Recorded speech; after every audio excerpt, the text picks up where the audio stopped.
I am a fucking asshole.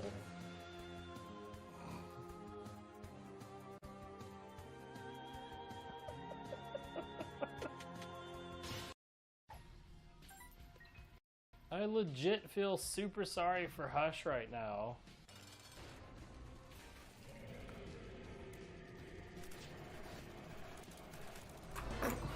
Hello. Okay. Blah, blah, blah.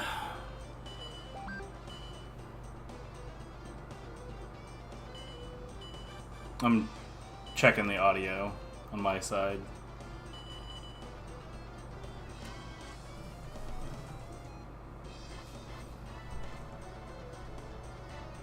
There we go. Okay. That sounds correct?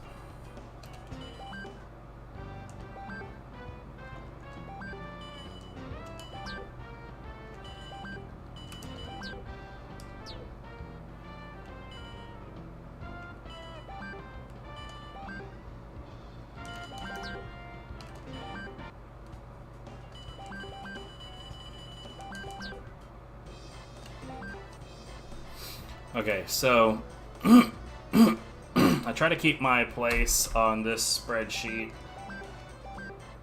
by moving around on the actual sheet. Hey, what's up, Kaze? How you doing?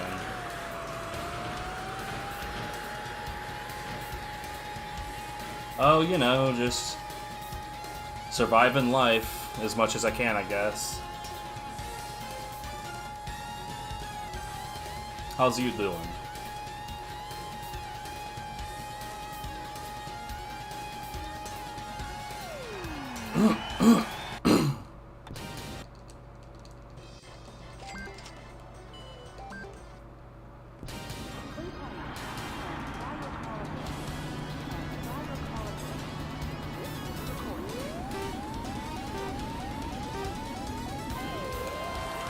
I mean, don't worry about it. It's good. It's good. Plus, you know, I did the God Hand pre-release prototype yesterday, but thankfully the VOD is still there, so you could always, you know, go back and check it out.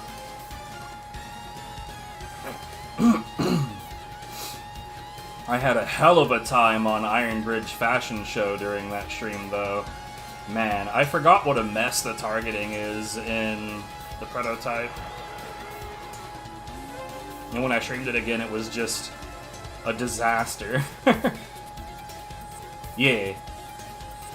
The Japanese version of this game is a bit more efficient in a number of things. For one thing, the controllability of the vehicles is better. Not like a lot better, but it's a little better. The transitions, I think, are a tiny bit faster.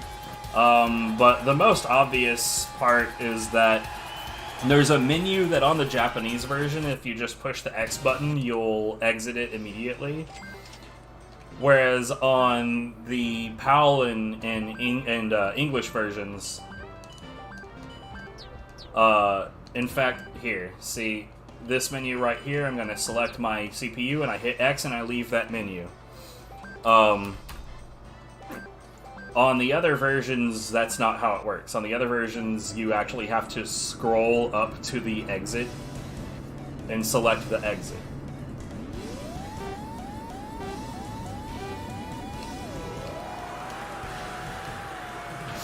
And even if that was the only difference, that would be worth it, because that means you can get out of there a lot faster.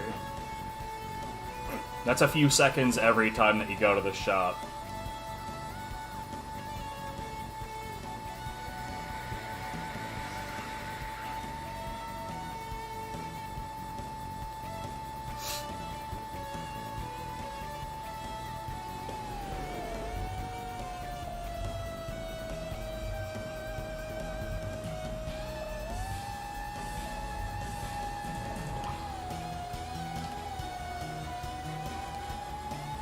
You know, I think it would be really interesting if one of the games that I speedran had, like, the optimal version be a European version. Yeah, so, okay. So this is in the Choro Q Racing series. And the Choro Q Racing series is less about realistic driving and more about cartoonish driving. For instance, a bit later, we're gonna have, like, mechanized parts on the car, like, extendable skis and, wings.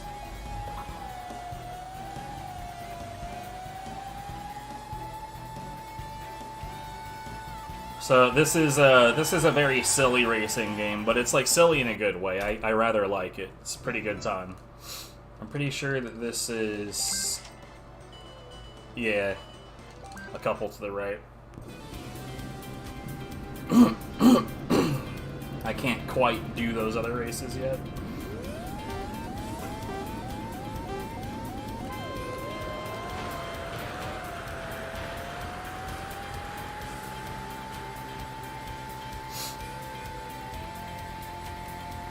A little bit of both. I kind of just wanted to stream this today as just a comfy thing to play because, like, this game is very relaxing.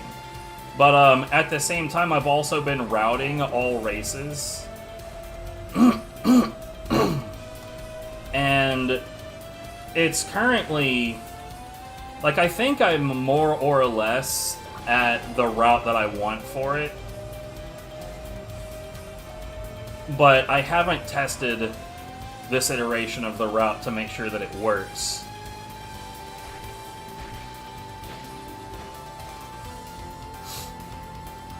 So that's more or less what I'm doing right now, is I'm just going through the paces of doing this version of the route and making sure that it works out the way that I planned.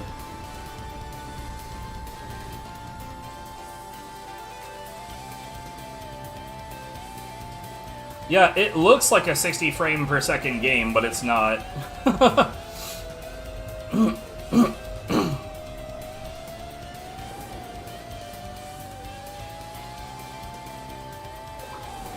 So they did a really, really good job of making it look smoother than it is.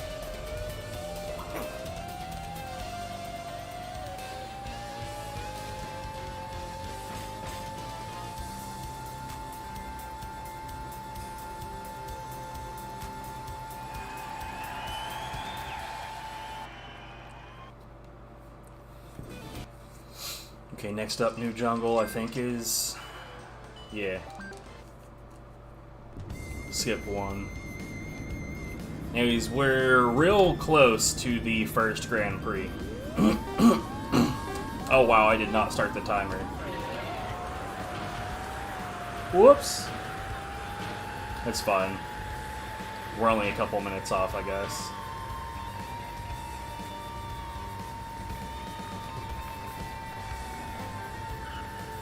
Okay, that was not very good. Supposed to go into the water from the left side. That way you're not treading water for as long.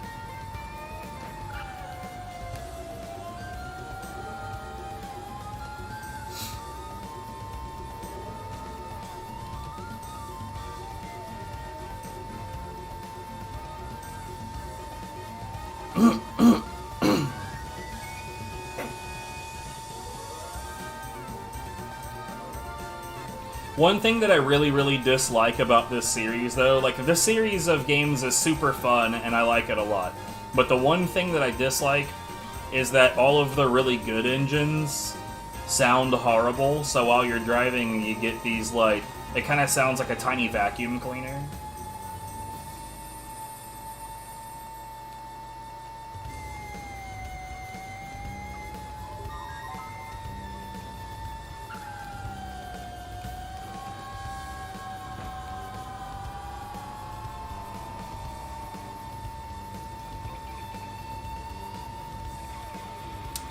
And the better the engine you're using, the more it's like that.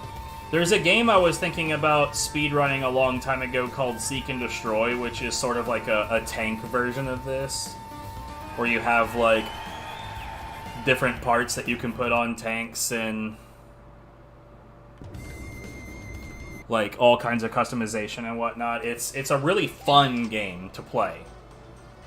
It is not in any way, shape, or form fun to listen to it though.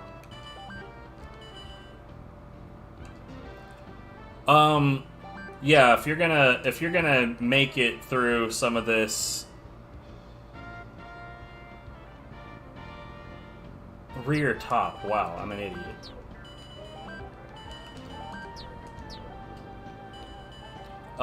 You definitely need upgrades in order to have any chance to do a lot of this.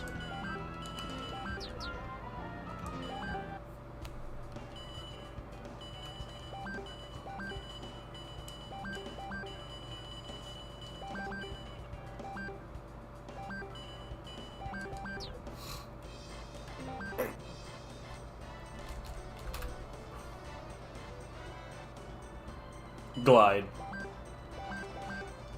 God, just outright flying, that would be obnoxious. I wouldn't like that at all.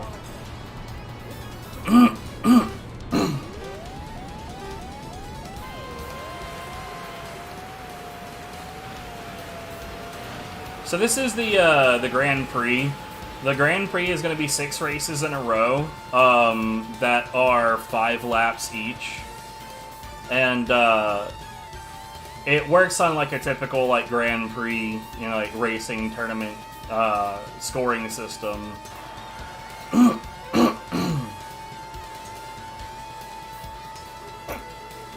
In normal races, there's this mechanic where if you don't make contact with any other cars, then you will get bonus money. And this route is heavily reliant on that bonus money. Like, I have to get the bonus money. Meanwhile, in the GPs, you can make contact with other cars all you want and you still get the same amount of cash.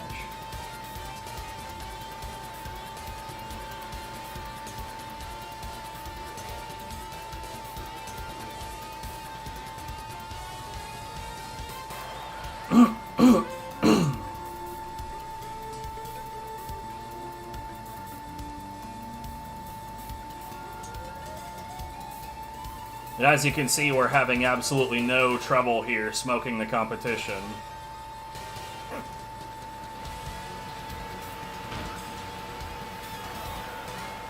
As we lap 3 racers.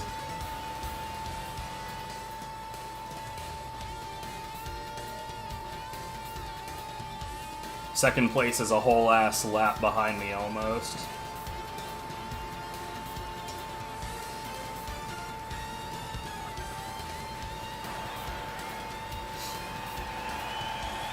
Well, this is the worst part about the run, is that we don't get to progress to the next race until 2nd, 3rd, 4th, 5th, and 6th have all crossed the finish line.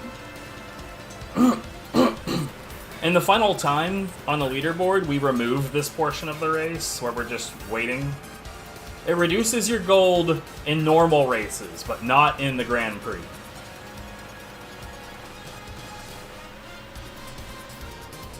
It's like, basically, if you're in a normal race, and let's say that the prize that you get is 1,000 gold at the end of the race, right? If you did not make contact with any of the other vehicles, like, you can hit walls are fine, but if you manage not to touch any other vehicles for the entire race,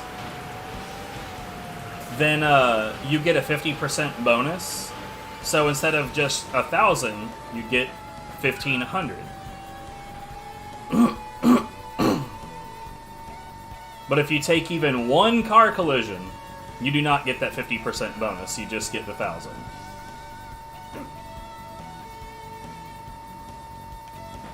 Ah, God, that was terrible.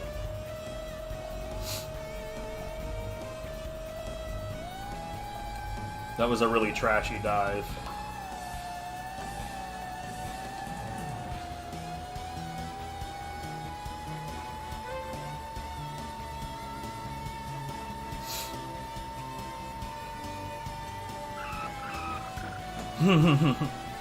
And this isn't even one of the worst ones.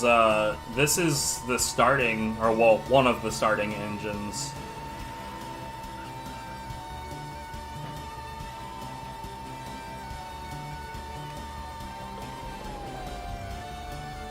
Ooh, that was good. That was super good.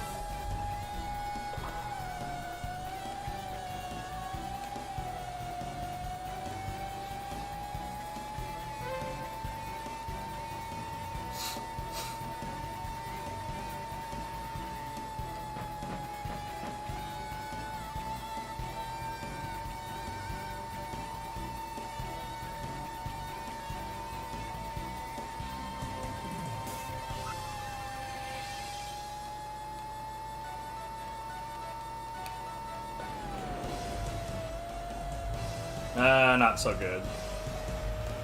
Not as bad as the first one, though.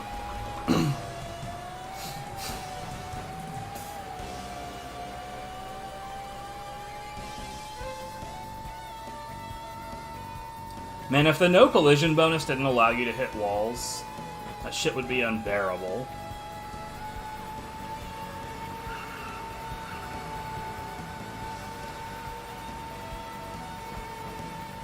Especially since some of the wall collision is invisible. So there's like little edges where you would tap something that you couldn't actually see.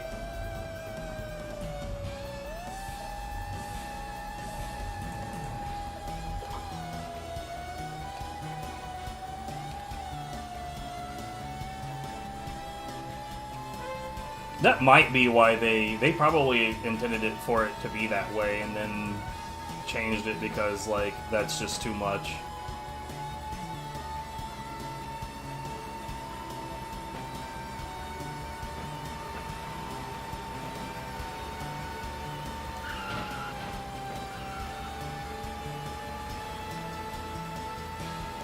Yeah, it's a very relaxing game. Like, visually speaking, it's very relaxing. Gameplay is well, for the most part, the gameplay is really relaxing. There is a Grand Prix later in the game that's pretty rough.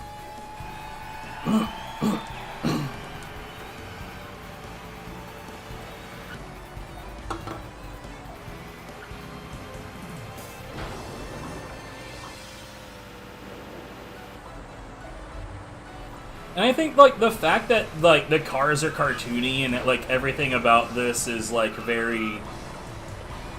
Like, it's all very cartoony, so...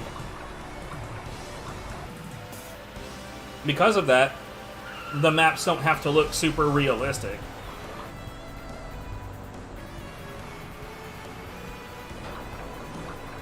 Man. Cake me sign or no?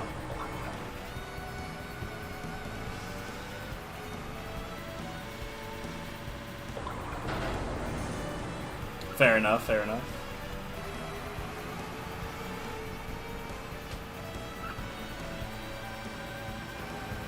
No, man, yeah, no judgment from me. I remember my first time trying to play the game through. I think my in-game time at the end of my first playthrough was like 27 hours.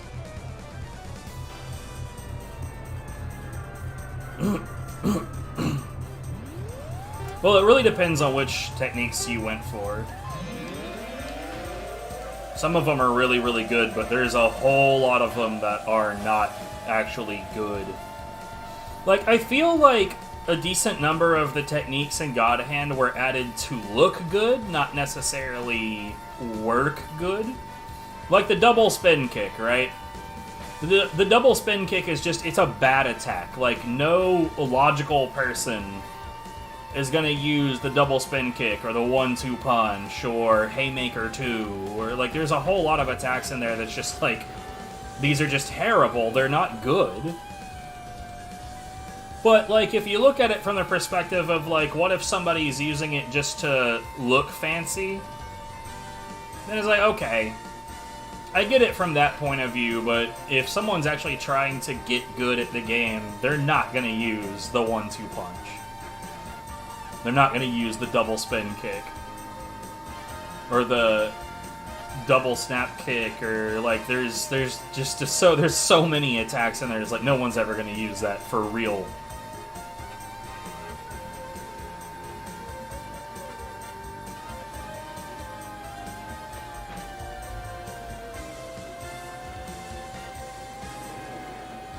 But there's like a number of like silly things that players could do, like there's the Dizzy Gene combo,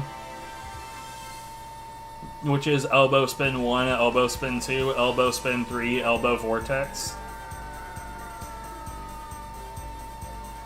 Where Gene just spins the entire combo spinning around. It's dumb as shit, but like I've seen some gameplay like that before, and it's kind of funny to watch.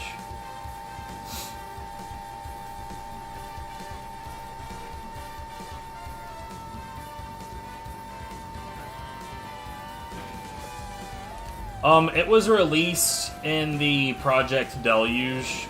Ah, I pushed the wrong button. So I don't know how they got a hold of all of them, but Project Deluge was this massive release of a bunch of like pre-release versions of games. So if you like Googled the Project Deluge, Deluge is spelled D-E-L-U-G-E.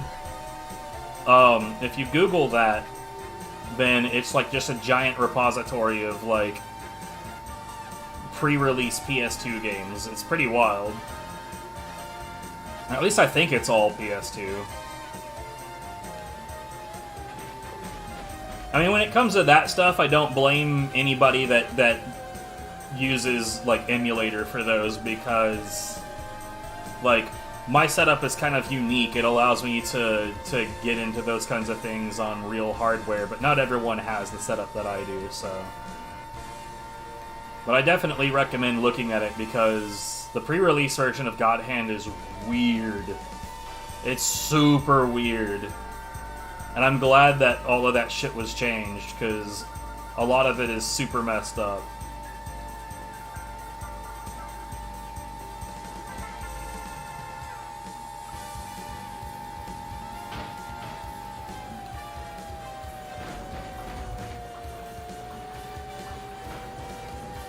Like, for instance, the Trident Devil and Dr. Ion can block.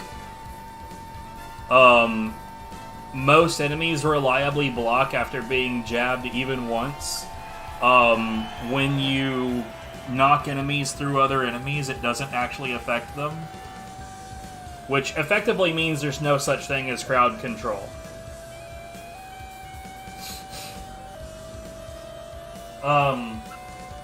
No enemies have actual weight values, so everyone floats really, really easily. There's no Mach Speed Jab. Or at least if there is, it can't be purchased in the shop. And I think that that's the most important part of it, is if it can't be purchased in the shop, then it's kind of useless to just, like, cross your fingers and hope. Please give it to me. Chin music isn't in there. Shaolin Blast is purchasable at the end of stage 1. I'm pretty sure you can purchase it in stage 2. For 10,000.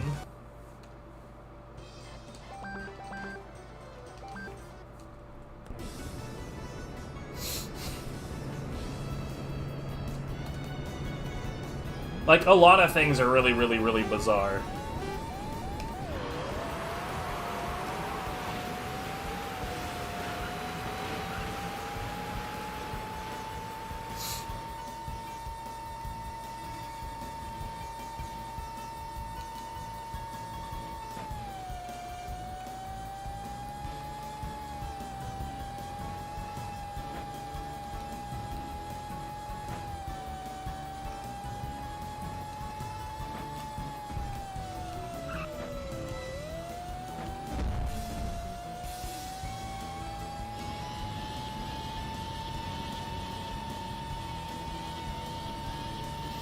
Well, that's all just stuff that you get used to from doing it more and more.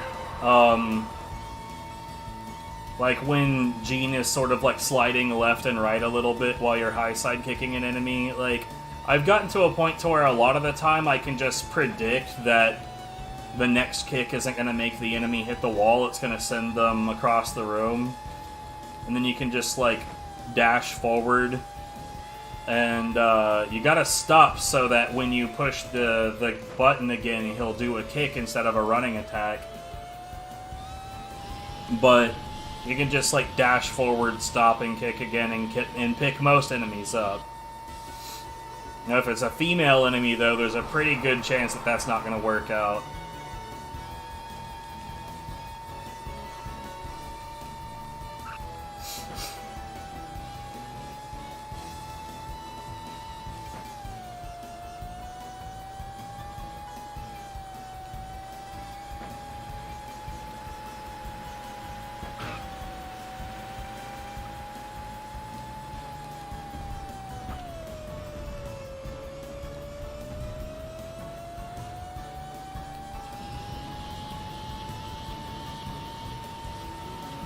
No, actually, there's still plenty of things that could be purchased right now that would make the car better, faster in some way. Like, for instance, this is not the best engine by a bunch.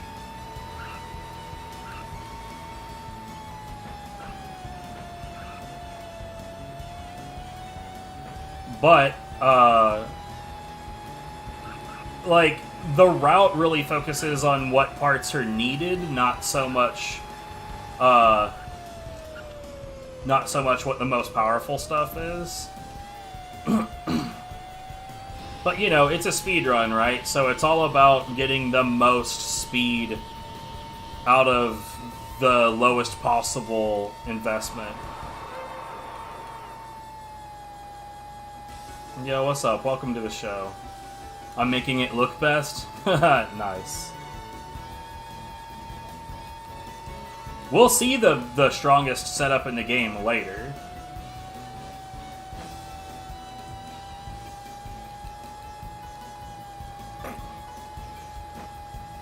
That is fortunately something that we get to show off in the all races category.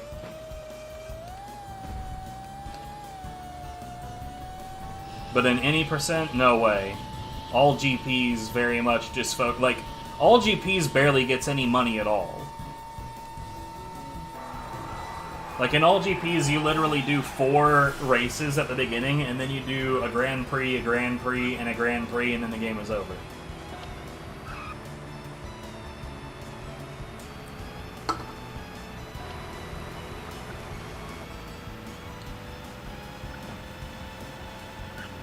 I love this music, dude.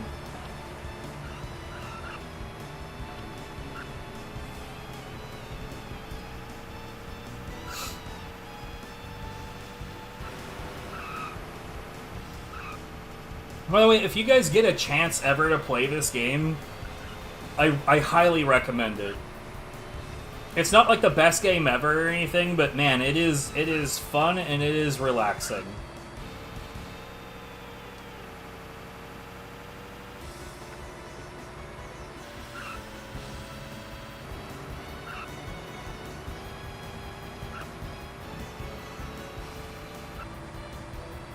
I mean, for casual gameplay, I mean, you understand English just fine, so I would say probably just grab the US version or the PAL version. I wouldn't recommend any non-Japanese player to get the Japanese version unless you're doing speedruns. It's like, I think the only reason that I can make heads or tails out of this version is because I already know what the content is. Like, later on, when I buy new tires, which is gonna be a while from now, but when I buy new tires, you're probably gonna see me have a moment where I'm not sure which tires are which because of it, you know, being Japanese text.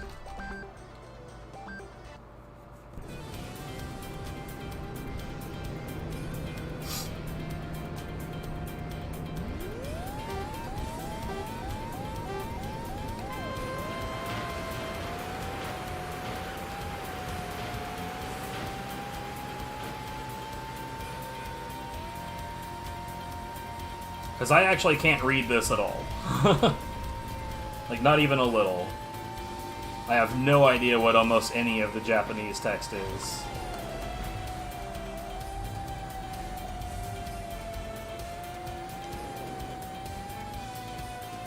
By the way, that thing I just did right there is something Rui really needs to learn to do. Maybe they'll show up during this stream at some point and I can be like, hey, learn to hop off of this rock, it helps.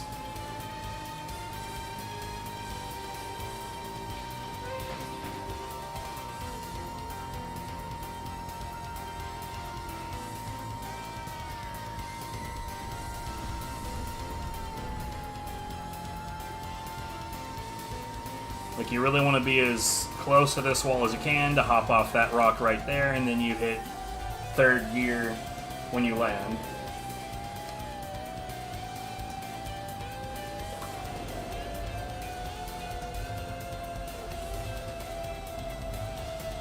But thankfully, like, unlike other PlayStation 2 games these days, this game is still actually pretty cheap. It's like, all you gotta do is, like, find a copy, and if you do, it won't be expensive. Not like God Hand, where, like, if I was to find a new copy of God Hand right now, it would be like $100, or, like, between $100 and $140. Like, it's just, it's very, very expensive now.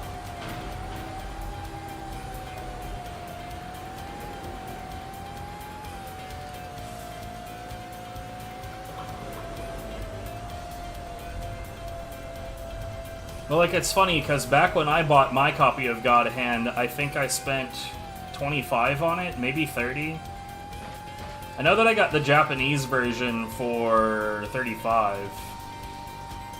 And, like, that was at a convention, so, like, that's even including the fact that stuff at conventions is always more expensive.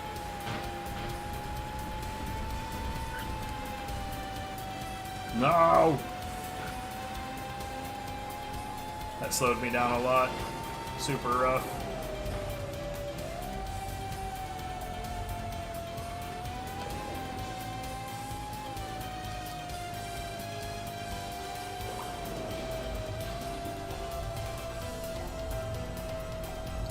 But I also have a copy of God Hand that is still wrapped, like original packaging. It's never been opened.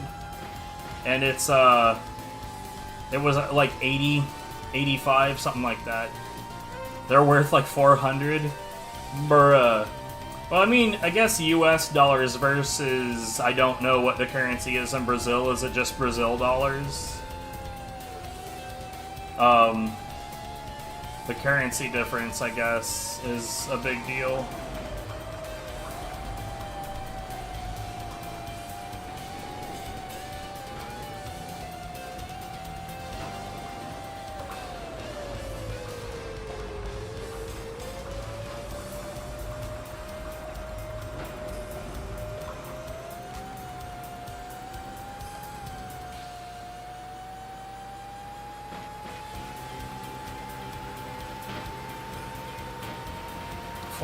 Plus though, god damn.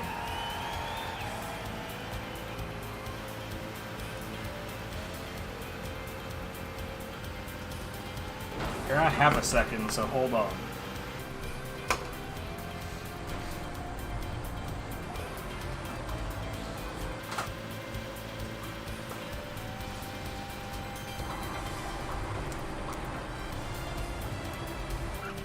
So US version, Japanese version with the God Tracks OST, and the still sealed US version.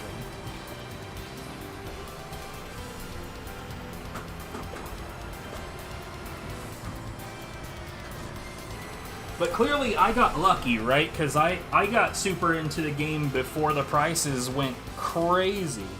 Yeah, I have the manual in both the US and Japanese versions. Those are complete copies.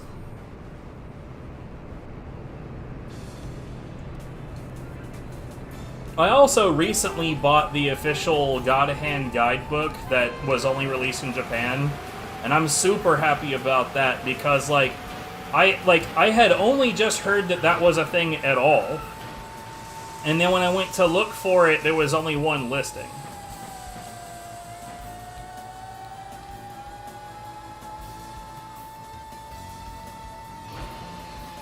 So I managed to nab that one, and since then, just out of curiosity, I've been looking to see if I can find another one, and I can't. So I got really, really, really lucky. I don't know, because I can't read Japanese. So, like, what I'm hoping to do, right, is I'm hoping to find a company nearby that I can take that book to and have them, like, professionally scan the pages digitally. And then I want to take those to someone who can translate it. And then I'll just keep the book wrapped forever because I don't want it to get beat up while we're trying to, like, read and translate. I would, like, okay, real talk, I sincerely doubt that it has any information that I don't already know or that I don't already know better than. But I'm not gonna just pretend that I already know everything. I think it would be, wow, I forgot that I was on the wrong scene. I think it would be hilarious if the guidebook contained information that I don't have. Oh, for fuck's sake.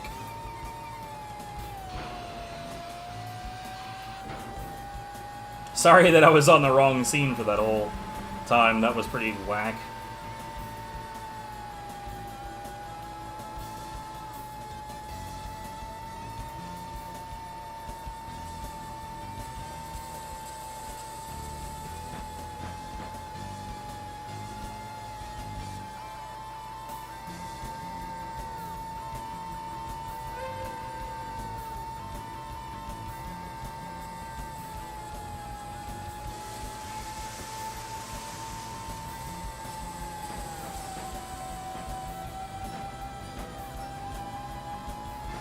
God damn it. That is not supposed to happen, but evidently I keep on screwing up.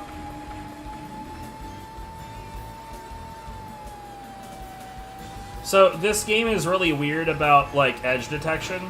What's happening right there is I'm landing just on the other side of the ramp, and I'm technically colliding with the inside wall of it. And when that happens, it's called edge clipping. You can actually use that to your advantage when you're trying to make a really tight turn. Like, if you make a really, really, really specific turn, and yeah, he got in the way. If you make a really, really, really tight turn, and you just barely clip the inside wall, it's really useful in Asian City Long. But you'll actually be, like, dragged along the wall that you edge clipped, so you can literally make a perfect 90-degree turn. It's possible to do that. It's not something you're ever going to do on purpose, because it's just too precise, but it is a thing. I would imagine that a tool assist in this game would probably just be non-stop edge clipping.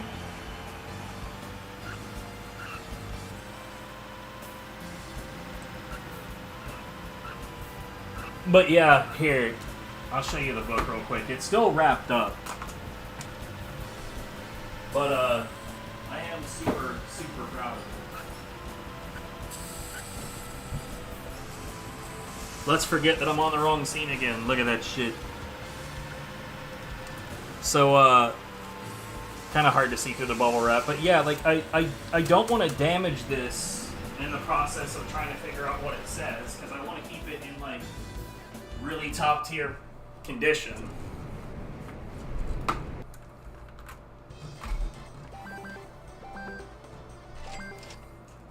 Hooray, I win. As if there were any doubt.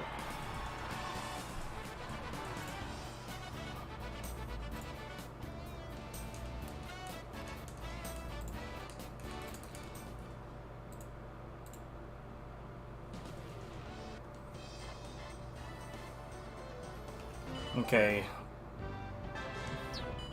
Pro Street. 6-speed manual, racing spoiler front. Super quick steering.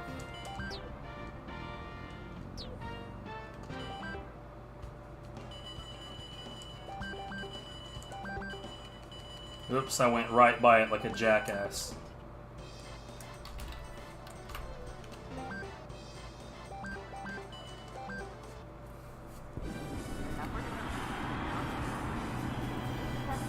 This is another reason why I need to practice this, is because, like, I'm not used to it. And my menuing is garbage. If I was to do an actual run of this right now, my menuing would all be hyper trash.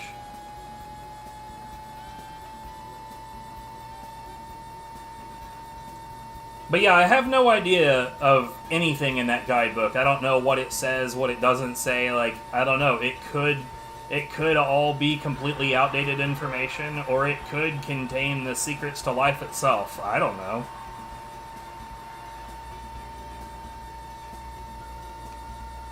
Well, like, one of my big fears, though, is that when translated, because, like, see, like, Japanese and English are not languages that can be translated one-to-one, right? And by that I mean, like, there's ways that certain things are said in each language that are not cohesive with one another. Where, like, a phrase said in Japanese has no English equivalent. So I do have some fears that there's going to be some things in the book that, when translated, don't quite make sense, but I do have some friends that know both English and Japanese that might be able to help out, so...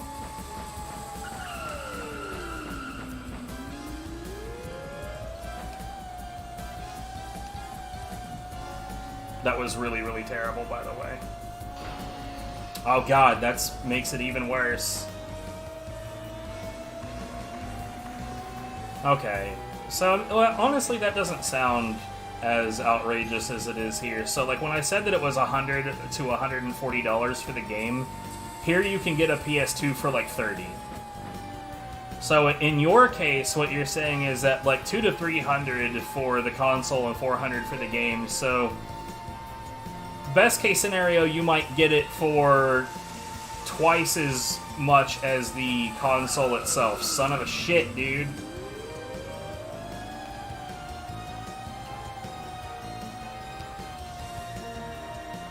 But, like, here, no. You're not going to get it for just twice as much as the console. I don't even know what that means. The hell is a super chat?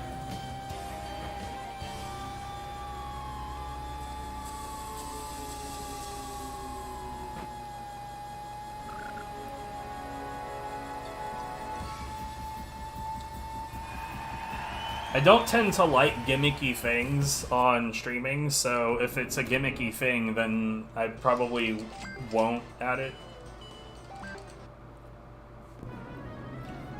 Oh, we're gonna get our first, like, real example of flying. Because in this race, there's a route that you completely skip because you're flying. Oh, I'm not partnered. So, even if I wanted to do that, I can't.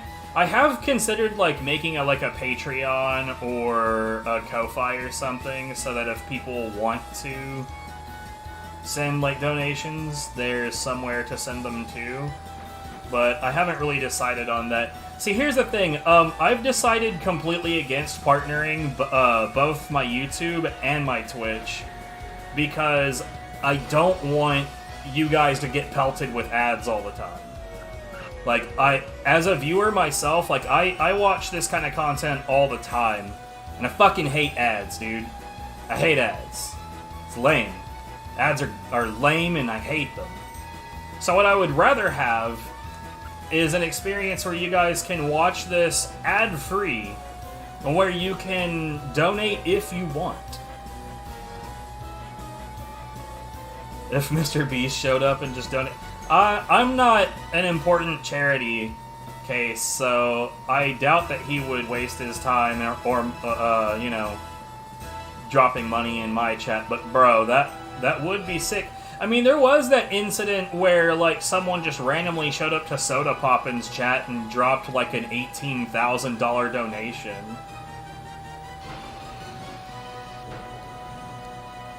I mean, like, here's the thing. Is it nice, or is it technically a wise thing to do? Because, like, think about it like this. When ads play on my content, I might get a few cents, right? I might get, like, a penny or two. But, like, it genuinely makes your viewing experience worse. And I have had times where I was only mildly curious about the content, and then the first thing that happens is, wham! I get slammed in the face with an ad. And what tiny curiosity I had goes away. So, like, if I know that in my viewing experience I have decided not to bother watching something because the first thing that happened was I got pelted with an ad, then it only makes sense that that might be your experience as well. In some cases, where you're kind of curious, but then you get an ad block that's like a minute and a half. And then you're like, never mind. Not gonna bother. See, apparently, so what I hear, and I don't know if this is true or not, but what I hear is that Patreon is actually owned by an equity firm. And so a lot of people don't support it. But that Ko-Fi is apparently more of a small business, and because of that, a lot more people support Ko-Fi. I don't know if any of that is true. I need to look into it myself. But, like, one of my big things is, like, I don't ever want to tell people, like, oh, hey, check out my Patreon or my Ko-Fi, because, like, I really don't have any extra content to show you guys. So, like, a lot of time when someone sets up a Patreon, they're like, if you sign up for our Patreon, we can offer you, you know, this extra content before anybody else sees it, or that's exclusive to people that give to our Patreon. I don't have that. I don't have anything I can give you. The only thing that I could give is, like, look, if people are paying me because of my live streams or because of my YouTube content, I will absolutely focus more on streaming and making YouTube content.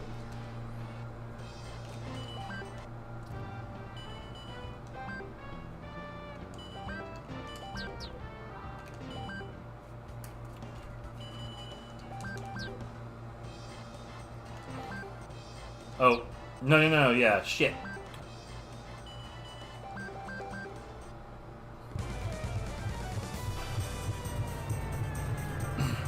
But, like, as it is right now, my focus isn't completely on this because I mostly just do it for fun.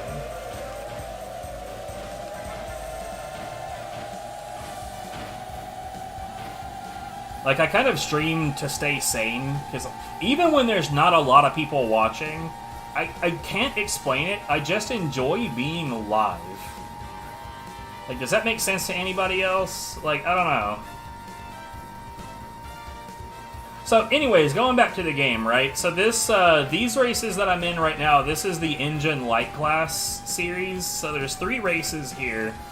And the gimmick here is that the highest engine that you're allowed to use is the engine I currently have, which is why we buy this engine at the beginning. And we're actually going to, here soon, buy the next engine up. And that will, you know, that will apply to the engine medium class. Now, engine heavy class doesn't have any limit. You can use whatever engine you want in that.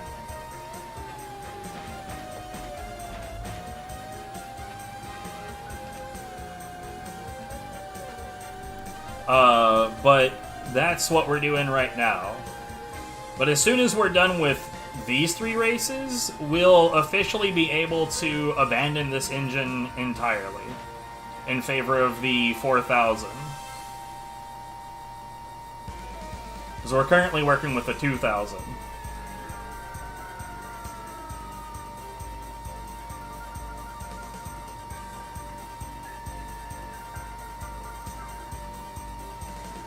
Now, I'm not a car person, so I don't know what, like, it's a 2000 NA. I don't know what NA means. I have no idea. It probably means something car related. Ah, shit. Ah, shit.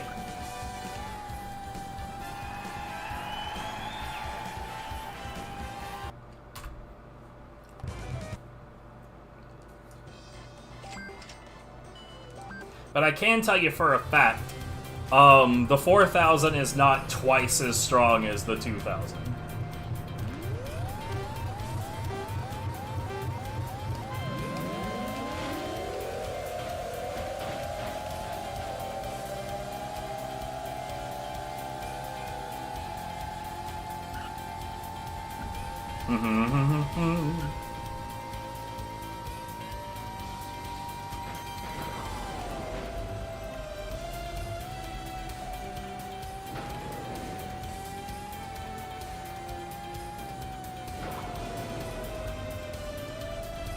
The bottom part, those are skis. They're for the snow.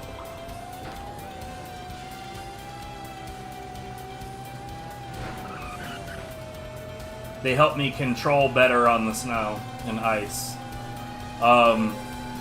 Sadly, that's only a thing for this one course, but it's so incredibly helpful on this one course that it's not something that I can ignore.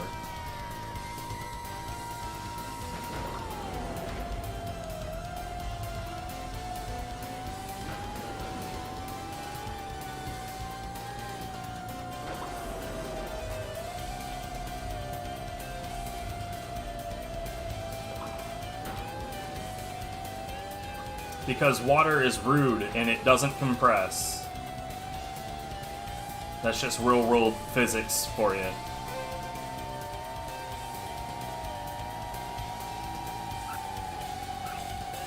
I mean, realistically, you wouldn't be able to drive in water at all.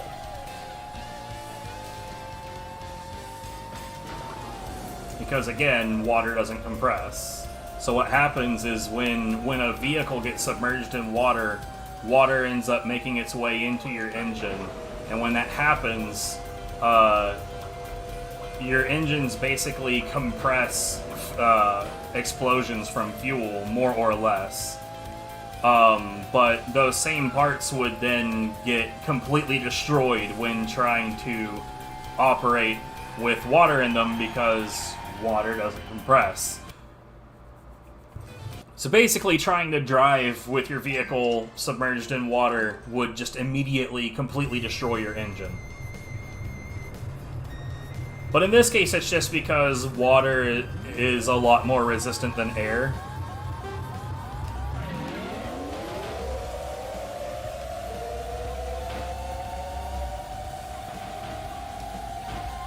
Later, nerds! Oh, that was so good, I barely touched the water.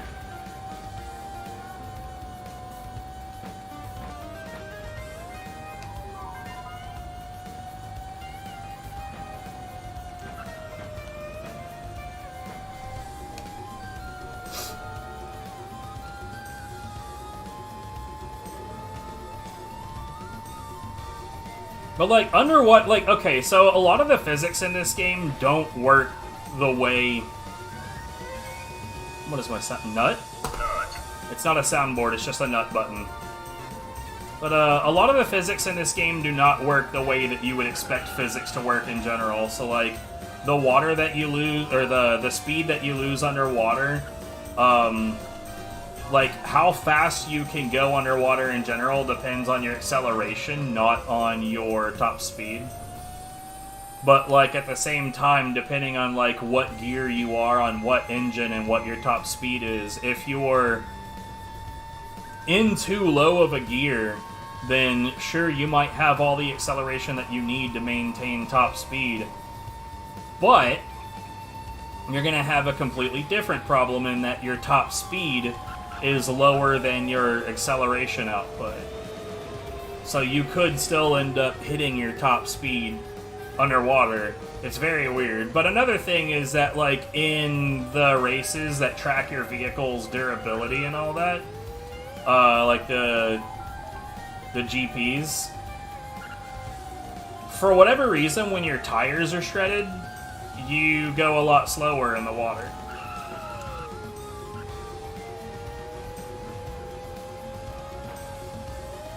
And I don't have any like theories as to why. That one to me is just like really weird. It's a total mystery.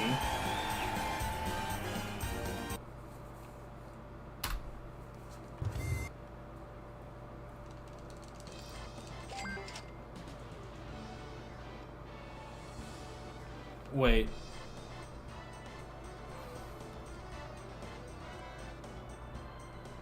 Oh hey, I got an extra 250 that's not actually in my route. For some reason I don't have snow and ice as being... But that's... silly. Whatever.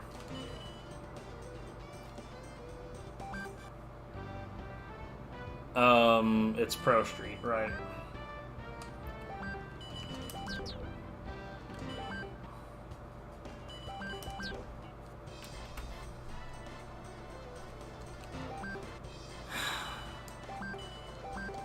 Okay, now it's time for the second GP.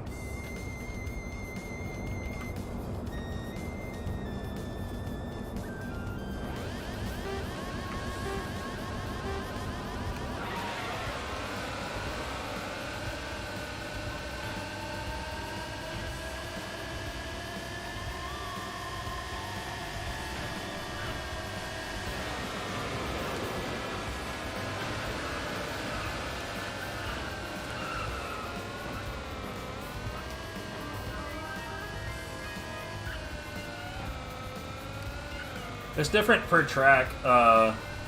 There's actually one course that I know of that has a different music for the long version of the track than for the short version, and that's Western Canyon. I don't think any of the other races have that. But I could be wrong.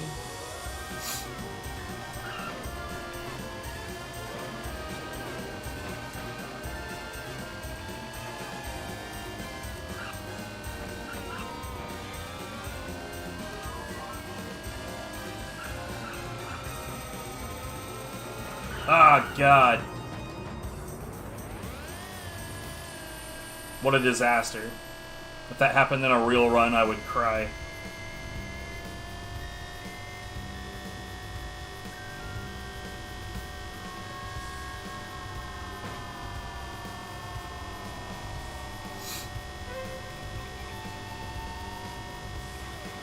I probably wouldn't actually cry, but I would throw a fit and curse a lot.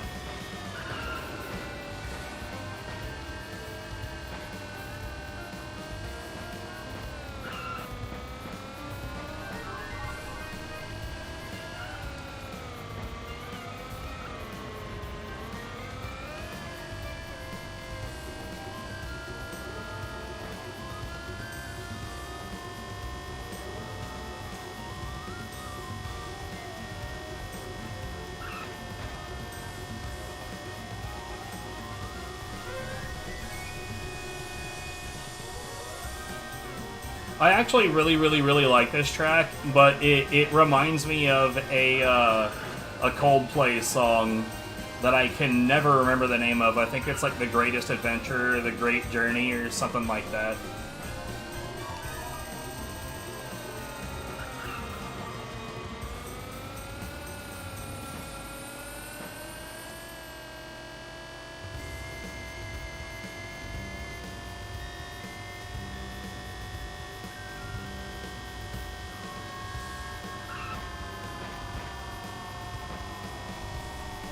Yeah, this engine definitely sounds more like an engine.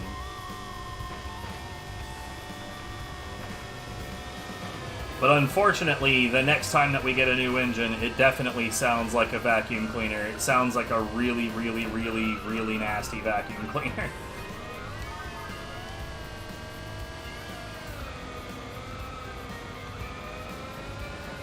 Ah, God, what a mess.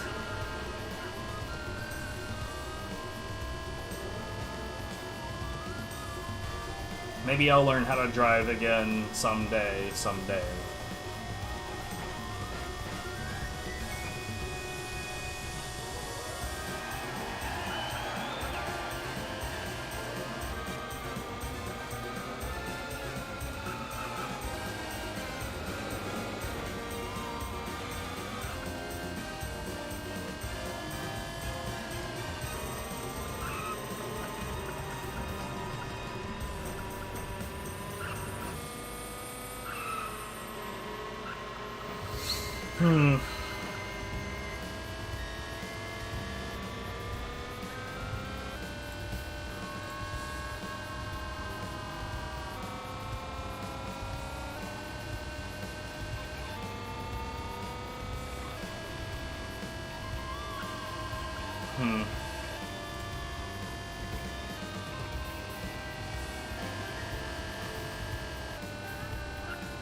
There we go. Finally.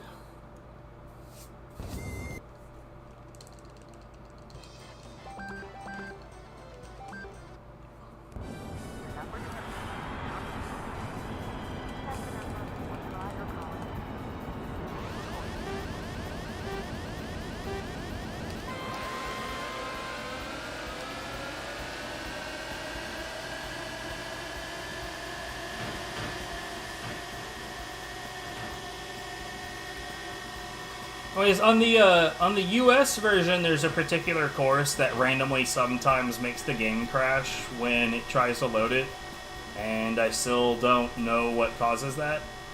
I have not experienced that crash on the Japanese version, but I cannot say for sure that it will never happen because, again, I don't really know what causes it.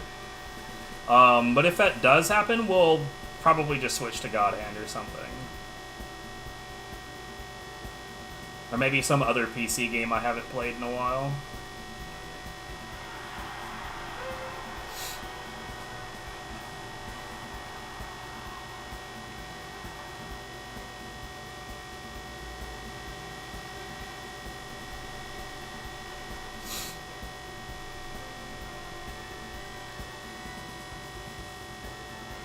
Oh my god, so I think on Twitch at the bottom somewhere there's a spreadsheet that shows all of the games that I have.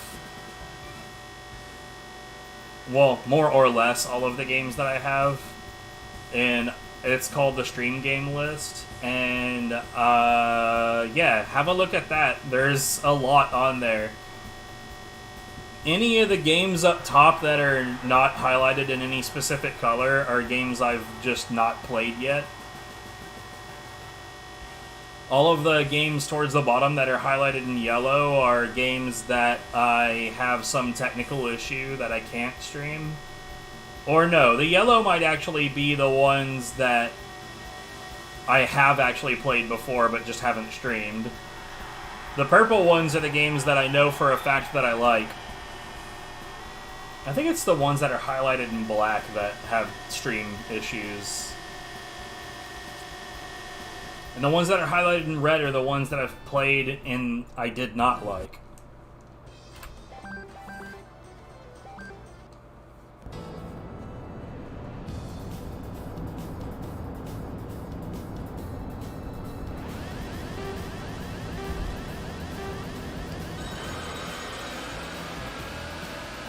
It should be in one of the panels under the stream.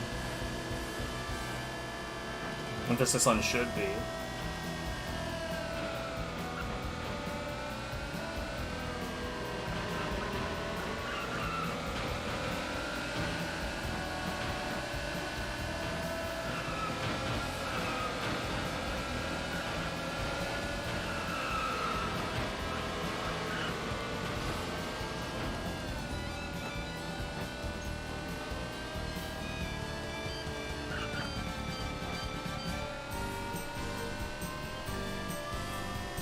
God, that was an unnecessary amount of aggression.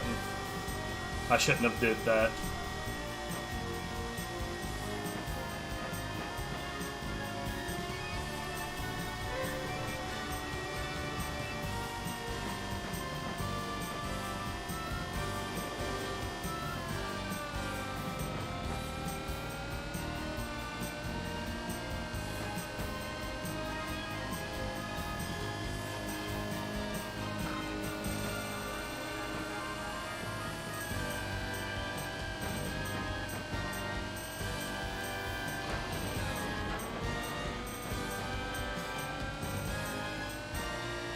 Okay, we're gonna go ahead and pit.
So the small section of this course where I use my gliding wings, that's not at all the way that I'm supposed to do that. Yeah,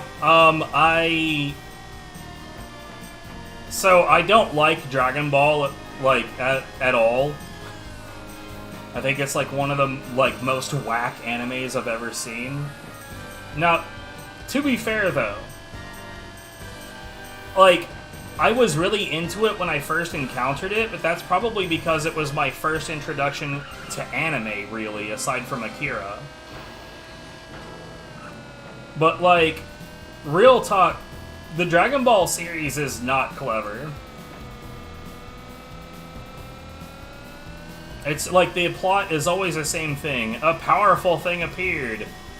Someone awakens some hidden power and eventually defeats the powerful thing. Like, that's literally the plot every single chapter of the show. But if you go back to the original Dragon Ball is actually a really funny show. Like, it's really funny. It's very well written. But anything past that is just bleh. So when it comes to games that are based on it, I'm already kind of lukewarm because it's like, I mean, it's based on Dragon Ball, though.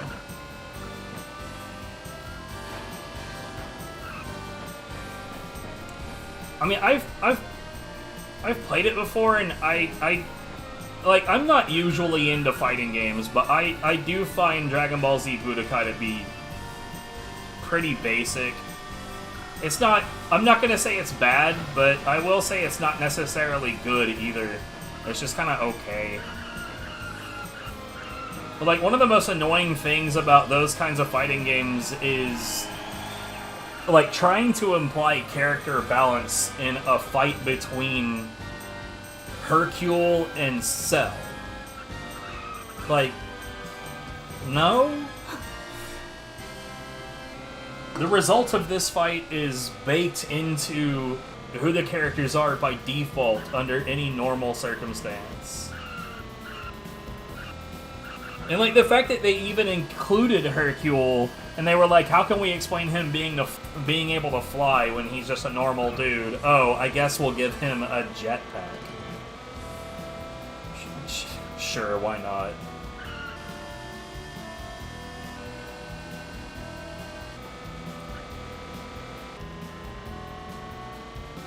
But at least we could say this, at least it's not Dragon Ball Z Sagas, because, yikes, that game was pretty terrible.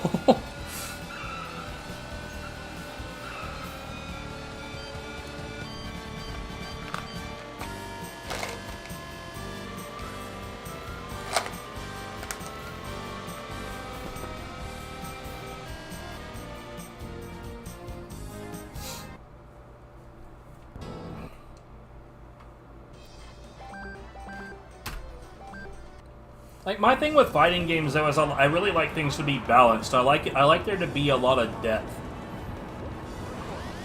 And the more depth you get in a fighting game, the more cheaply it tends to be made. Because, like they either everything is balanced because there's no depth, or everything is imbalanced because they went too hard on the depth.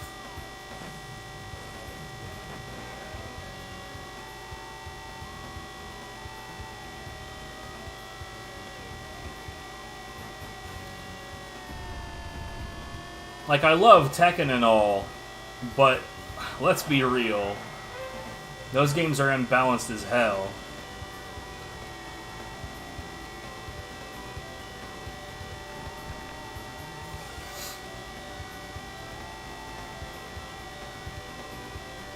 Or, well, the more recent ones are. The older ones are more forgivable. IMO.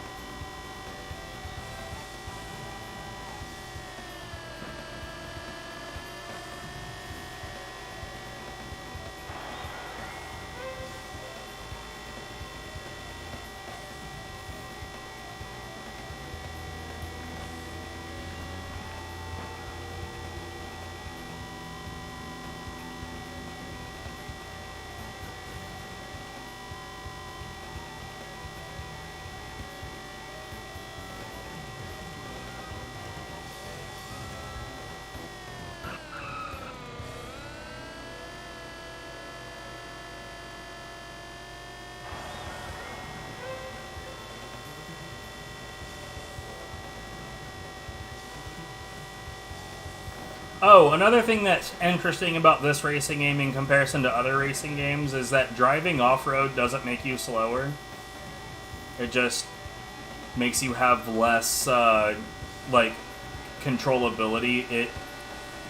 Like, I've got on-road tires on, right? So when I'm off-road, I just have less, handling.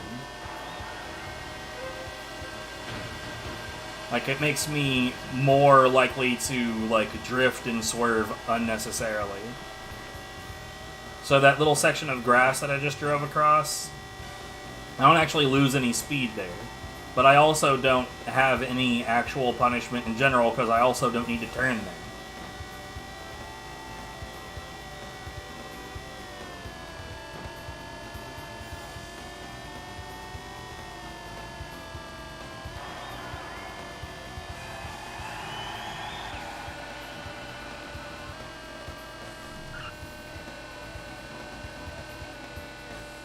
I haven't played The Last of Us Part 2 yet. That's in the section of that spreadsheet that is stuff I haven't played yet.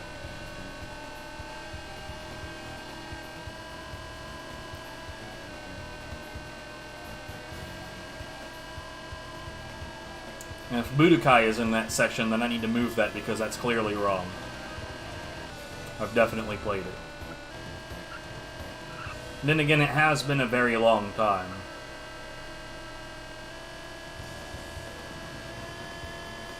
I liked the first game enough. I liked it enough.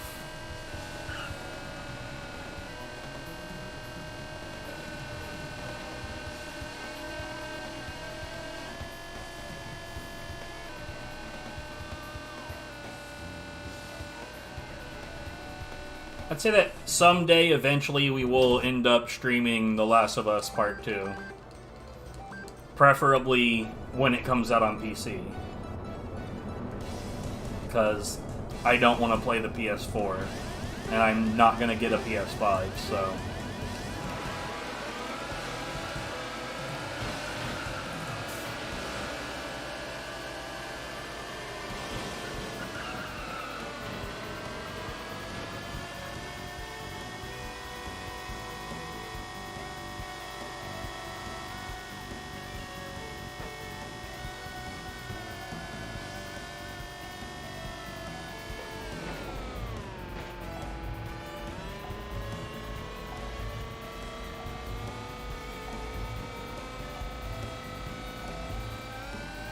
Oh shit. Oh shit again. On the Series X, I mostly play retro games on it. I say retro, that's not correct. I mostly play non-Xbox Series X games on it. Like, the initial reason I got it was so that I could speedrun Asura's Wrath faster. And it does that. It drops maybe 5 to 6 minutes from that run, which is pretty sick.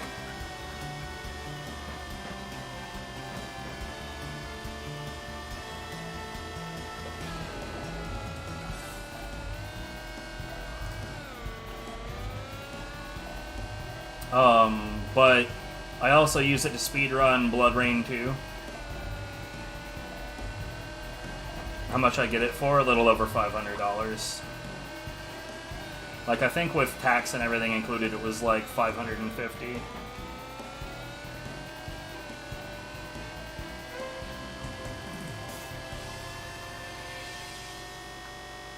I wanted it for a really long time, and the reason it took me so long to get it was because we would either A, not have the money, or B, they were still hard to find. So, like, I didn't want to try to hunt one down when we only sort of had enough money for it. But then there was a day where I went shopping to look for something else entirely. And, I wound up not finding the thing I was looking for, but I found the Xbox Series X instead.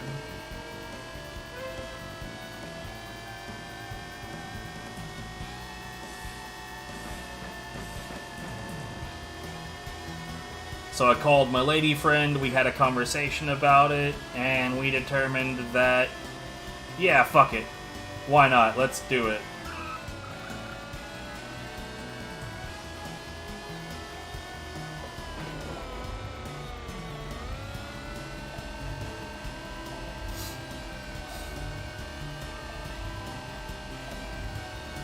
Oh yeah, man, it's a good console. I'm gonna try this real quick. You know, I may have been wrong this whole time about that being slower.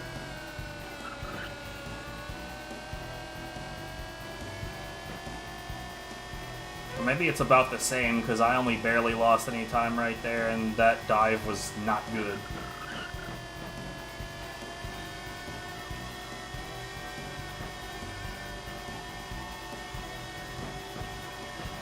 If it's about the same, then I would still say don't do it, because the first time that you do it, you have to knock down the opening for it.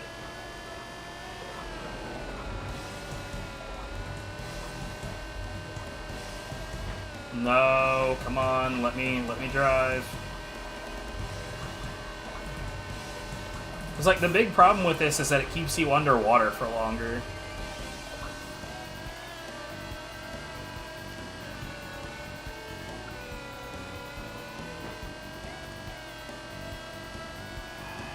I don't know.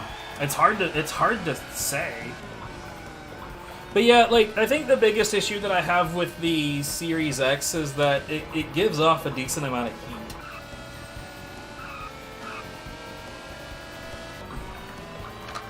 heat. And Blood Rain 2 did crash on it once, which was pretty annoying.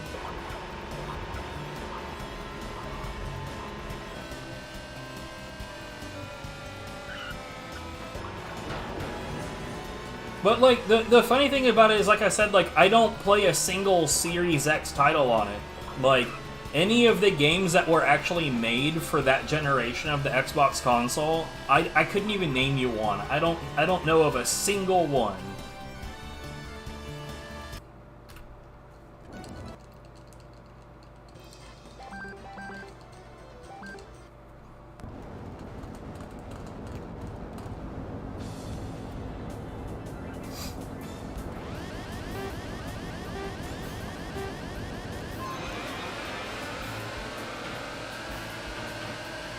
So in my case, like, if it didn't have a really good, solid library of games that it could play from the previous generations, I wouldn't have had a reason to get it.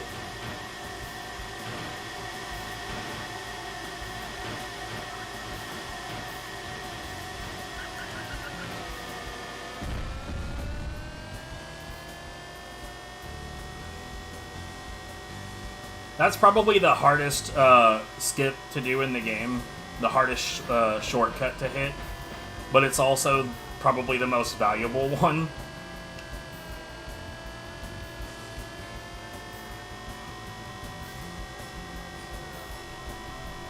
I mean, here's the thing. I said earlier I did not want to play The Last of Us Part 2 on the PS4.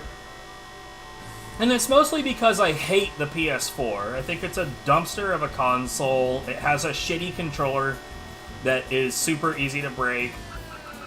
Like, I have less than zero love for the PS4. And because I really did not like messing around with the PS4 at all, I don't really have any interest in even giving a look to the PS5. I have no interest at all. Maybe it's good. I don't know. I'm not gonna mess around with it. I don't care. And then the Xbox Series X, the only reason I gave a shit about it is because it can play older games in, like, you know, with a lot less lag and way better load times. That's literally the only reason I spent $550, is less lag, better load times. Which tells you, I'm not a very responsible adult.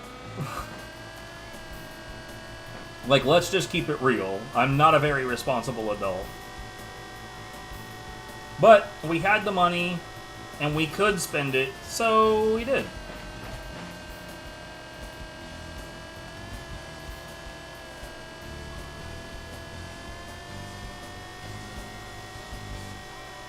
But, like, to me, I just kind of don't give a shit about consoles much anymore. Like, I have a really good, solid PC. I just don't have much of a reason to get involved in any of the newer consoles, especially since, like, they're getting to the point to where the newer consoles aren't that much cheaper than getting a whole-ass new computer. So, like, looking at the PS5 and the Xbox Series X, right? Instead of getting both of those consoles, you could just get a really decent gaming PC and call it a fucking day. Then instead of having the limitation of, you know, only having a few hundred games that you have access to play either through the PS5 or the Xbox, instead you'd have, like, tens of thousands, hundreds of thousands, an uncountable number of PC games that you can play. I don't know, like, the comparison is just, it doesn't hold up. Like, obviously, the PC wins in that case. Especially against the Xbox, because most of those games are already available on PC. Or will be, because, I mean, let's be real, it's Microsoft.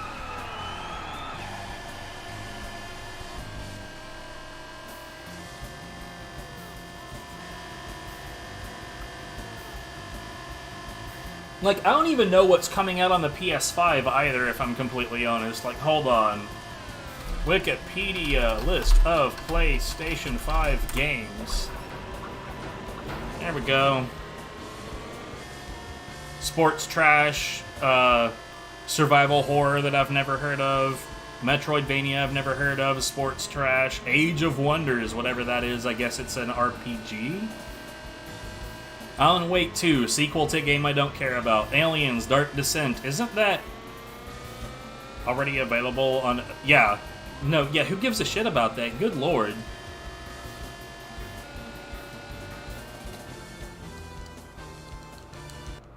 I am, like, completely coming up with nothing here. I mean, I know I'm only in the A's, but still. I don't know. I think consoles have lost their touch in general.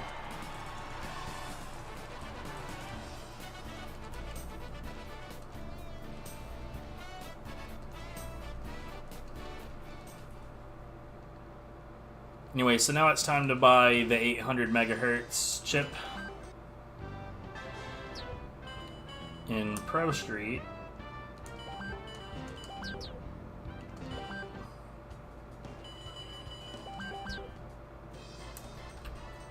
And now we do engine medium.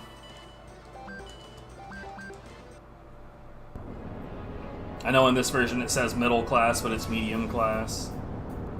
It doesn't really matter.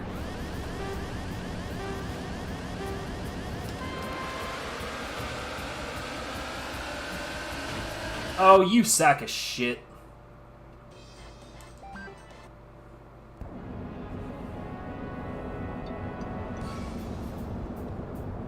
In some places, yeah.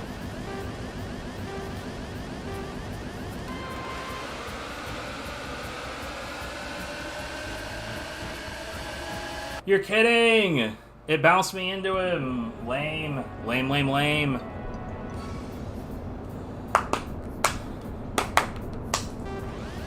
I'll try going on the right.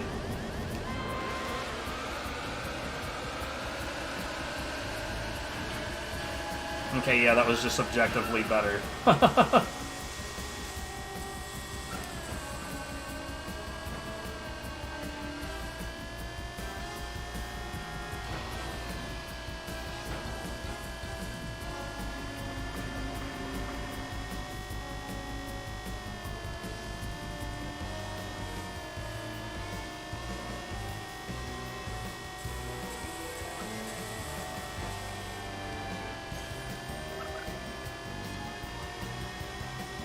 Yeah, that was a really, really, really sick first lap, for sure.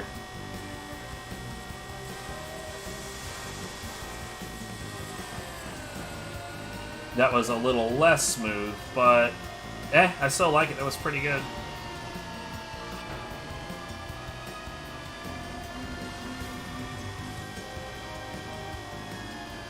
Whoop. There's a wall there.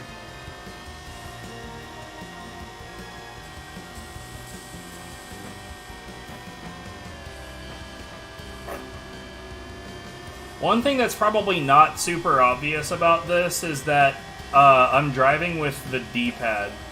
I'm not driving with a stick or a steering wheel or anything like that.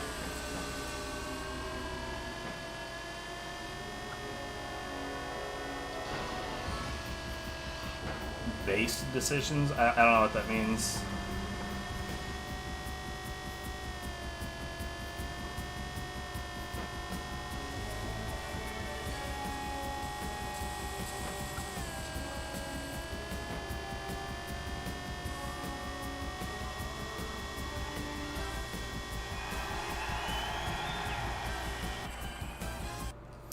Oh, like the Telltale series? It really depends. Because, like, I really, really, really enjoyed the Walking Dead Telltale games, but I very much did not like the Game of Thrones one, but I think that that's also partly because I didn't give a shit about Game of Thrones.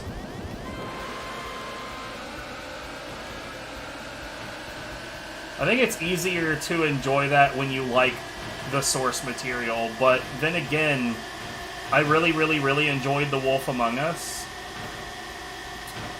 But I have recently learned something that complicates that somewhat, in such that the creator of the Fable series, which is what The Wolf Among Us is based on, said that the Telltale game was not something he approved of. And that, I think it was Marvel or DC, I think it was DC actually, that he was publishing it under, just sort of did what they want with the license without like, you know, without the guy's consent. And that kind of ruins it for me a bit. But as far as like the concept of the games in general, I really enjoy them if they're done well. Tales from the Borderlands was really good.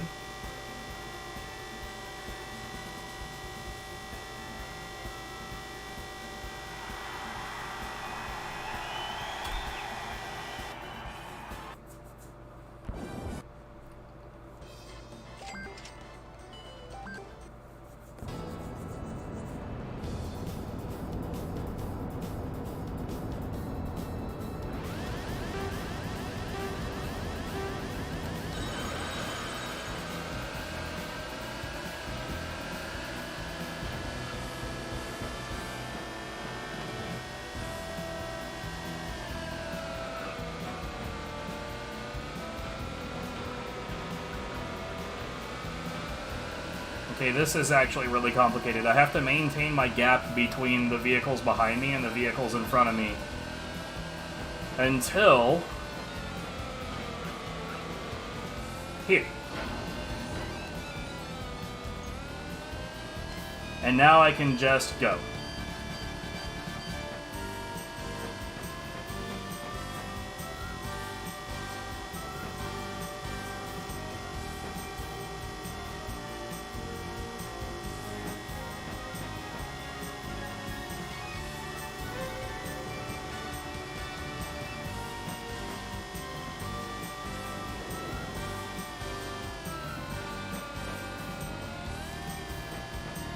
And like the 50% bonus for no collision is huge. Like I can't describe how huge it really is. But like when you consider it in the form of a speedrun and you say it's basically like I ran a whole half of another race for free. And like when you put it in that context, you look at how much time it takes to do this race. You're like, it's almost 3 minutes. So it's like I got a minute and a half worth of pay for nothing. And all I had to do was not touch another car. Alternatively, I would have to like grind for another race, which would only be one more race in all likelihood. It is only 400 gold in this particular case, but like you also have to look at that in the aggregate, like when it comes to like every single race that I do that in.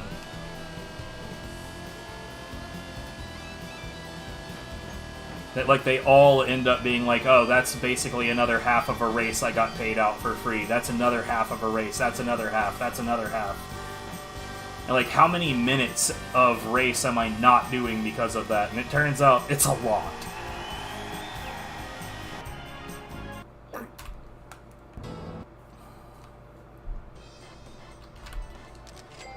Okay, time to do the third and last GP.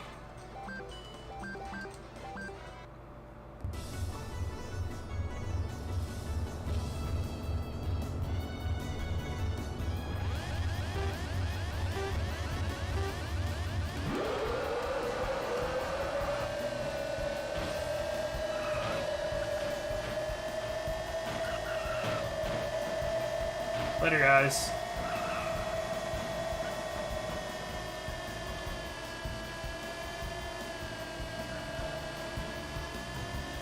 Now, this GP is not free by any means. It's very, very, very, very hard. This race is probably one of the most relaxing parts about it, and it's because typically, like, that spot at the beginning, if you can get past them before you get into that tunnel, then the race is basically over. And that's not a difficult thing to do all that much. Like, it can be tricky sometimes, but usually it just goes fine. It's not a big deal. The next race is a disaster. On this category, it's a lot more doable. But on the all GPs category, it's usually the race that we just accept that you're not only are you not going to win, you're probably going to place really, really, really poorly. Like, 6th or 7th place poorly. Like, it's a fucking disaster. And because of that, the rest of the races in this GP pretty much have to be perfect.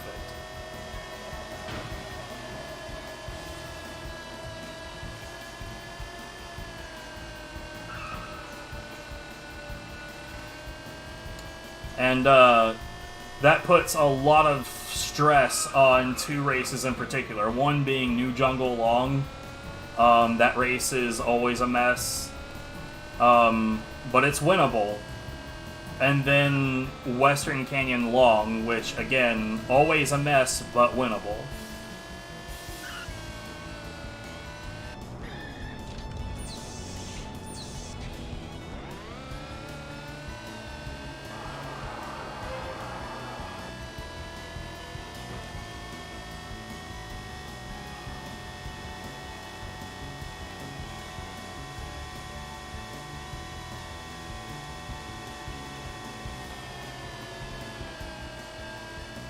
Ooh, I didn't touch the tunnel at all. Nice.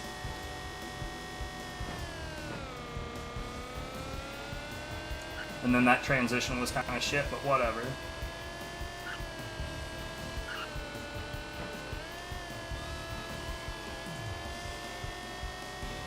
Oops.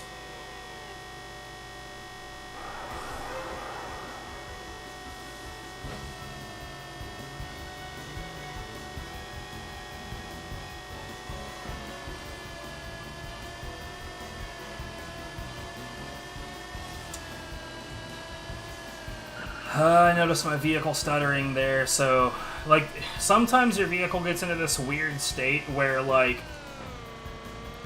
it's sort of on the ground, but it's sort of not. It's like it's like it's getting micro bounces into the air, and it makes it very, very, very difficult to turn.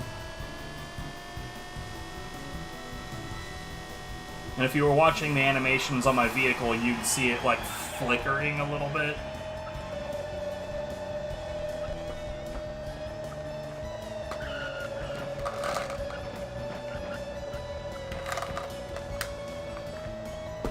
I have. I really enjoy Dead Rising 2. I don't like Off the Record as much, though.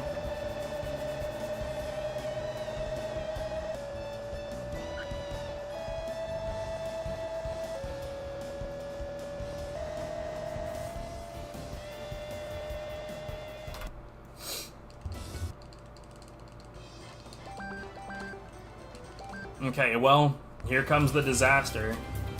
I'm probably gonna spend more time focusing on this one.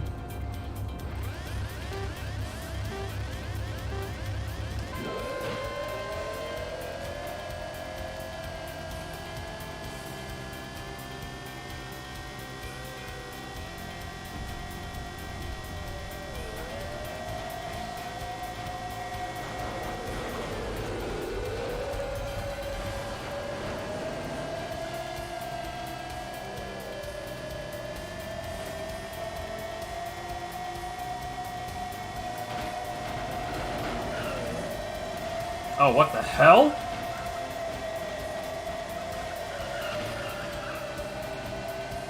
Okay, I don't know why any of that happened. That was really lame.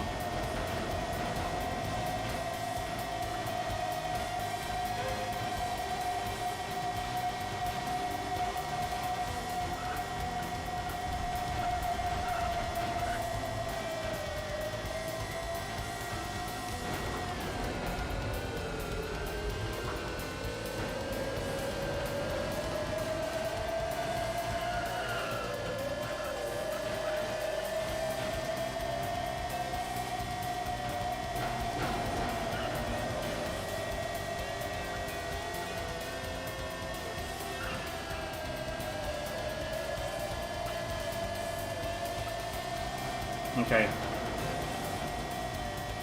Risk it for the biscuit.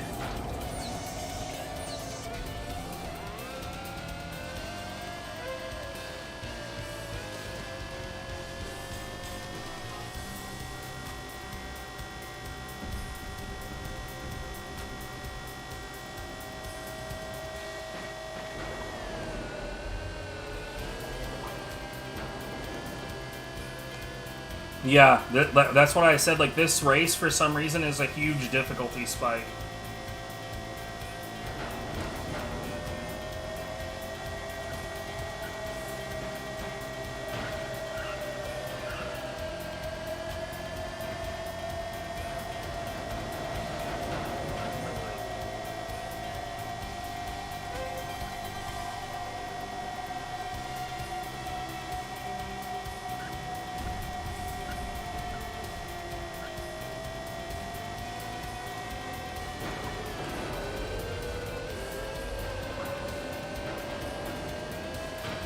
Bruh.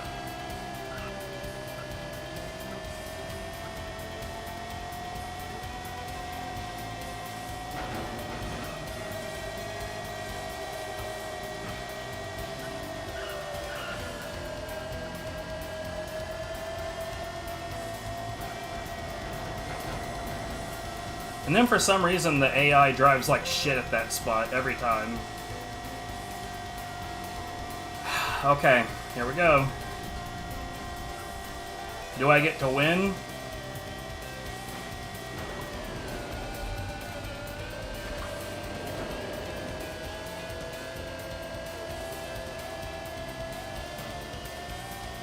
I think we got this. Yeah, I'm pretty sure we got this.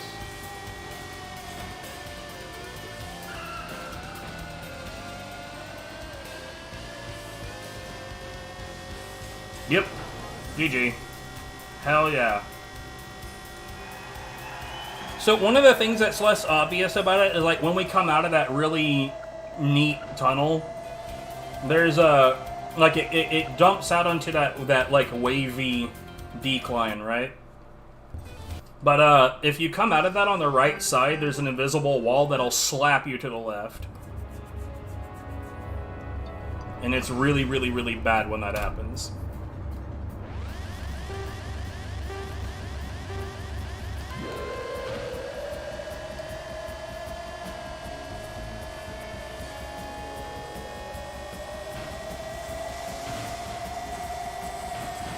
So this race is not hard. It's like, I'm not sure why this was placed here, because it's just not challenging enough for the final GP, in my opinion.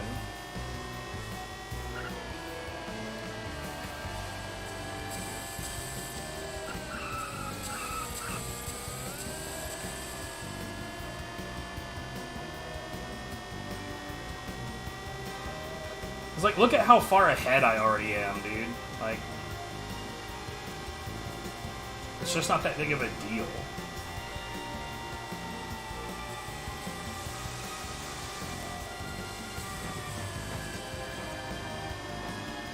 There's another race coming up, not the next one, but the one after it, called Dream Park Long, and that one is also not challenging, but it's extremely long. So it's probably meant to be more of a, like an endurance race, rather than like a can you go faster than the other racers race. No, this is not the final one. This is the third of 6. So there's 3 more. Now, to be fair, the very last race on this GP is exactly what it should be. That race is a son of a bitch. It's very winnable, but it is an asshole. And if Rui were here to hear that, they would be like, yes, yes, fuck that race. That race is rude and shitty. And they would be correct.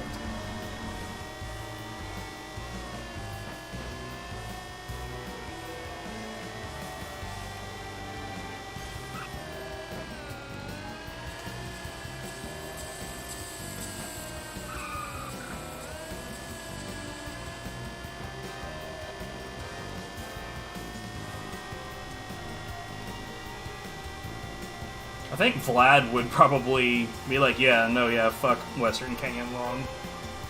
Yeah, Rui's a new runner, but they're what the hell, did I just almost go out of bounds? Yo, if there's an out of bounds right there, I want to know about it. I'm gonna have to look at that again. 4th lap, GP3. Hour and 36 minutes in. Okay. I'll have to try to remember that, because that was definitely interesting. Yeah, they're a new runner. Their runs are not good so far, but they've only just started, so...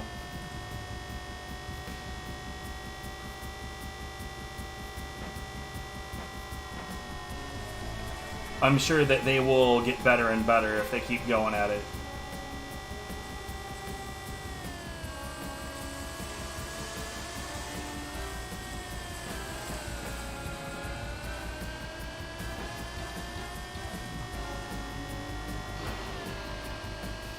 I mean, we recently got, like, Aman Arya Ramadan, I think is the guy's name, has also started, like, submitting actual runs to God Hand.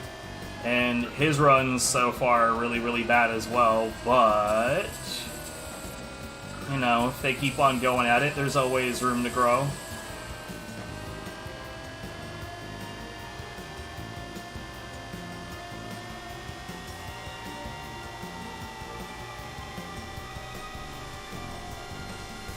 If I forget, well, yeah, I could always look at the chatty log.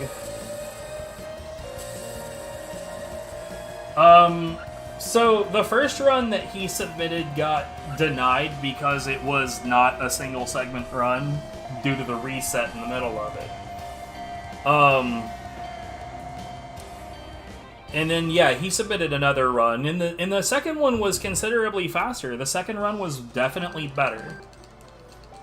Still not good, but again, like even if you were good at God Hand, even if you were really strong, good at God Hand, speedrunning it is a different kind of thing, man. It's not just about being good, it's about knowing where you can push the limits. Oh, there's just not a single thing that he does that's the optimal strategy. Like, the whole thing is stuff that needs to be reevaluated.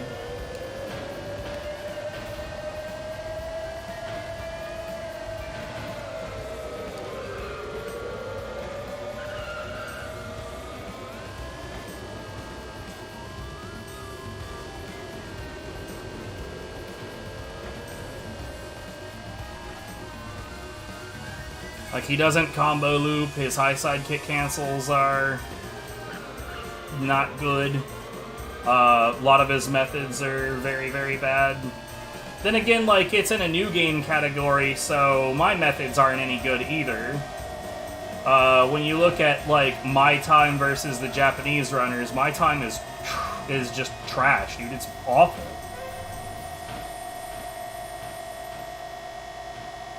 Like, I think my normal new game is like 10 or 11 minutes behind Usk's hard new game. So clearly I'm doing something wrong.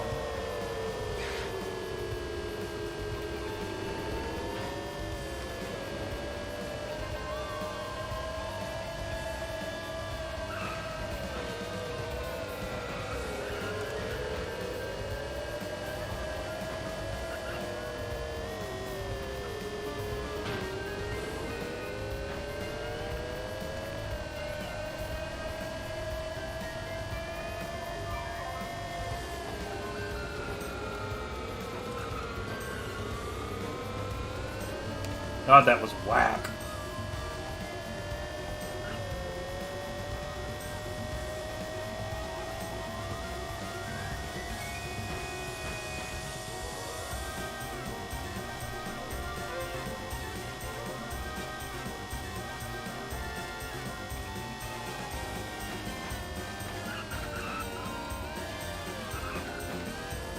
But that's because, like, most of the methods that I know in God Hand that are optimal are not new game related. Like, I know New Game Plus and pretty much everything Kick Me Sign inside and out. But when it comes to new game, like, how to optimize all of my God Hand and how to optimize, well, mostly the roulettes. The roulettes is the part that really fucks with me. Because I'm so used to Kick Me Sign stuff, so I don't really optimize those things all that much.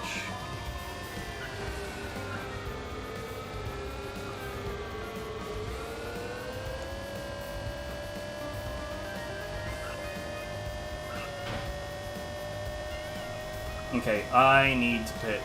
Holy shit, I need to pit. Oh my god, that was almost a disaster.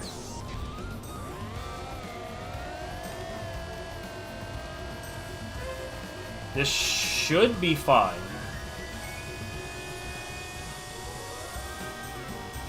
Actually, one snow and ice, so even if I don't get a great place in this race, it should not be a big deal.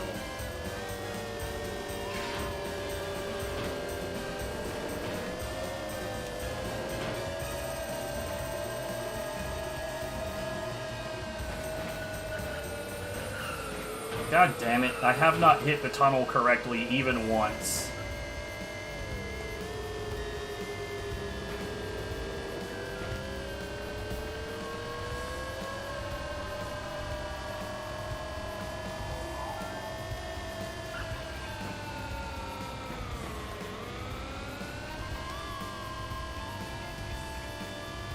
So looking at the dot ahead of me on the minimap and thinking, man, he's so far ahead, there's no way he'll catch up. Turns out, he's really not that far ahead.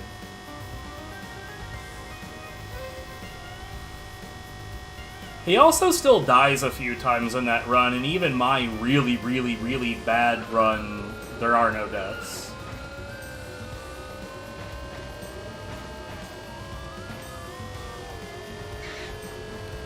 And again, I'm not talking shit here. Like I said, like speedrunning God Hand and being good at the game casually isn't the same thing.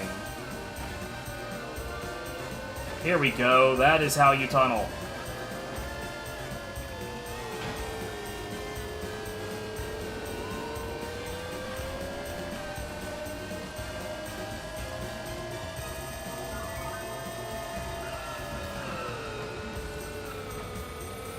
Bro, and that is how you fucking get through the ruins.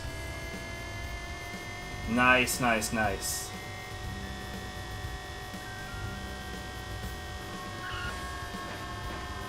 And now you look on the map, we've essentially traded locations.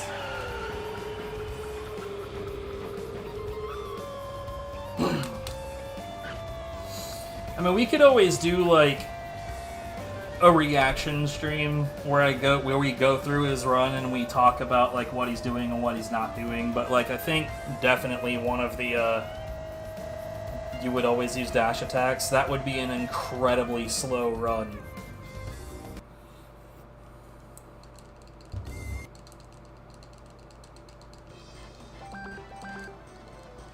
So this is Dream Park.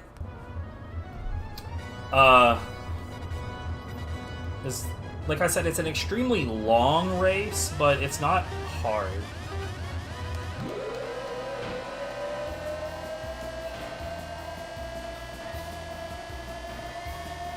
It's like each lap of this, I think, is in like the minute and 17 seconds or so range.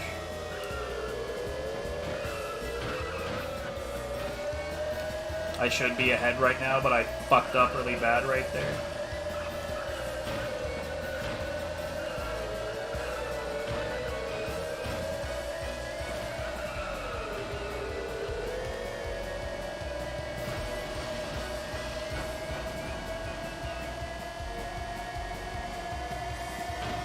Bro, get off of my ass. This is very abnormal.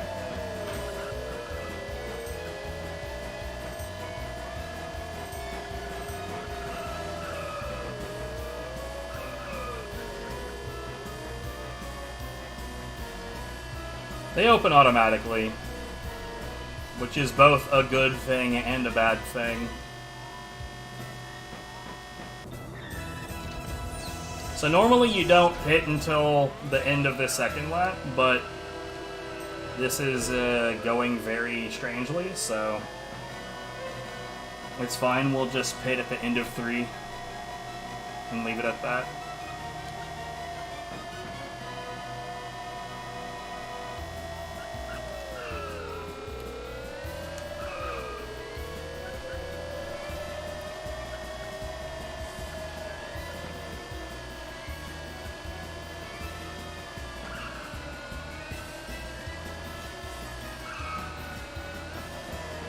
See, the unfair advantage of being in first is I don't have any vehicles in the way, so I can just drive, like, optimally instead of having to spend any time thinking about dodging anybody.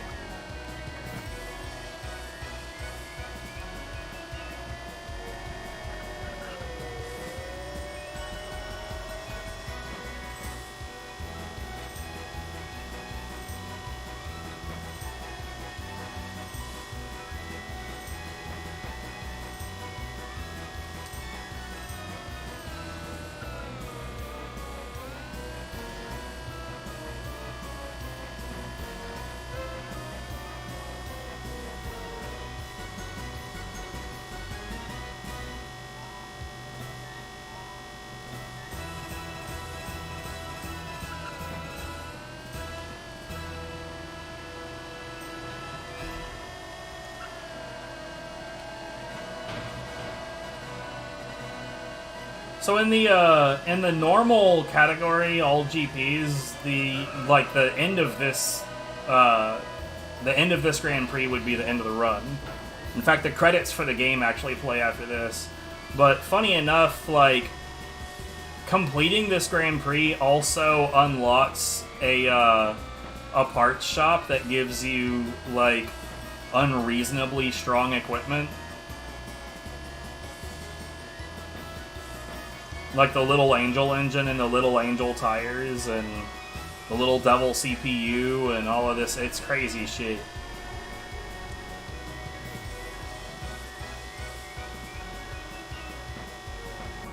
But the first thing that we're going to do immediately after this is we're going to do a few intermediate races, and then we're going to sell some stuff and get the Little Angel engine.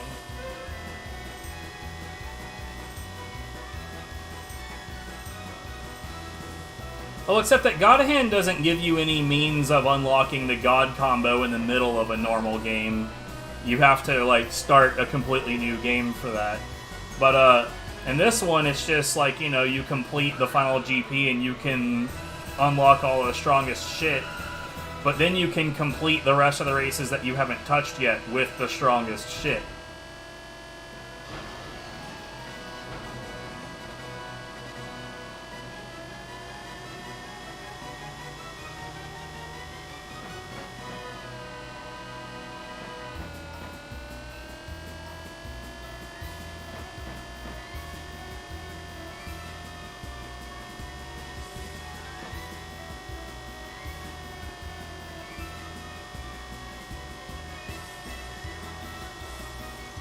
Which is what we're gonna do, of course.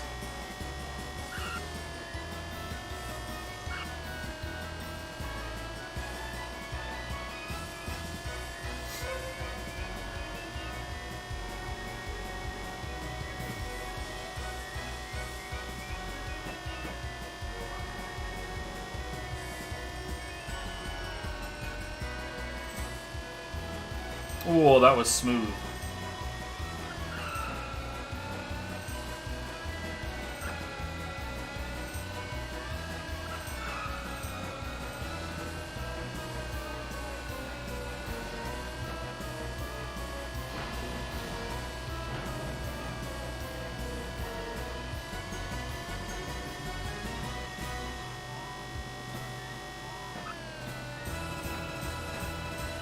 Oh man, that was smooth too.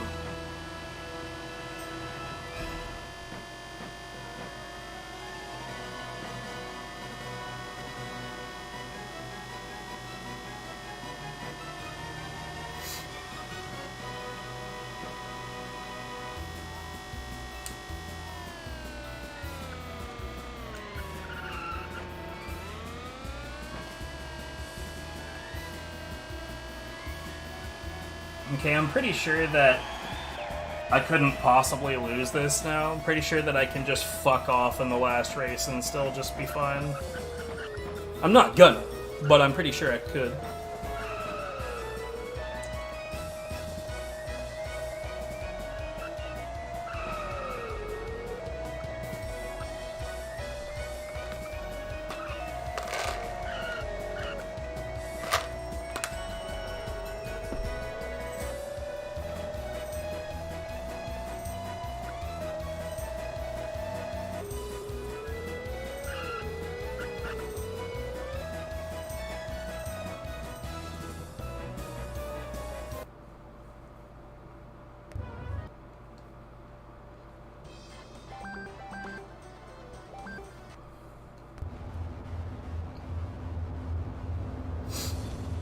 Okay, this race is a bastard.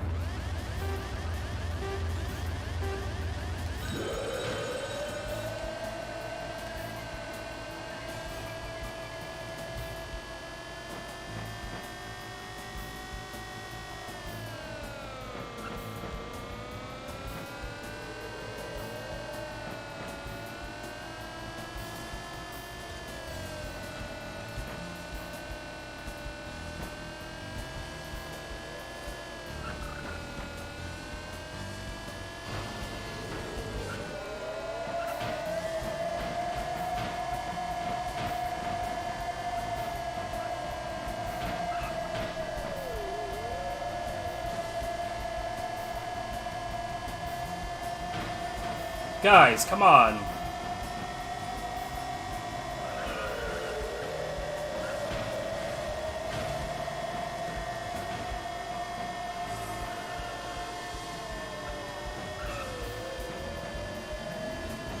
So this is abnormal, to be this destroyed even though I didn't actually fuck up the method that I'm supposed to use to not get destroyed.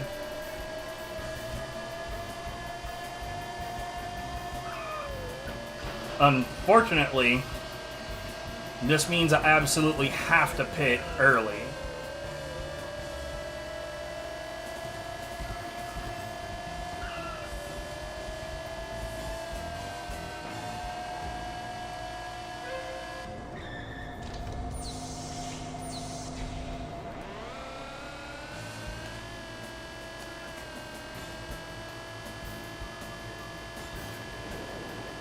Horrifying.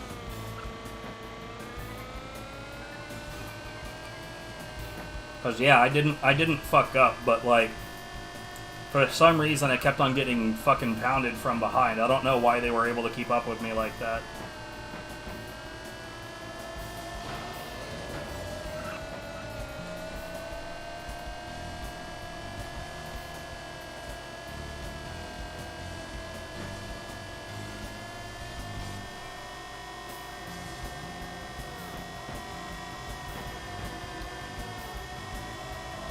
Good.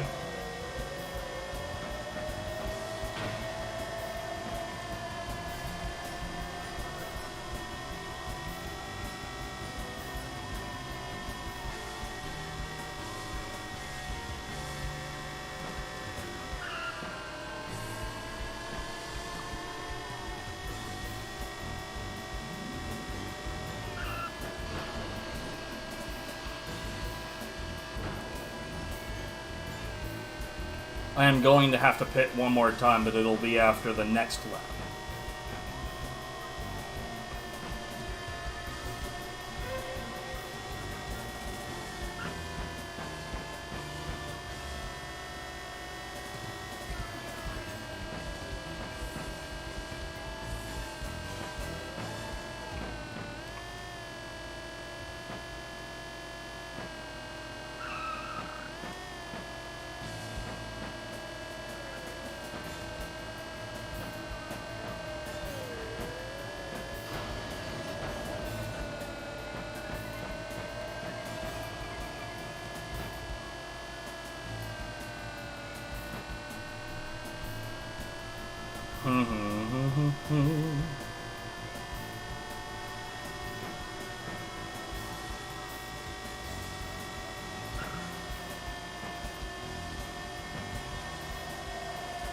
Whoa! I almost didn't make it in there. Bruh!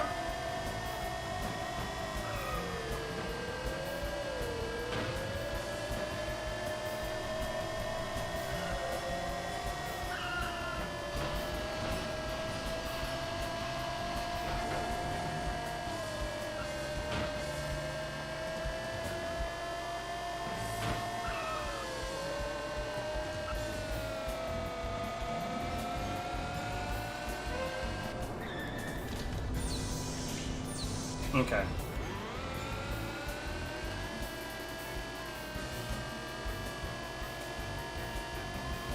Maybe I straight up win, maybe I don't. Who knows? We'll see.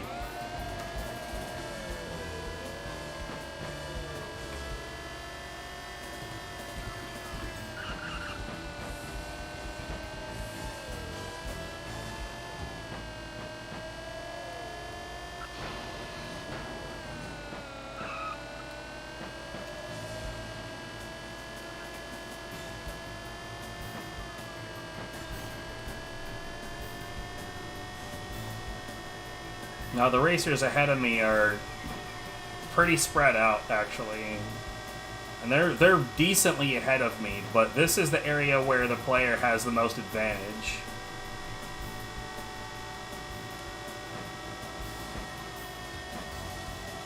And there's a couple of reasons for that. For one thing, I don't know why, but the AI plays... Yo, what's up, Rui? The The AI plays very conservatively in those tunnels, like slowing down for turns where they don't need to and such.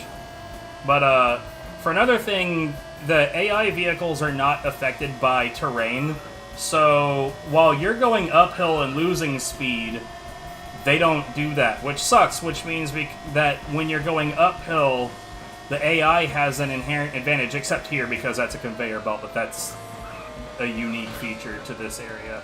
But that also means that when you're going downhill and gaining speed because of it, they aren't.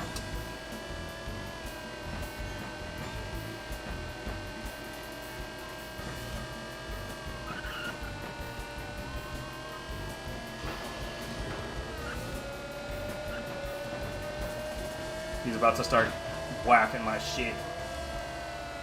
Good job, mate. So that's guaranteed we're at least getting second place.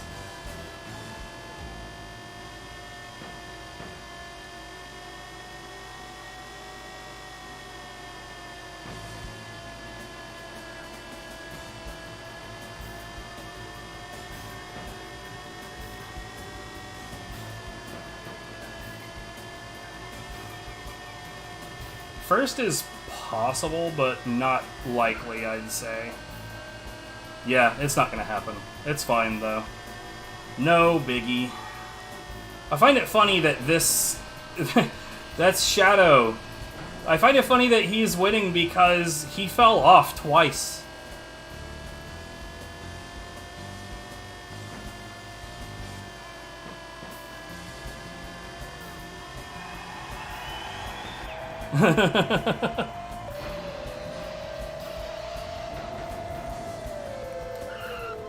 So I was first place all the way through and then second on the last race. That's acceptable.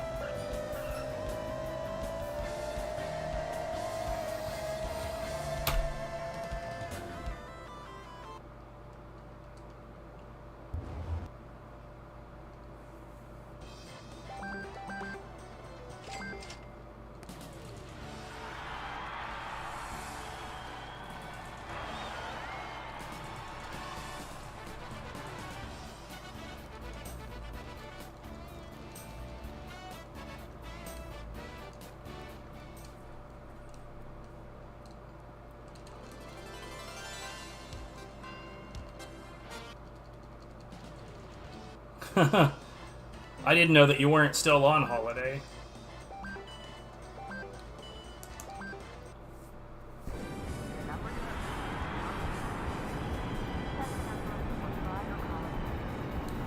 It's a good run, and you'll get there for sure.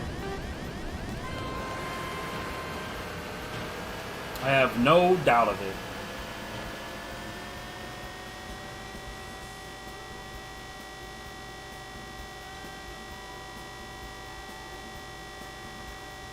Ah, nice, nice.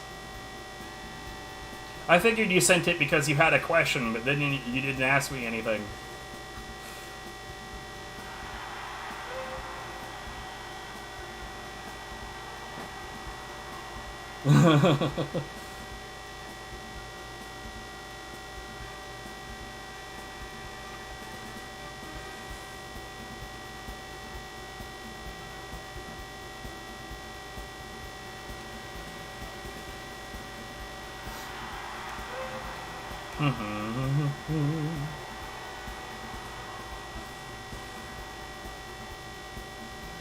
So, interesting little bit of history about the all races category. For a little while, I was potentially considering having it be all races -1, but that was because there was a race that we couldn't figure out how the fuck you're supposed to unlock it, and it took a long time.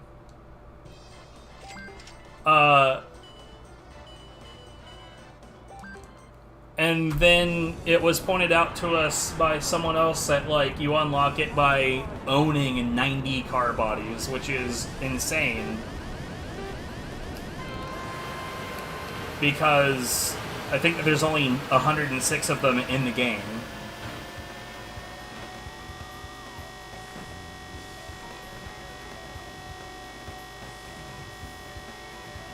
Hadn't even touched OBS? Shit. Yeah, you could. The world record is definitely beatable.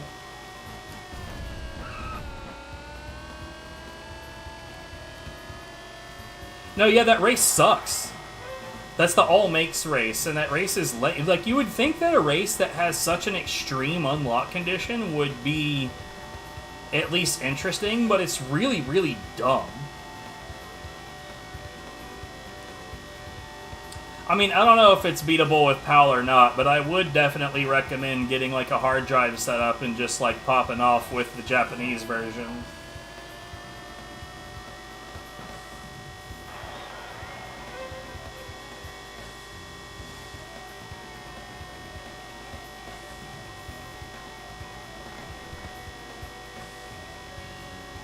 Ah!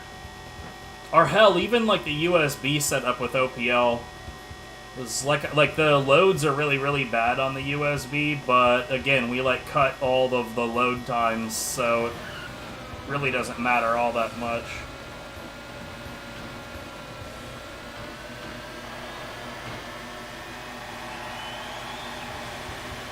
Yo, fair enough, fair enough. I think it'd be interesting if there was any game that I ran that actually was optimal on the PAL version, but I don't think that I've run into anything that's like that yet.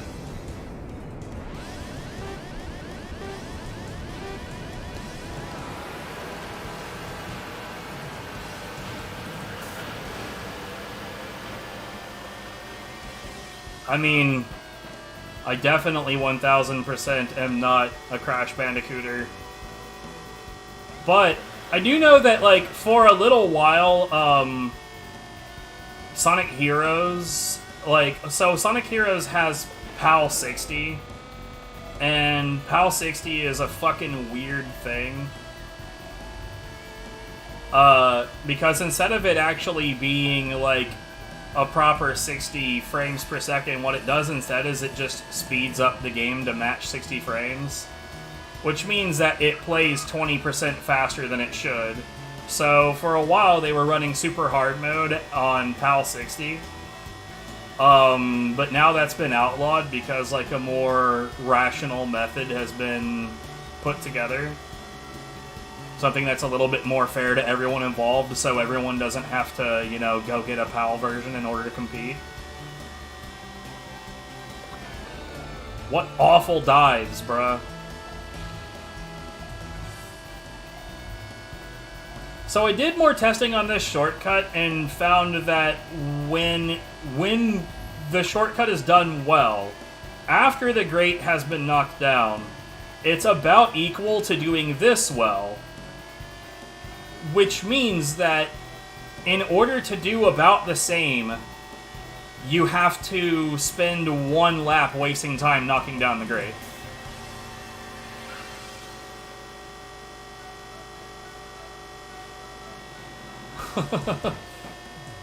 Well, I mean, like, for speedrun leaderboards, it really is best if you can find a way to equalize the advantage across all versions, you know? So that people don't have to get a specific version of the game in order to have a chance. But it is interesting when there's an example where specifically the PAL version is the best version of a game. But I know that there's a decent number of instances where the PAL version isn't any different. It's not better or worse than other versions. Like, for instance, if you wanted to pick up Blood Rain 2, so far as I know, it's exactly the same.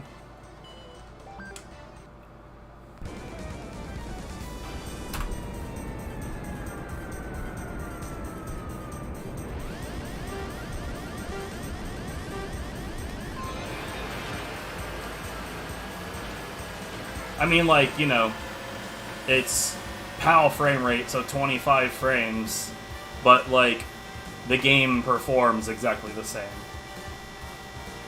All the tricks work the same, all of the methods are the same, the game, like, performs the same, everything is the same.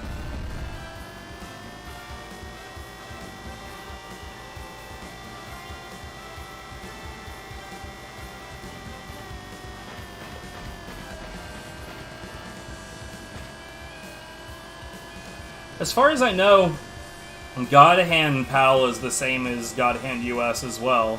But what's more is that God Hand PAL has a unique advantage in the fact, I say unique advantage, it has an interesting little feature to it in that when you load the game, it asks if you want to be on a PAL signal or an NTSC signal. And it has like a full version of the game for each of those. So it's not like one version that gets adapted to one or the other. It's one disc, two versions of the game for each of the signals. Which is a really, really, really cool way to set it up, I think.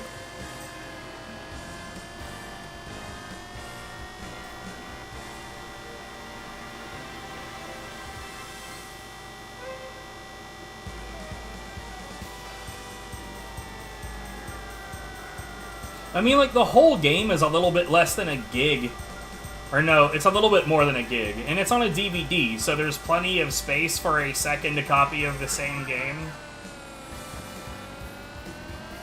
There's no reason not to. So it's just interesting that they were just like, fuck it, like, this is the easiest way to accommodate.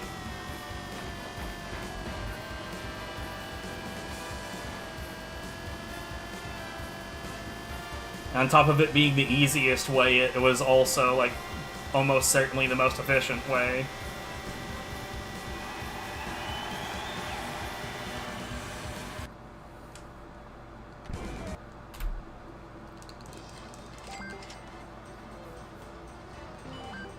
Okay, so now we're going to put on the family engine. Now we're going to go to the shop.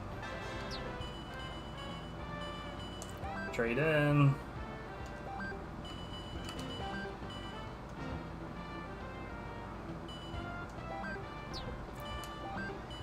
I don't know what this sound outside is behind me, but it's getting on my fucking nerves, bruh.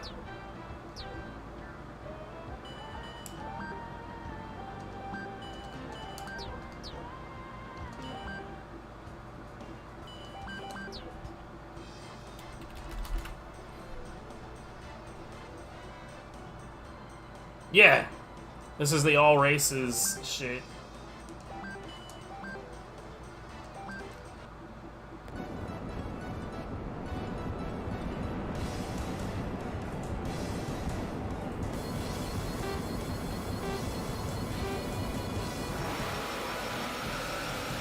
So, fun fact about the little Angel engine is that it has a lot more power than these dinky little tires can handle, so you're going to see me peel out a lot.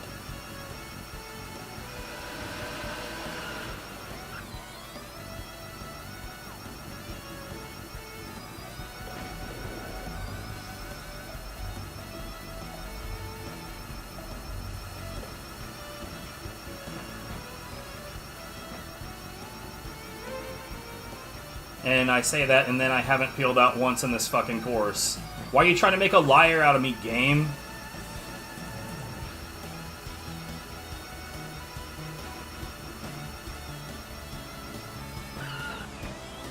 Oh no, yeah, there's no reason to try to, like, switch to a more optimal... Oh, goodness. Oh, goodness. There's no reason to try to switch to a different gear underwater. On this engine, because your acceleration is just unholy.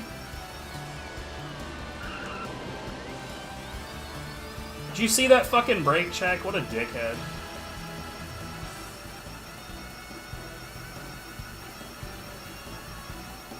I am fully convinced the only reason that the trash truck exists in this game is to potentially make you crash into it so you lose your no collision bonuses.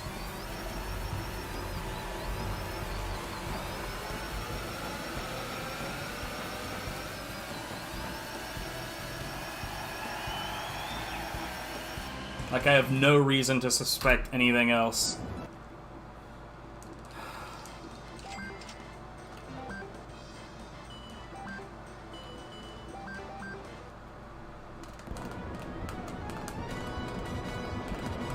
I also love how on this engine you just, like, the first thing that I do is I mash the shift up button.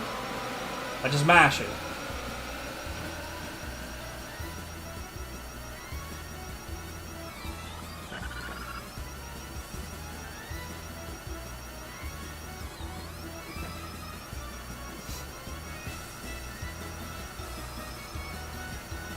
Negative. We're only just now starting to touch, like, parts-based races. I don't do the glider race until after I have the best wings.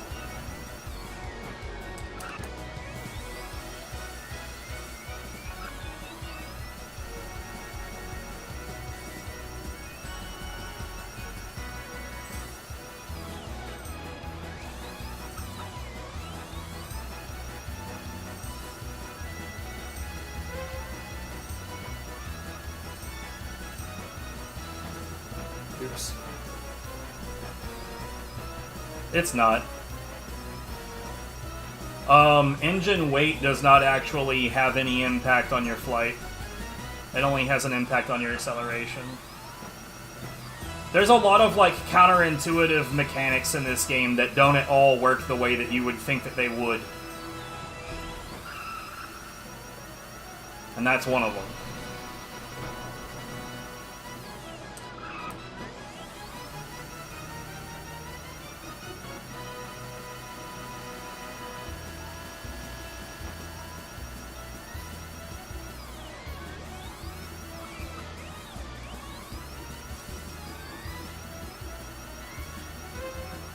There's a trick to it, and if you're still around for that, I will show you what it is.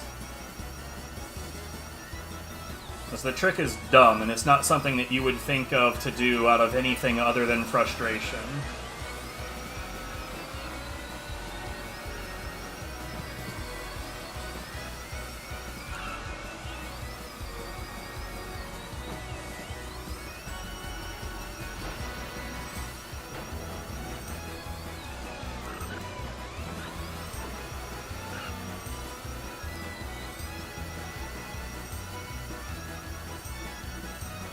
I don't know how long it's going to be, though, if I'm honest. It shouldn't be too long. Question mark.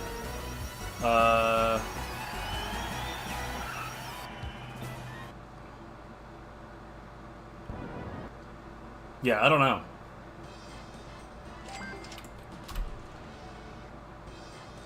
Oh, whoops.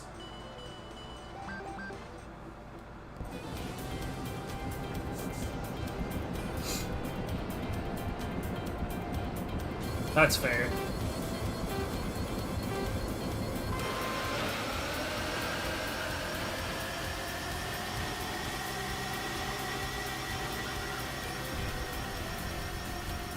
Yeah, you know, it's an interesting thing when I came back to this game, I didn't remember about the MR layout. And so as a result, when I first came back to this, I was like, why is this game so much fucking harder than I remember? It took me a while to realize, like, oh, right, because I used to be able to turn worth of shit.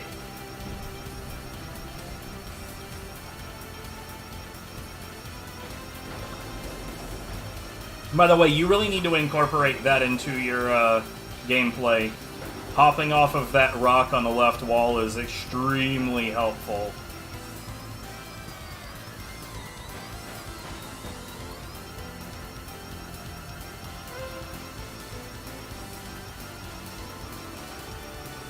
Though I think I shouldn't do it this time.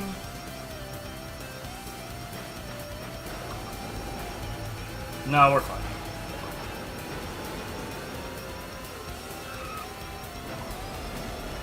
Yeah, the thing about dives is that the more time you spend not actually on the floor, is like it's best. It's best when you're not touching the bottom. That's why when you like look at my dives, at my really good ones, you see me like skip along the bottom. Pastel. Yet another snow and ice. I really don't like this part about this route. The fact that I've got snow and ice, and then snow and ice again. I don't know if that hit me.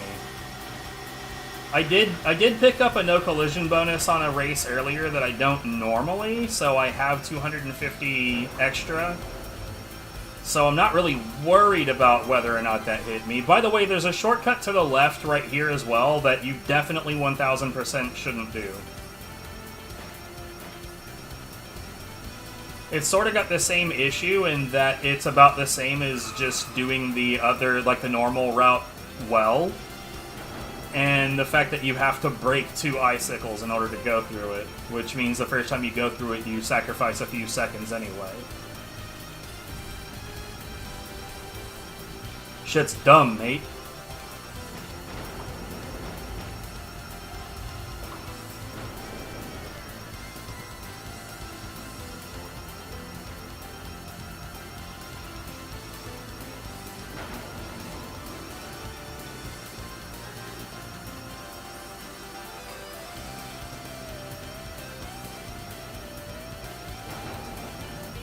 Yeah.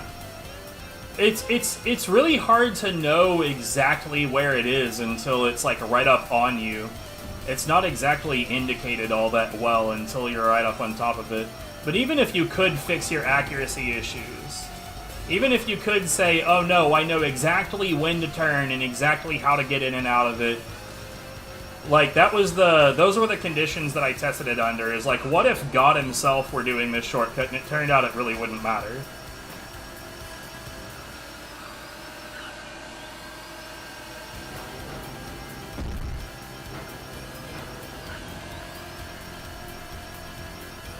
That was extremely risky.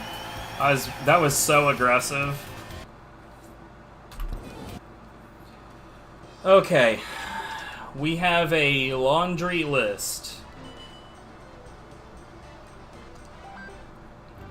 So, cool custom. We need the slalom float. We need the coin holder. We need the off-road tires. Now we got a Pro Street. We need the cop light. We got a landing gear.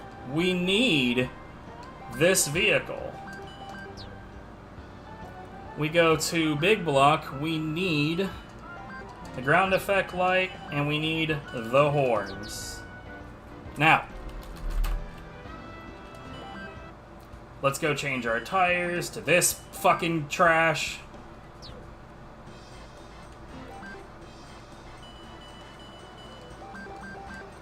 Now we do the off-roads. I hate Great Stadium. This fucking map blows. It's terrible. I hate it.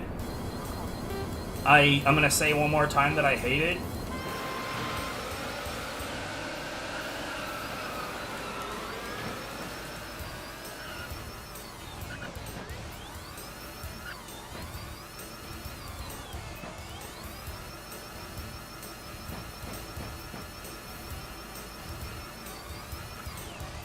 I mostly just hate this map because it's so fucking cluttered. It's like, good lord, it's cluttered. There's so much shit in this fucking small space.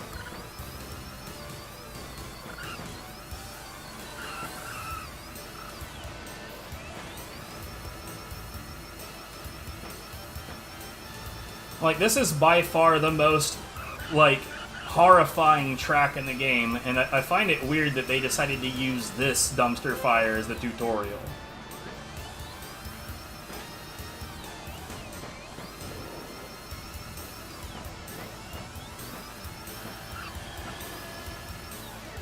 Well, reminder that there's also an endurance for this. I think it's 7 laps. It's either 5 or 7. It's something like that. By the way, it's not normal to get a no collision bonus here, so that's interesting.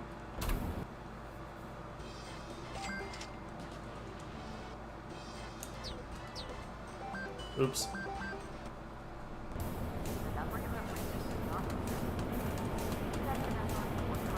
Yeah, it was real close.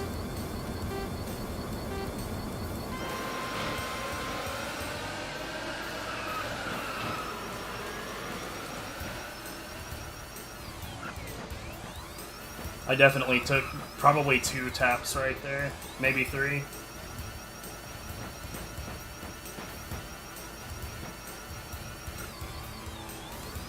Like, honestly, if you could get a no damage bonus on the last one, it would be kind of a big deal, because it's a 1,400 payout, so you would end up with 2,100 instead. 700 gold for free is nothing to sneeze at.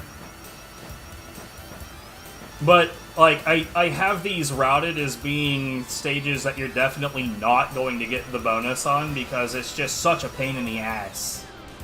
Like, you'd be sitting here retrying over and over and over, just trying to get a start worth looking at.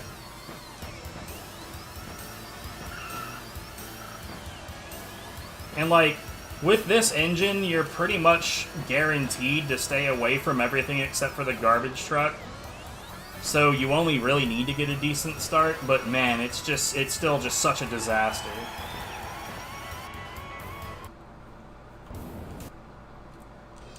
Two.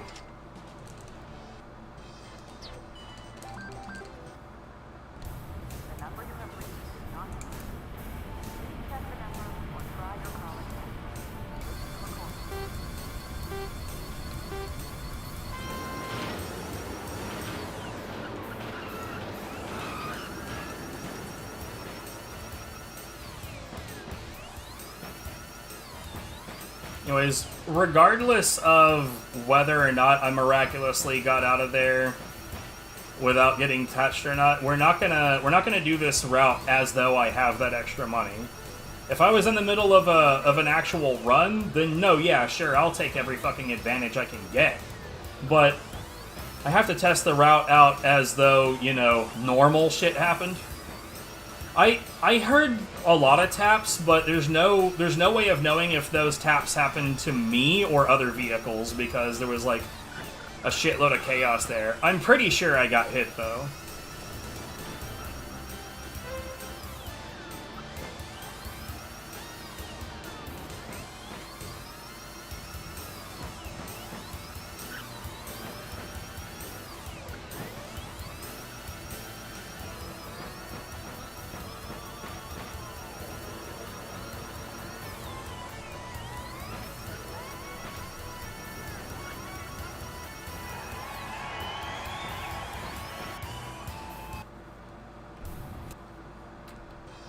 Yeah, which is fine.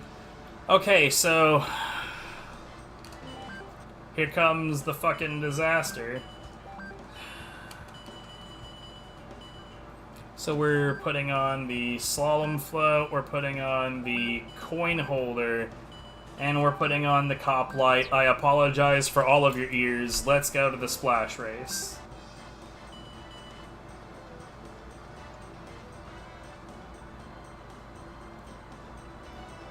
The truck.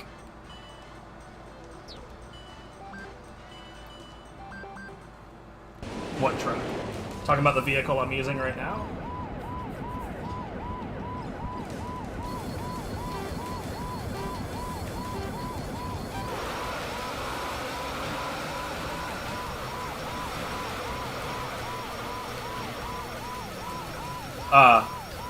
I guess. Fair enough. So, you might be wondering why the hell I don't bother to get the, like a racing prop for this or something. But, even with the best propeller that is only going to give me, like, maybe another 6 miles per hour, maybe 7, something like that, it's really not that much. Plus, it's only this one race that it would even be used in, so it would be a complete waste of money. Which is also why we didn't bother spending the extra 1,000 to get the racing slaloms rather than just like the floats. Plus, like, real talk, 210 kilometers an hour on this surface is plenty. Yeah, I apologize to your ears already, because this cop light's gonna hang around until we're done with the cop light race. And I'm gonna warn you guys ahead of time, that race is super fucking loud at first because every vehicle has the wee-woo on it.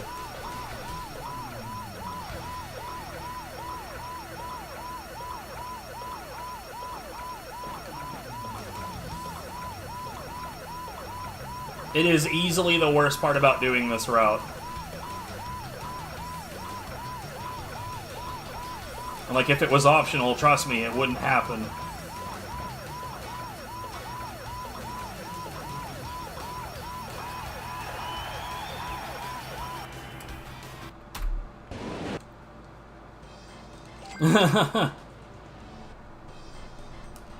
Okay, so parts coin holder. Oh, go to the right. Jackass. And then parts police car, Asian City Law.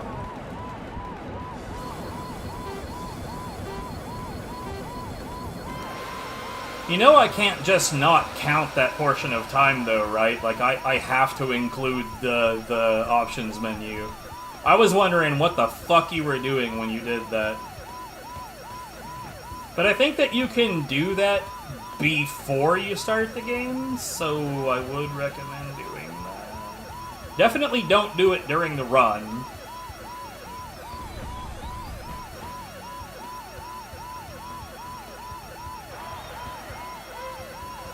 Okay, fair enough.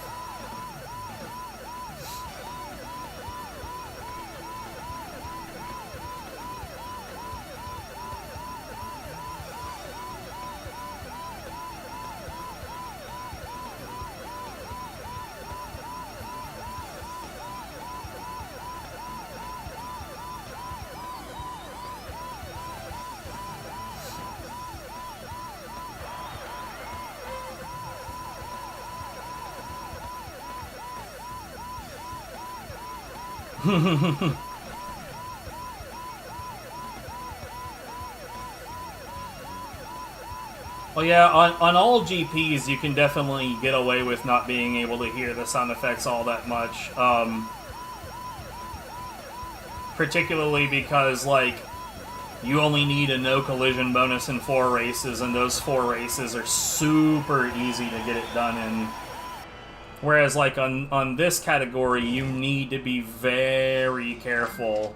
And if you take a love tap and you don't realize it's happened, and then you continue on, by the way,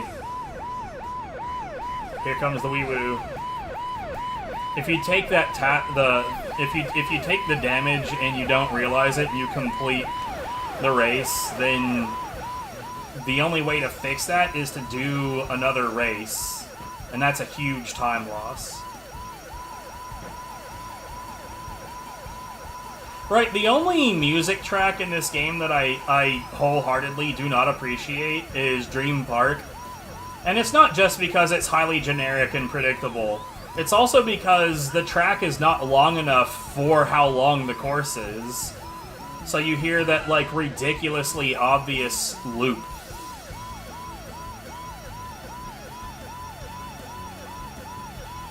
Like, I'm pretty sure that the other tracks have, like, better loops that aren't nearly as obvious.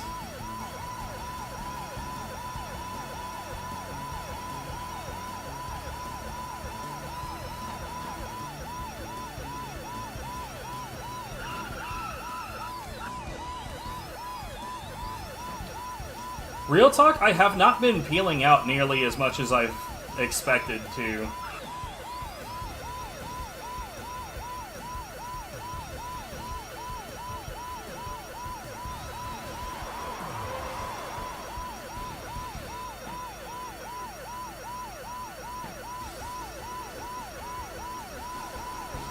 It's like, we just now heard the loop on this track, but I mean, honestly, I don't mind that loop.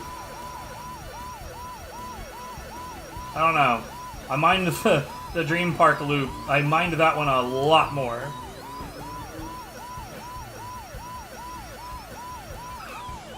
Ah, shit. Well, that was fucking lame.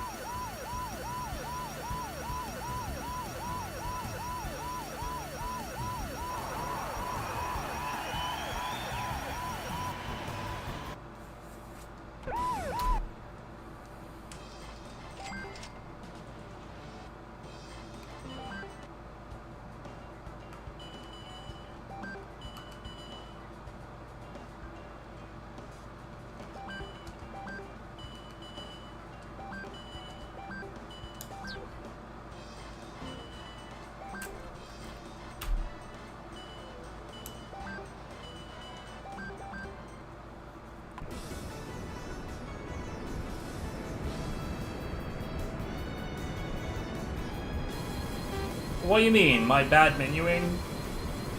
That's why this is just a test run, bruh.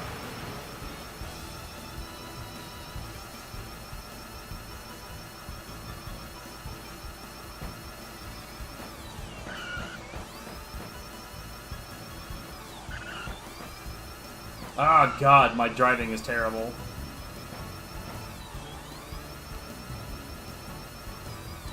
Like, really, really terrible with the shit. I mean, I am, but, like, this right here is just a test run.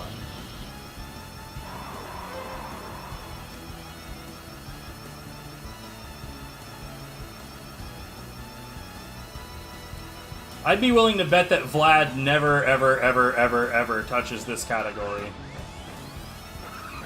Like, 1000%, I don't think he's ever gonna.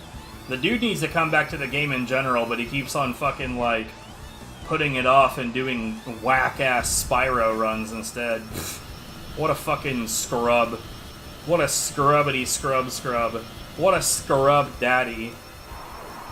What a scrub-dub-dub in a tub. What a nurse's scrub. I've run out of scrubs. I am scrubless.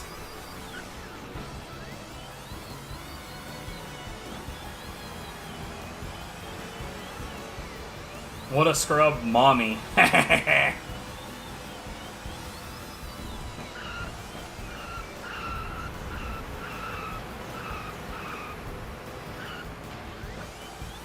Yes, the money is that valuable.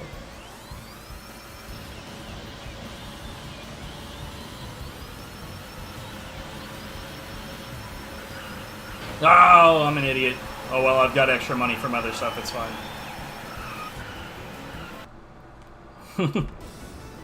That was whack. Oh, I actually have it routed to not get the no collision bonus there, so I suppose I was supposed to just be really aggressive.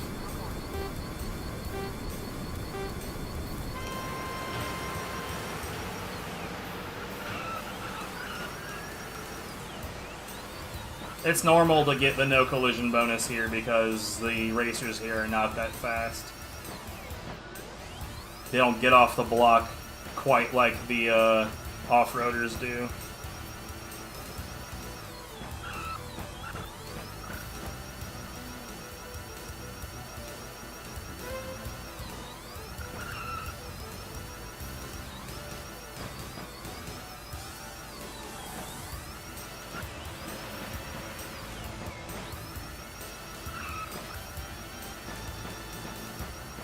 I feel a little annoyed because this route definitely should have included putting the ground effect lights on before putting the skis back on.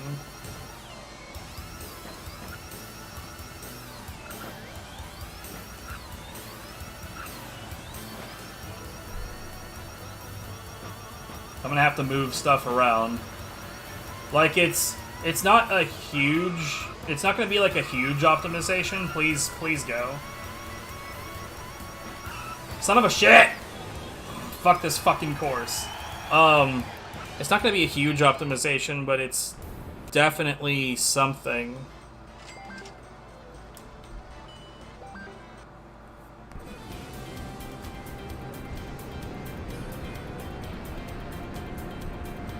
Anyways, I'll move it around after this. And then I'll end up having to test the route again at some other time. Fucking blows, bro.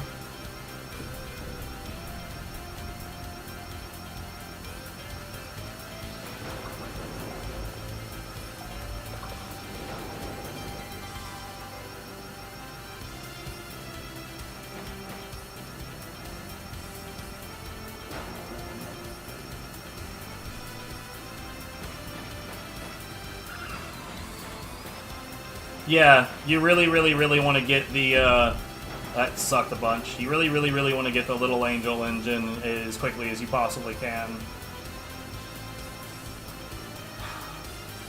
Plus, like, the more maps you can keep, tucked away for the final stretch, i.e. when you have like the optimal setup and final tune, the better. It's like you definitely don't want to knock everything out of the way before you can become optimal.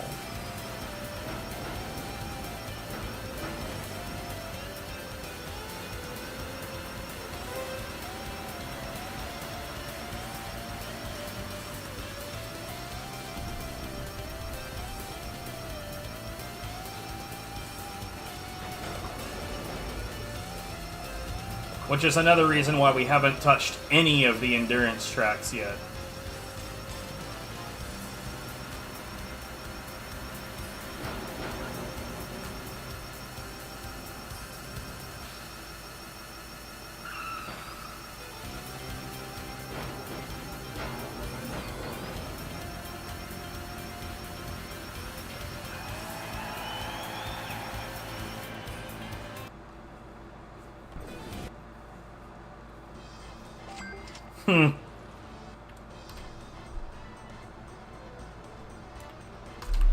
They're less Viking and more like Texas horns. Okay, so we're finally buying the wings.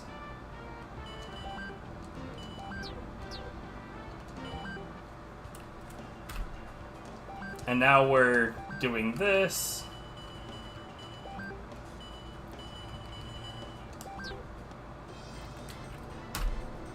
And now we're doing Steamway Long on the work body. Wait, that's parts. I'm an idiot.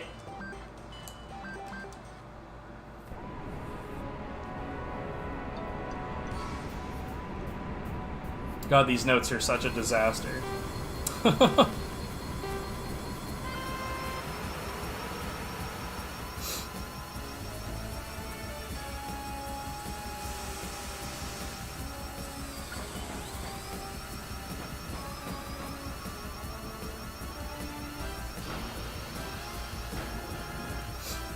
That felt really smooth.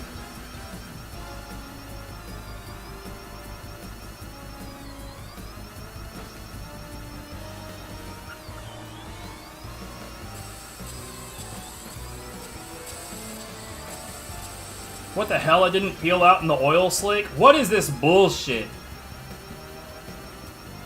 Guys, I'm clearly cheating.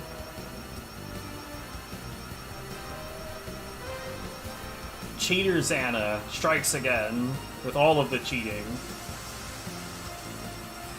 Well. Apparently cheating doesn't pay.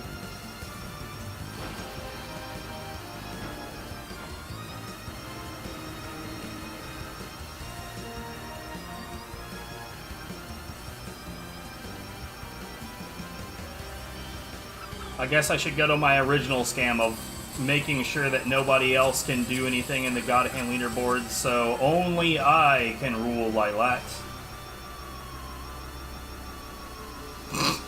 I still think that that's like one of my favorite accusations ever, is that someone was like, you just want to make it where no one else can have a time on the leaderboard so you'll be famous. Like, yeah, I'm famous.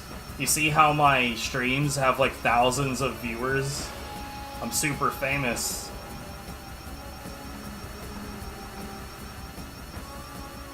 When I walk down the street, fine ladies are like throwing rose petals around my feet because I'm so famous.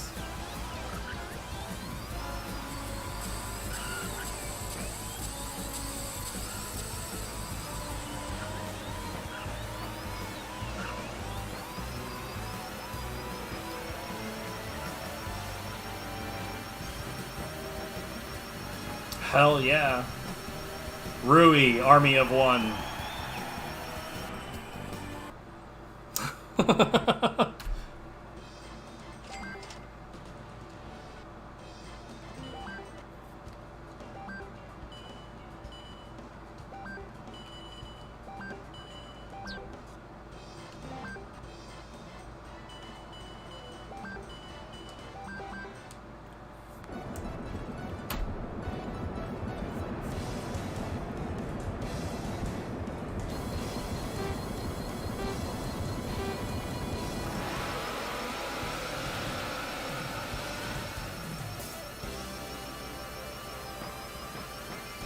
Imagine being enough of a dipshit to roll with ground lights IRL.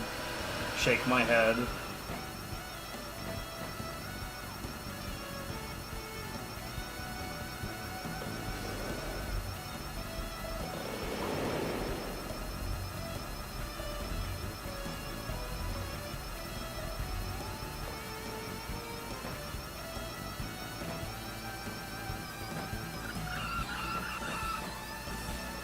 By the way, if you are one such dipshit, my condolences. How did you contract the dipshit disease? You should see a doctor about that.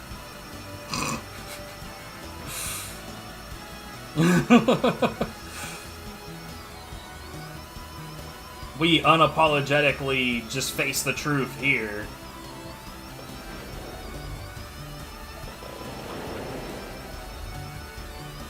Yeah, like, I don't find any of the, like, super popular games all that particularly interesting. Like, I couldn't give the slightest rat fuck about Super Mario 64.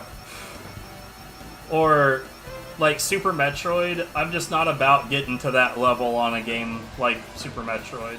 It's just too much.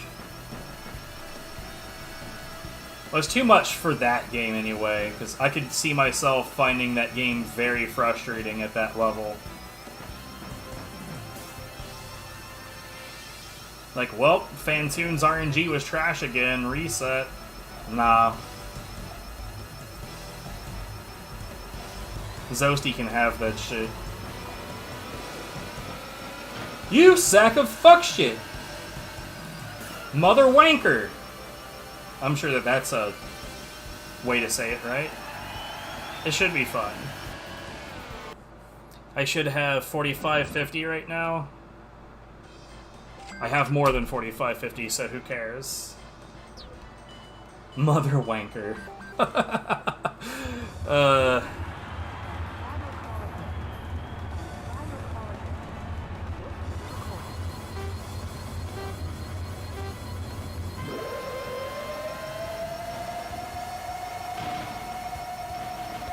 I have this one listed as not being one to bother with.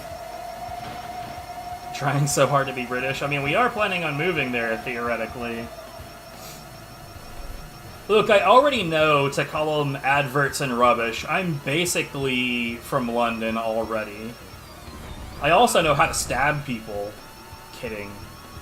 I'm an American, we shoot people. No, I'm kidding there too. I'm a fucking bastard.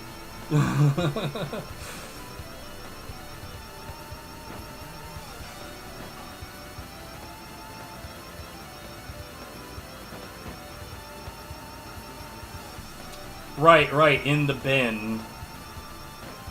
But the bin is a trash can, though. Like, argue to me that it is not a trash can.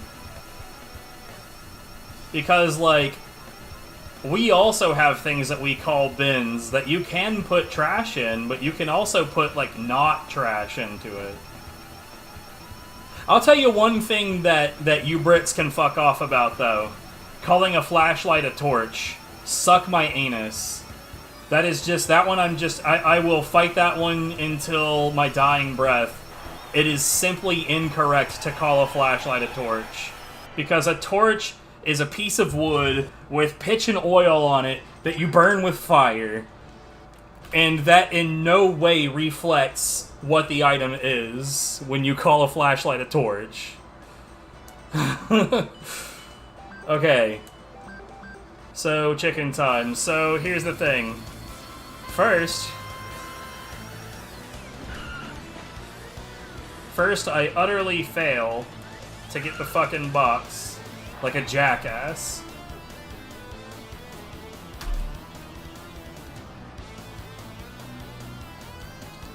By the way, love you guys. But you're wrong about flashlights. It also doesn't work in the other way, because, like, what do you call a fleshlight? Do you call that a flesh torch? That shit is terrifying. It's not allowed.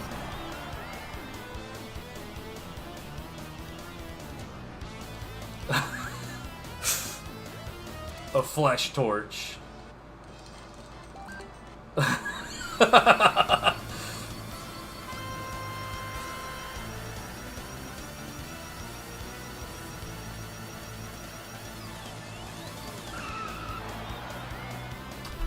So it's really, really, really easy to forget to do that last one where you actually have to win the thing after you get the boxes. Anyways, it's time for the glider dive. So this shit is dumb and I hate it, but it is the only way that I'm aware of to get this done.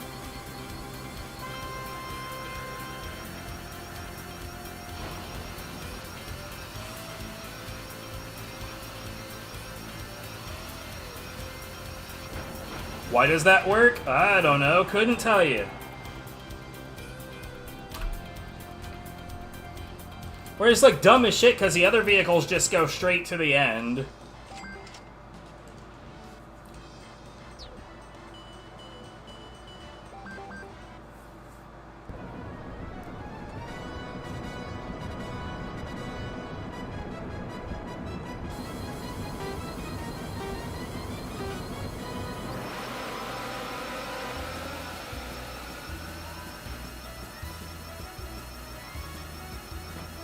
Of course.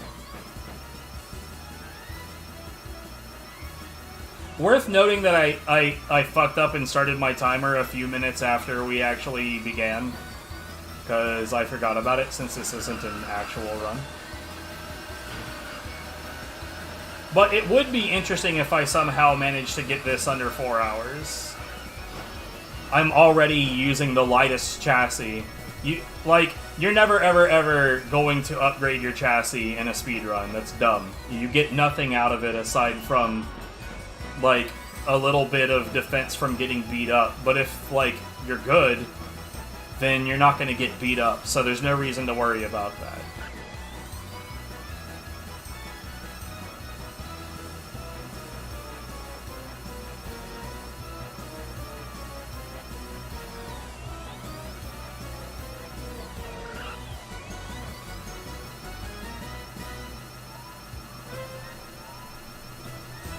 But yeah, plus the chassis are so fucking expensive! Like, the only one that, like, has a price that's sort of accessible for speedrunning is ridiculously heavy. And it fucks with your acceleration a lot. Plus, we already talked about how the weight doesn't actually affect your flight.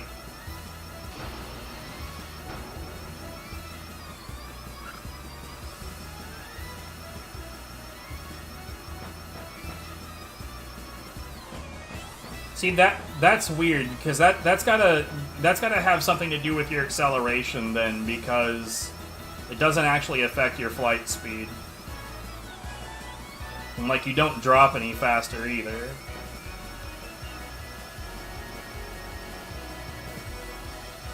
What vehicle are you using? Because some vehicle bodies, for some reason, they, like, tip down before the wings deploy.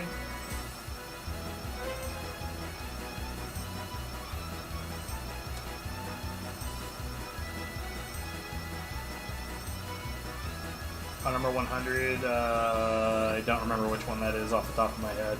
I would suggest trying a different car as part of it, but at the same time, like, yes, like, even with the Angel engine, things that affect your acceleration definitely affect the Angel engine's top gains.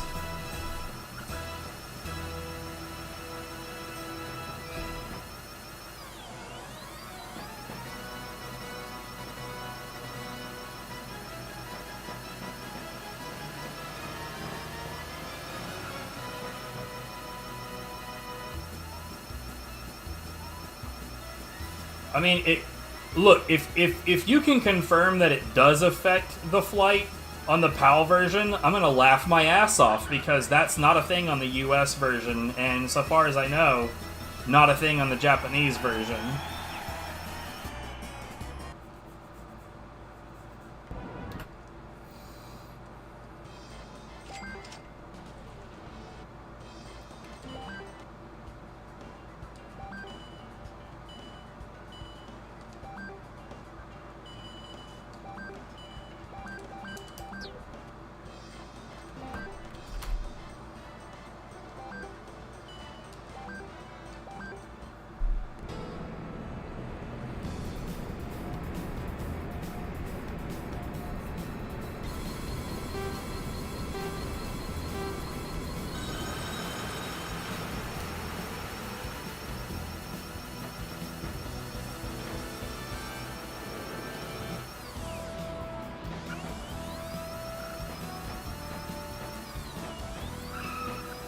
Yo, was that actually all of the parts and body stuff? Like, was it actually, though? It didn't feel like it was.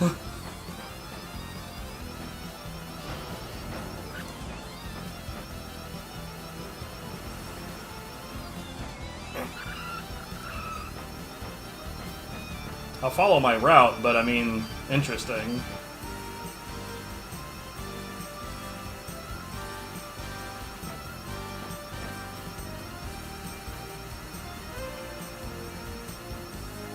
Oh, wagons.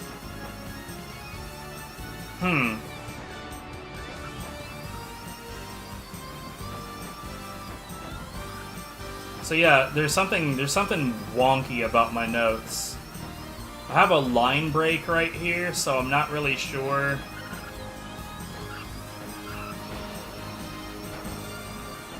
What's going on with that? We'll see what's going on. Like, maybe I do them before... Like, so long as they get done before the final tune, it shouldn't matter. Emphasize on shouldn't.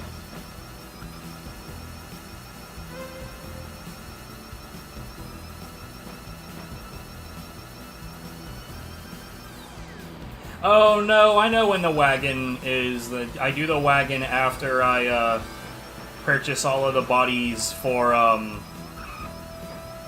the all-make race. Okay, so that one is at least explained.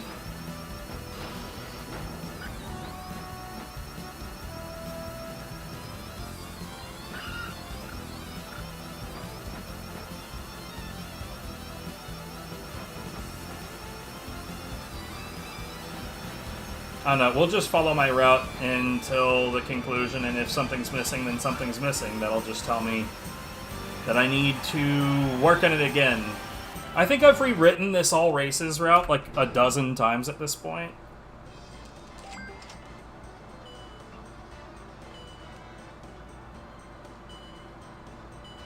Here, I think after this...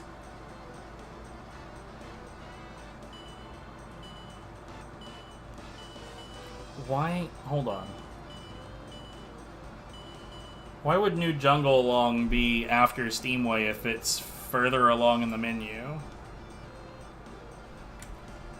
It's like, we go here, then 1, 2, 3, 4, and then that would be it. Okay. Weird.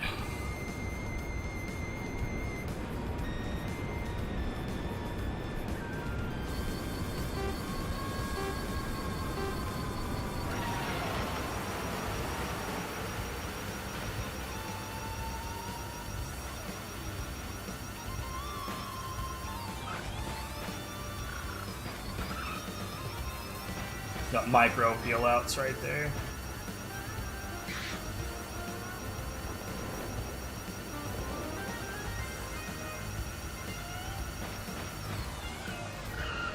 I hate this cave.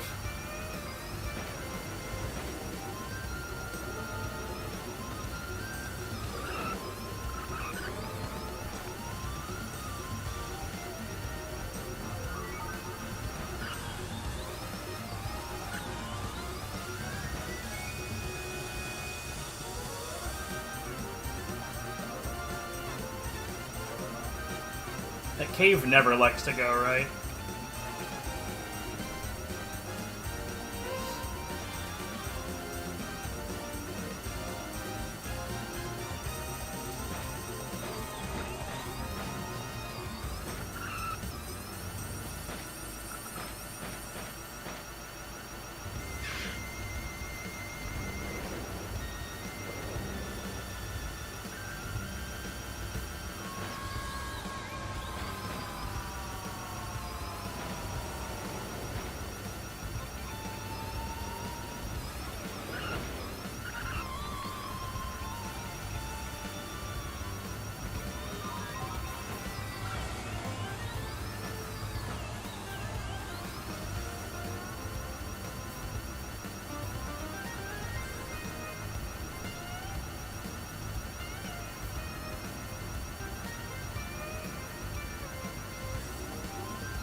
Fuck you, trash truck. Bitch.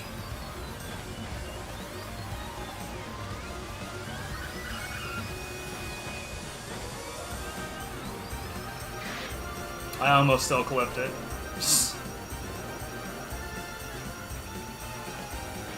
All of these are marked for having the bonus.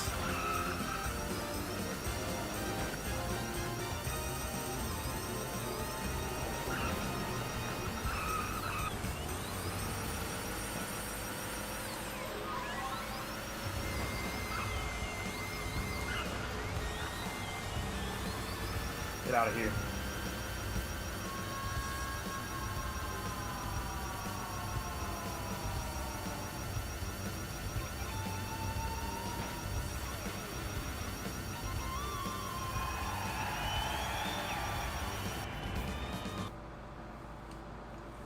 By the way, even after a race is concluded, you should definitely 1000% continue to drive forward and get as much distance as you can, because the game doesn't like actually differentiate any state that your vehicle might be in for accumulated distance for unlocking stuff.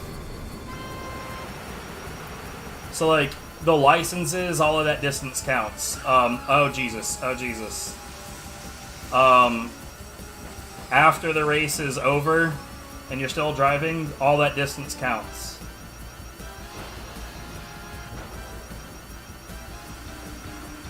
You should absolutely 1000% keep driving like the race is not over.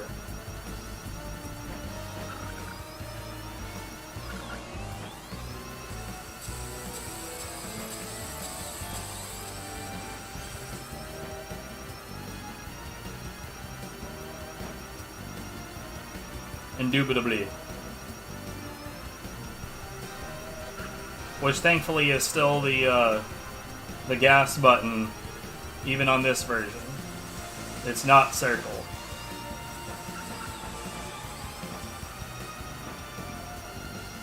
Japan did not circle for once.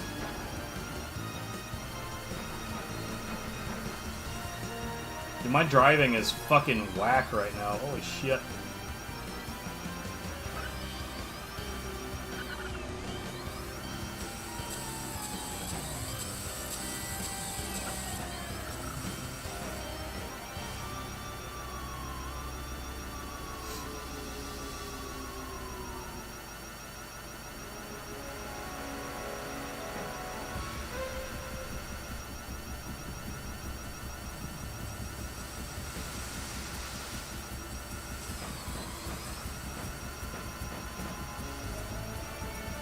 But yeah, when we do move to the European area, like I said, I'm not sure if England specifically, but that is the prevailing thought at the moment. But when we do, I haven't decided if I'm gonna try to speak properly or if I'm just gonna go full Southern. I'm gonna just be like, "Howdy, y'all! Hoo-wee, that sure is a big clock!"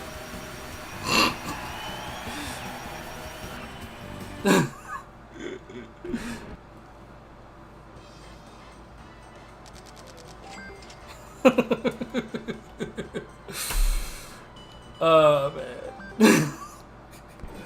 Oh, Brave Fencer Musashi. I liked that game casually about 1 billion years ago. I don't think that there's any chance in the world I would want to, I don't think that there's any way in hell I would actually want to do runs of it. She really lays it on.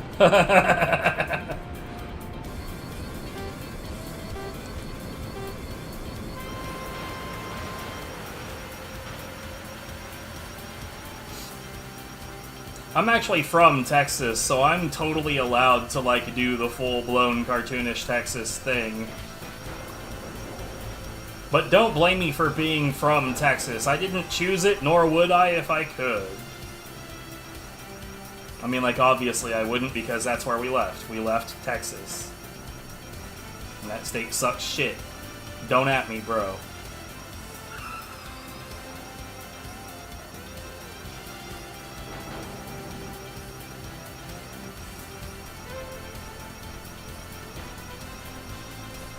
Watch someone like watch the YouTube VOD of this stream and be like, this guy's shit talking Texas. Grumble, grumble, grumble. Like, yeah. I'm from Texas, I'm allowed.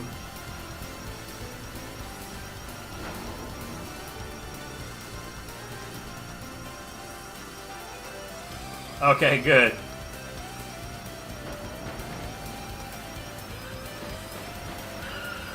Oh shit, what the fuck? Okay. Can't say I've ever had that happen before. This might be a bit messy now, because I'm not sure where I'm gonna have to pass them.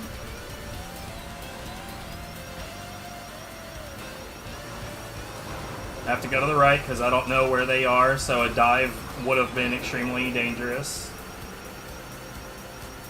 In case you're wondering, no, falling off of the side does not, in fact, negate the 0 collisions. So I can still get the no collision bonus, even though that... I would argue that flies in the face of the idea of, like, not taking damage.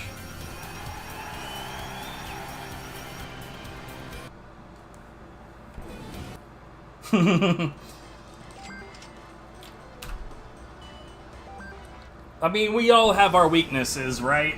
I think that, like, the British accent is really, really soothing. It's possible to squeak through there and not get hit, but it's a pain in the ass, and it's not routed to be that way, so... It's fine. I don't care that I clipped that thing. But I mean, like, just saying women's American accent, are you talking about Southerners? You talking about, like, New Yorkers? What about Jersey?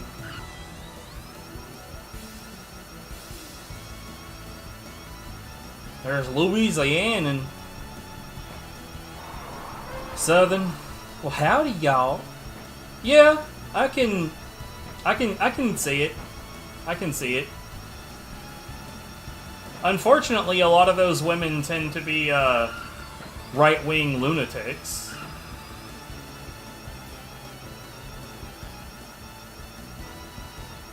Not all of them. Don't at me, bro. I mean, if any right-wing lunatics hear me say the phrase right-wing lunatics, I'm gonna get fucking added.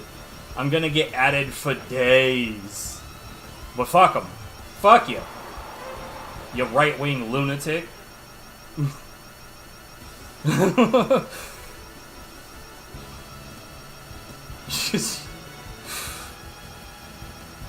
That's a conversation to have during Gadget Racers. Like, thank you for coming to my Gadget Racers and American politics stream. Let's talk about extremists.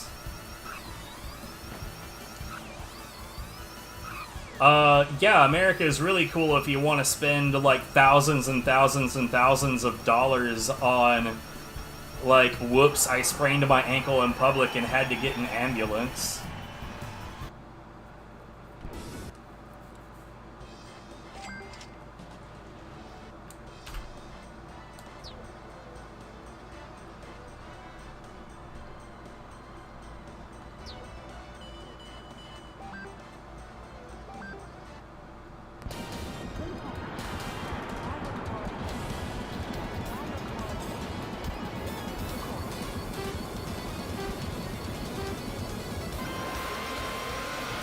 Okay, that was really nice.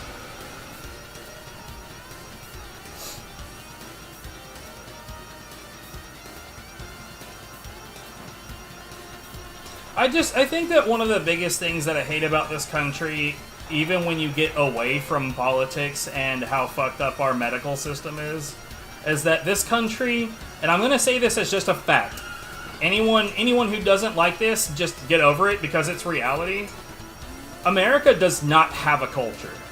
Like, nothing that we have is our culture. Everything that is here, that is cultural, was taken from somewhere else. So anything that is almost American in culture, You have to accept, you have to understand, the reality is that all of it is piecemeal. It's combinations of pieces of other cultures.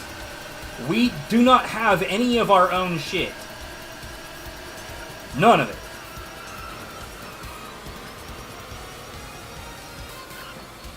Fuck off! Bruh. I don't have the freedom to get sick and not go bankrupt. It is hilarious to me, the people that think that America is the freest country in the world. Like, fuck off straight into the ocean.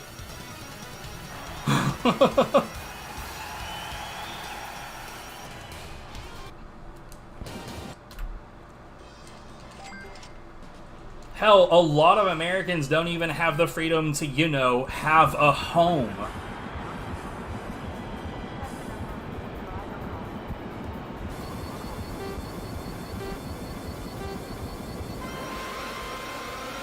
There's a really good scene from, I want to say it was probably an HBO show or Showtime. It was like a, you know, a premium channel show where they were allowed to say fuck and whatnot. I believe it was called The Newsroom, but if you were to look for this scene on YouTube, I think it would be The Newsroom, Why is America the Greatest Country on Earth? And it's not, the scene does not go the way you'd think it would, but it also kind of ends with the, but we could be malarkey, and like, no. Just no, stop it. You were doing so well.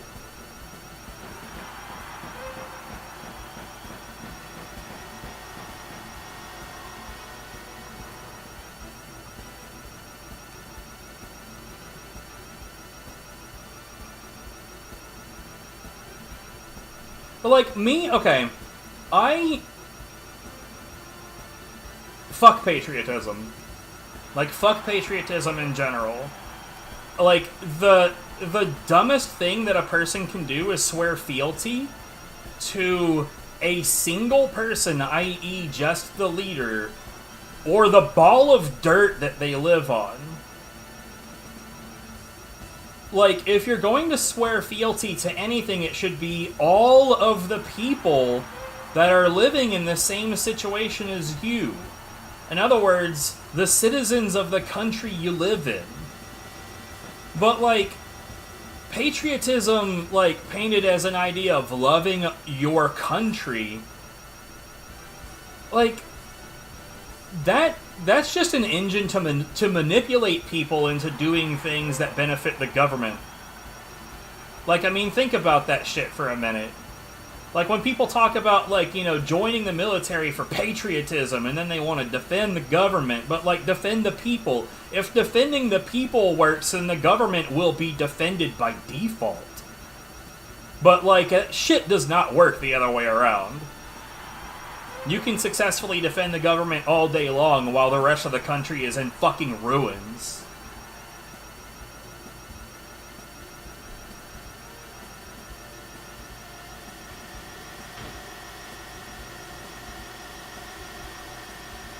I'm going to take this outside to make sure that I don't have any risk of clipping anything, and then boom.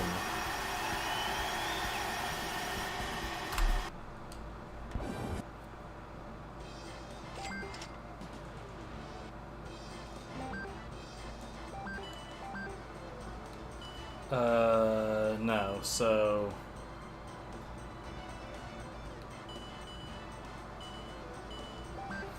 Trying to see... Okay. I see the logic here.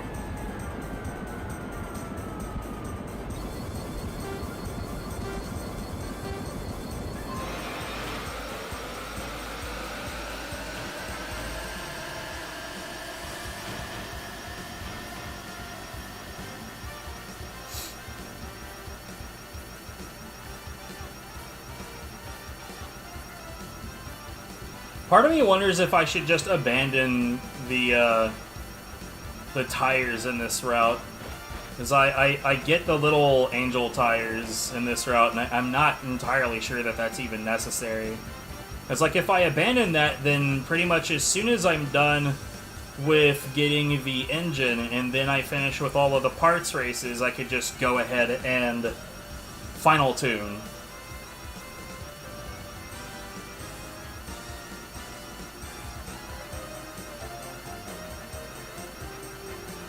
Like, hell, I could even go ahead and just final tune twice. Well, could I? No. Probably not. Because that's another 2,000 out of the run, and there's only like 3,975 that's unspoken for at the end.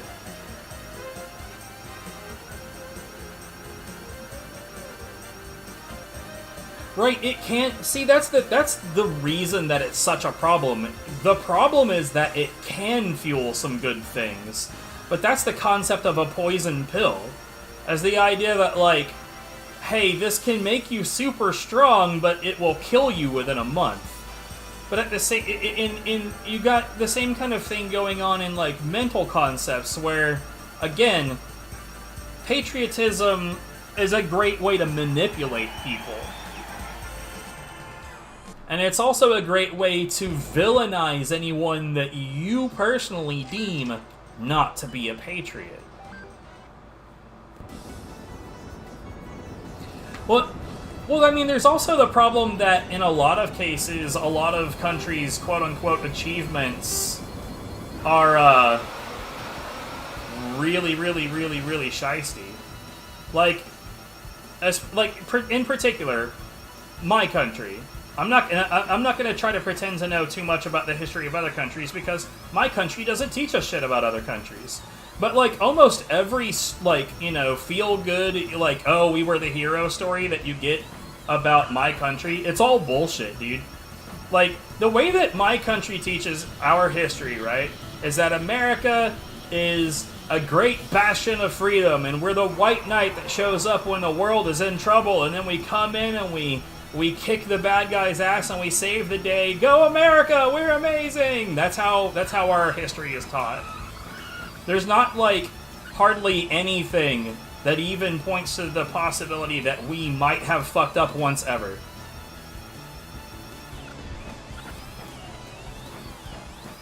And, like, because of that, you have to understand that if we're whitewashing pretty much our entire history, and I don't mean whitewashing just in the racism way, but that way too, let's be real. But if we're like bleaching our entire history of any pockmarks, then you have to understand that pretty much all of it is fucked up. Because there's no reason to lie when you were actually the good guy.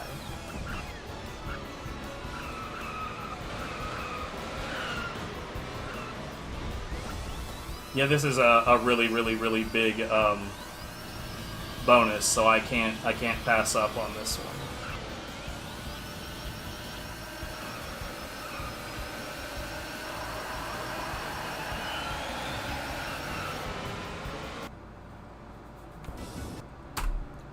Yeah, I think that if I had driven well, I would have come out of that shortcut just barely ahead of them. But I didn't drive all that good that time. Sucks.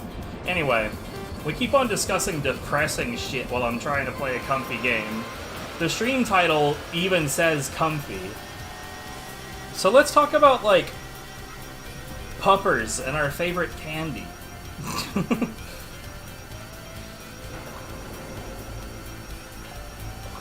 Like sexy people, or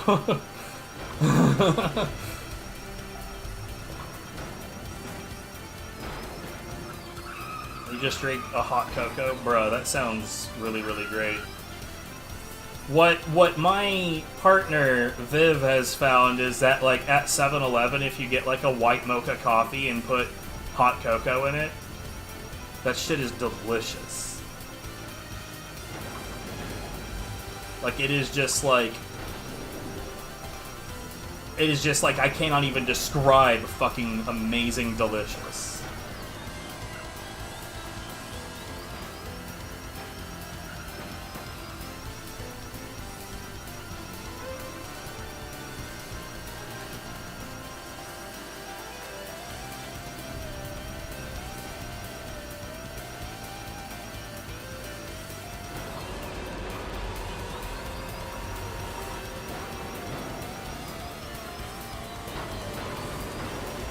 What is your coffee game not very strong in England?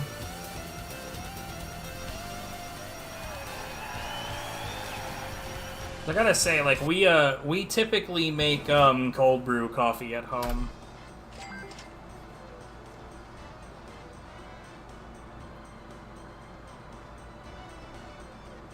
But we got so little of it, then make cold brew at home and then drink however much you want.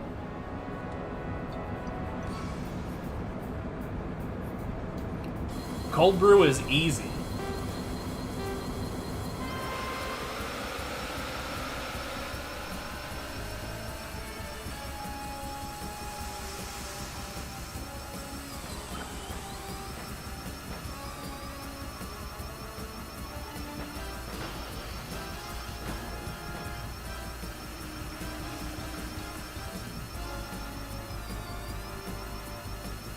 Man, ooh, you know what? Let's decomfy again for just a moment because, like, okay, so I love bicycling, right? And, like, the area that I live in has fucking amazing bike trails.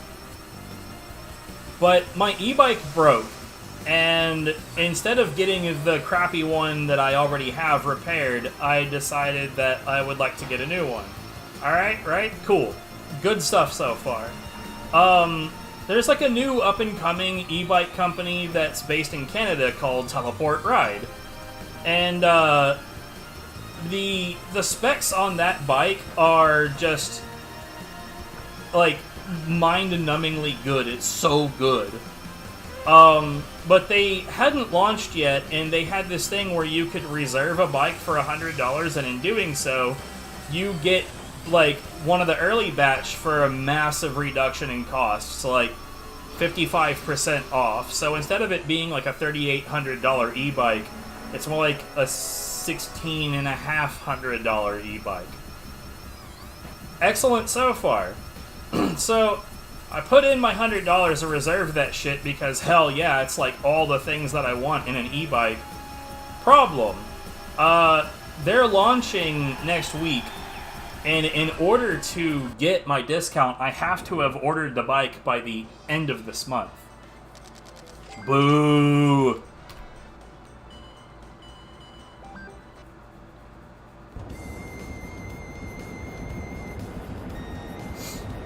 So now I have to somehow manage to squeeze like $1,700 out of our fucking budget. It's whack! Yeah, I wasn't told that this was going to be a limited time discount at the beginning. I was just like, hell yeah, give me my fucking discount, sir. And like, because it's limited time, it makes me wonder if it's just because they want the discount to be in the first batch where all of the most likely manufacturer errors are going to show up. You know what I mean? You know what I mean? Because like, we get to essentially be the test batch.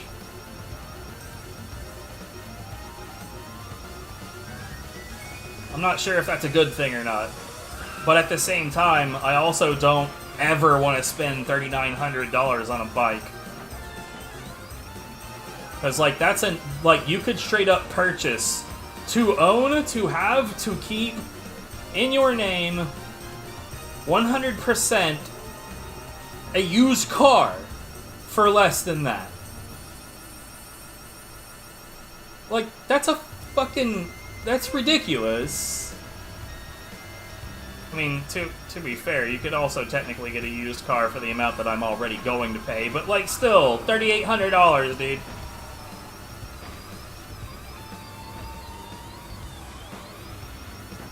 I mean, you know, the bicycle part could fuck up, like, you know, the wheels could be faulty, the frame could be faulty, the handles could be faulty, the seat could be faulty, like, there's any number of, like, basic mechanical faults that could take place. Like, I don't know, like, if you're into bicycles at all, I would highly recommend, like, Google Teleport Ride and look at the specs that they're boasting on that thing. because it's pretty fucking crazy.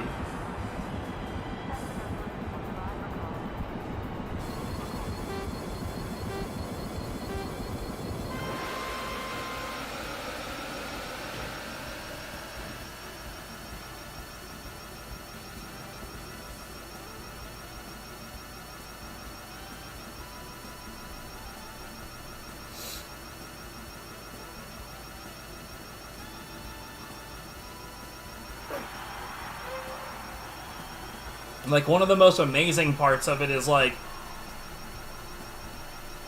you know, if the specs that it's boasting are true, then I'm gonna go ahead and back up that claim that it is the ultimate e-bike. Because, like, one of the most amazing things about what they're saying this one's gonna have is, like, if you've ever been in a decent, like, hybrid car or an EV, then you know that, like, they use this technology that makes it where, like, the kinetic energy in the tires actually actively charges your battery at all times. So, like, when you're braking, it charges the EV. When you're coasting, it charges the EV just for the fact that the wheels are turning. Like, it manages to siphon back power that's already in the system. Well, this bike is supposed to do that. And if it does do that, then yeah, I'm going to go ahead and agree that it's probably the ultimate e-bike.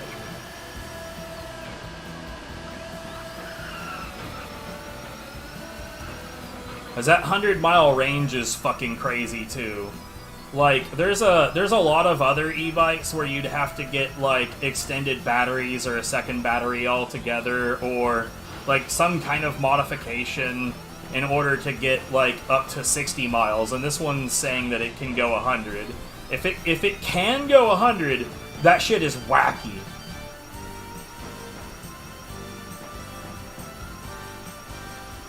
But, I mean, that would also depend on how much are you able to pedal without the motor assisting you at all.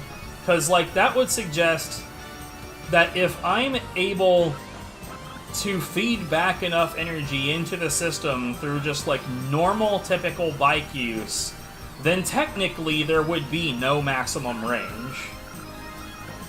It would effectively have unlimited range. Now, granted, I'm not fucking Superman, so I doubt that that's the case. But, like, so north of me there is an area where, like, basically it's like a holy trinity of trails. I'm not gonna tell you what the trails are. But basically, like, north of me about, I don't know, 4 miles or so, there is a trail that goes either west or east, right? And either direction I go, it eventually feeds off onto yet another trail. And, like, that trail will eventually get to the other trail. So it's one big-ass loop, but it's like a 40-mile... God damn, that was a disaster. It's a 40-mile loop. Well, 45-ish, if I want to get home as well. And I've been trying to do that whole loop with the e-bike I currently have. But in order to even stand a chance, I have to, like, turn it off, essentially, and pedal as much as I possibly can without using it. Because that last leg of that bike ride is horrifying. Okay, so it's time to sell shit.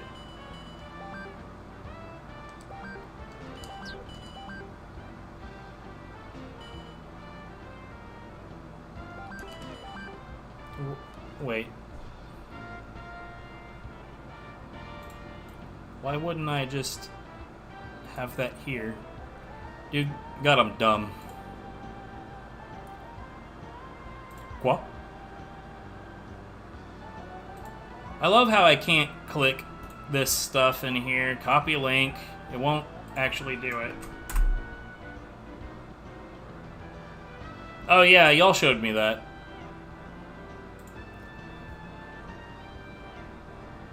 Now, what the hell was I doing?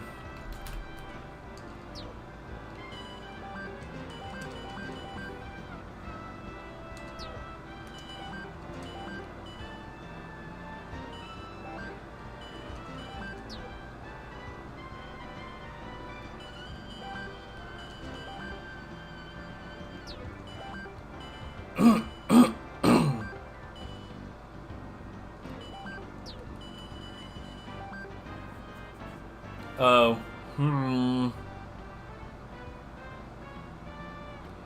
wait, why? Hold on.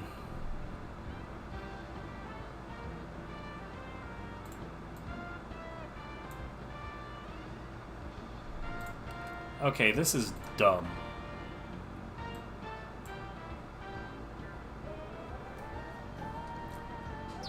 So, hold on.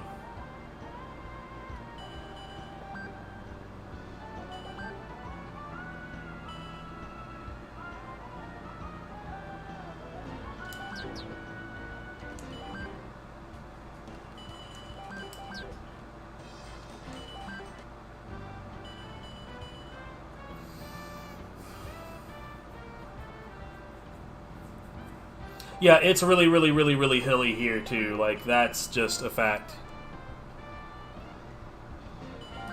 So, wait, okay. But yeah, it's just a fact that has to be dealt with. It's really, really, really, really hilly here. I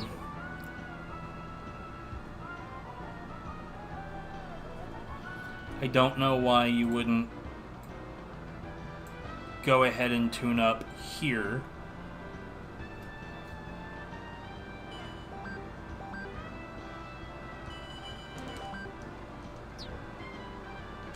Okay, I have to double check something real quick. So later on, at this point, you would end up doing Dream Park long, Western Canyon long, Big Oval long, New Jungle long, Steamway long, Snow and Ice long.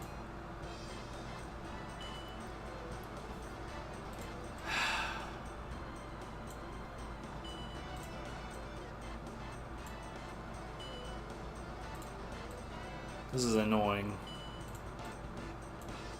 Because, like, no matter what I do, I always seem to have this messed up somewhere. And then that's where you would end that.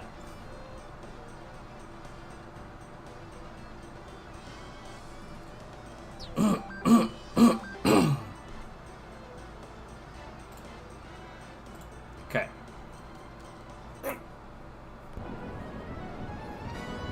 So, despite having everything maxed out driving-wise, I absolutely 100% still need no collision bonuses.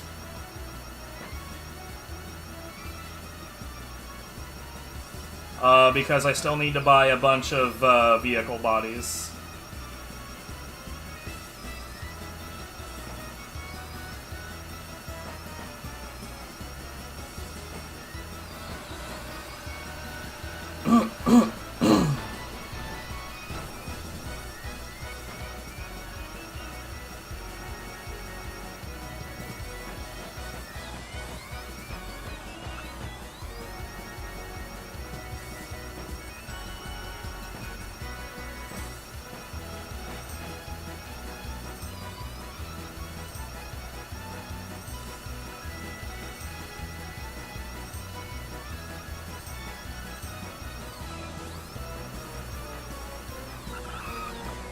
By the way, when you do successfully complete all the races, like once you've gotten first place and everything, there's a specific car body that you get rewarded with. And I love that fact about this category because it means that, like, as someone verifying, like, I could go back and count every race, or I could, you know, note that you did in fact get the car body at the end. It's sort of like the final indicator that, yeah, the shit is over.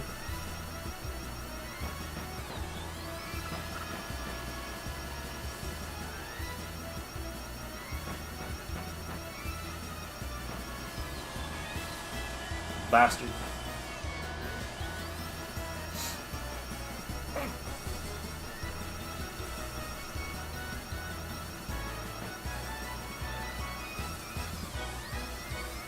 Yo, wait until we get to this shit on the Dream Park Endurance. We're gonna hear this track like 7 times.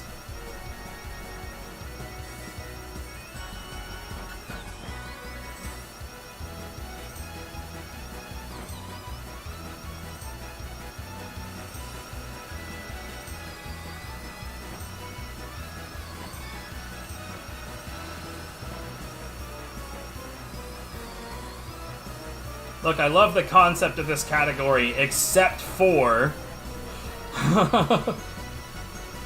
there are certain things about it that definitely suck shit. And that's one of them. Later, nerd.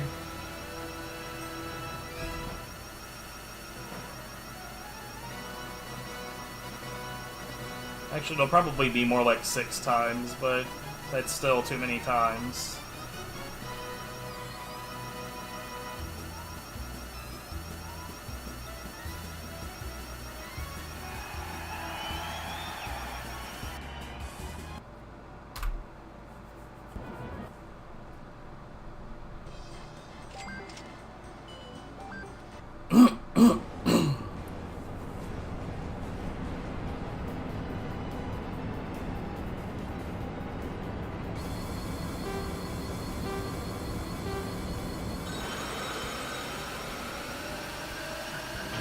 You're kidding!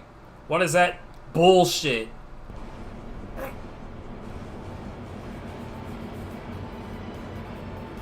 By the way, only the Japanese version has the intro lag on this map, as far as I know. I know it wasn't there in the US version.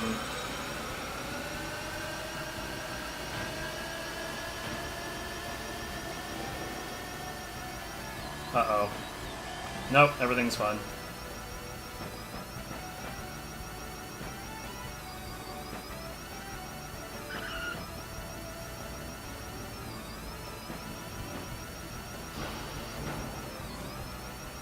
Dude, I love that.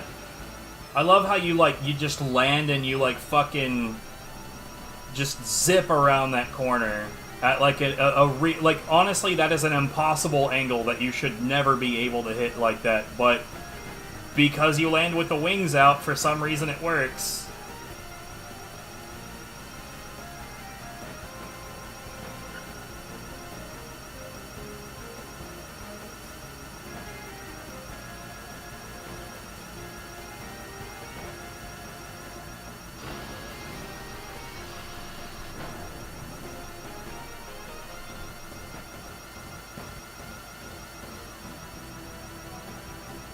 Yeah, there's a bit of a setup for it. It gets kind of wonky to try to do that, though, with jacked up tires. So it's not exactly a consistent thing to do when you're in the middle of a GP. So, of course, it's only useful when it's not super fucking critical.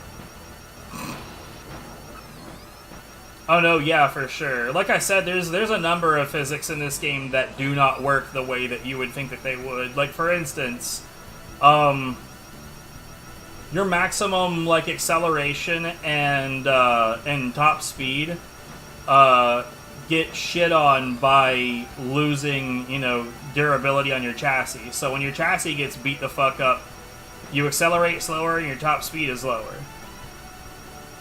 Except in the water, where it doesn't affect it at all.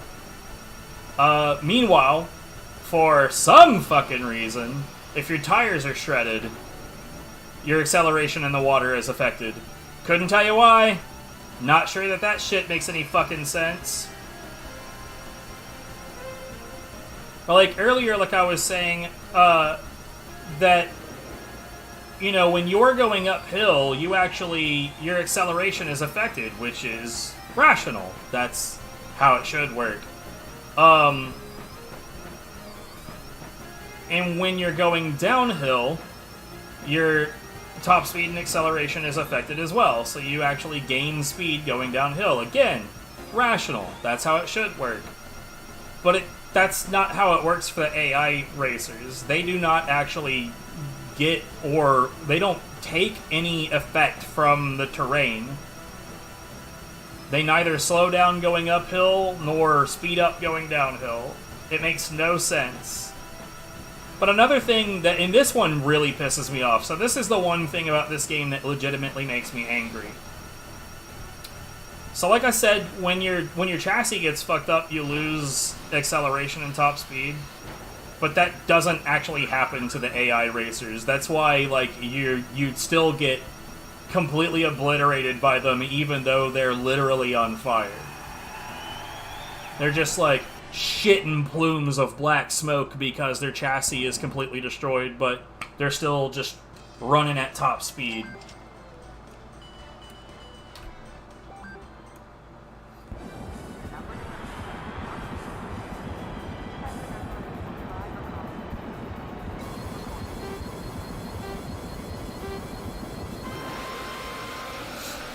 But, like, knowing these things helps you make determinations about where you should be, you know, where you should drive more carefully or where you should drive more aggressively.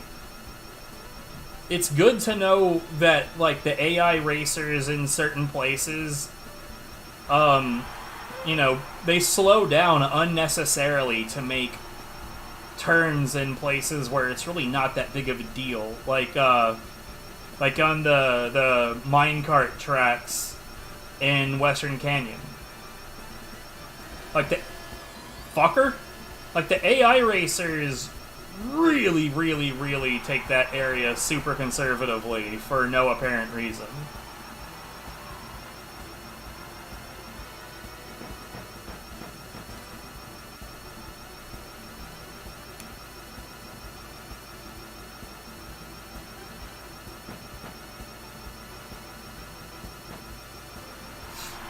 You know what, I think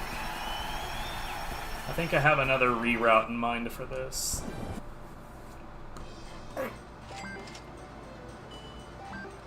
Yeah, that fucking prick. What a douchey douche.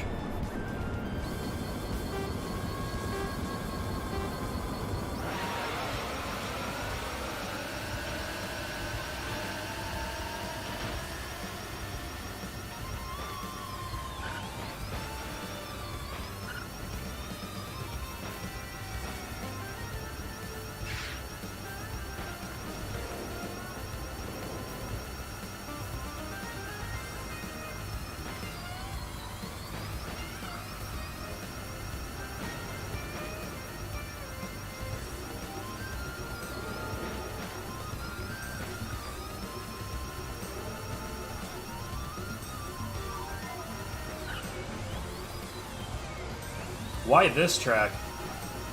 This isn't the best way to... That's not the best way to make money.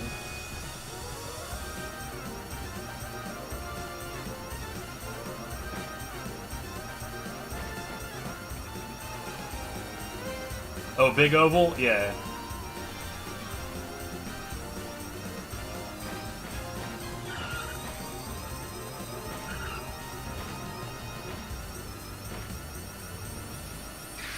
I mean, like, funny enough, doing this route the way that I'm doing it, you don't end up being all that far from having all the car bodies at the end of this.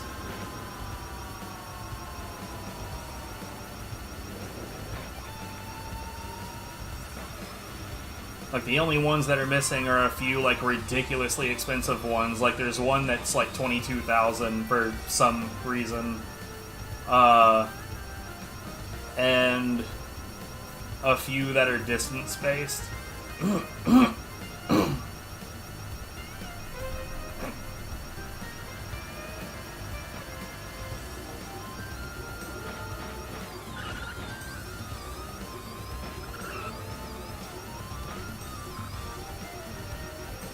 I cannot God Hand every day, dude.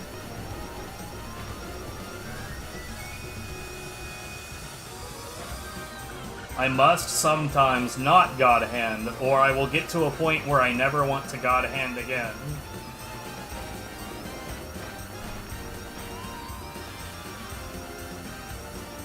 I mean, if you want me to just burn the fuck out, okay, we'll do like 3 months straight of only God Hand, and then I'll never play it again. How does that sound? Doesn't that sound great? To be fair, I do have some friends that would be happy if I gave up the God Hand forever.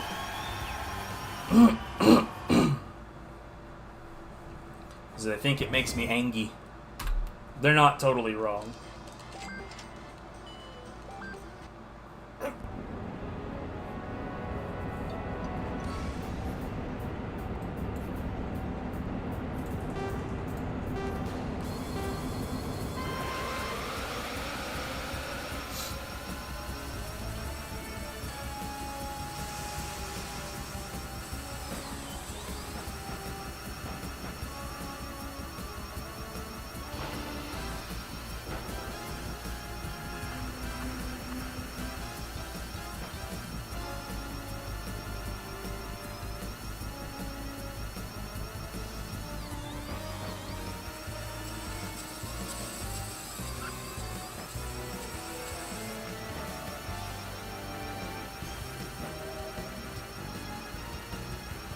At any rate, welcome to my Gadget Racers stream.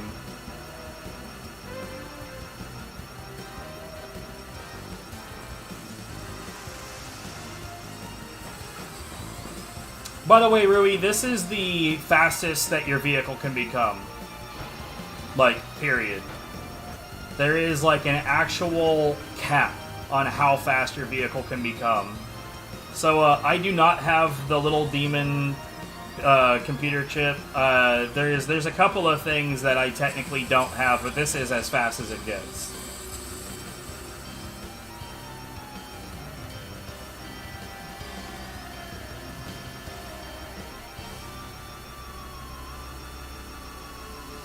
Which, by the way, the little demon CPU angers me.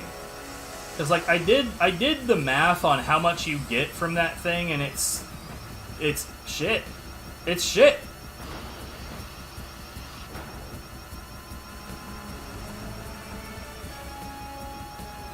You'd love if it was uncapped. Yeah, what we need is a world where we're going 430 kilometers per hour. I think that would be the actual cap with all of the best stuff on the vehicle.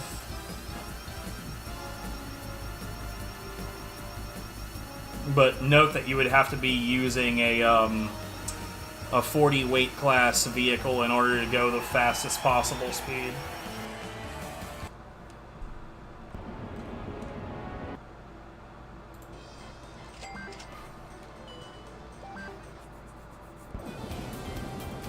Oh, I'm not taking into account how fast this would make you go, though, because you've also got the skis.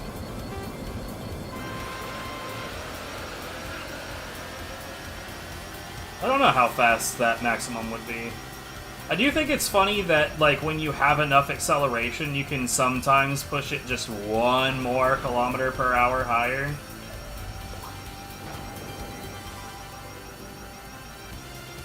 But that's true all the way across the game. Like, for whatever reason, you can exceed whatever your maximum speed is by 1 if you have good enough acceleration.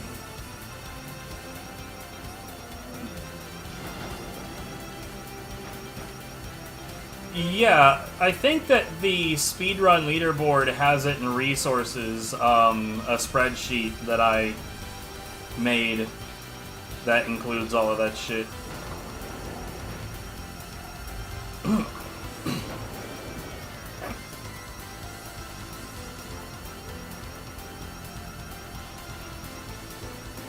Though, realistically, it doesn't help for the purpose of speedrunning much.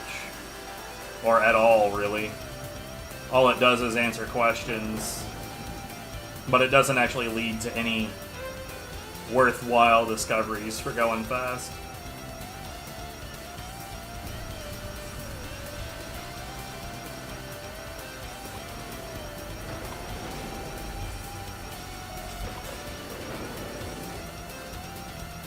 Huh. Maybe it's in guides? If it's not in there somewhere, I'll add it here in a minute.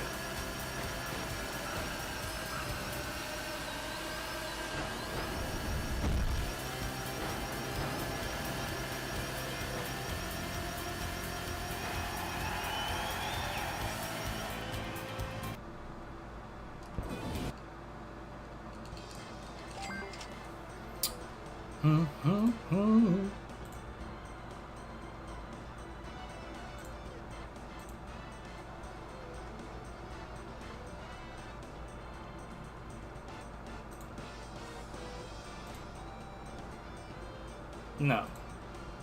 Huh. Okay, well.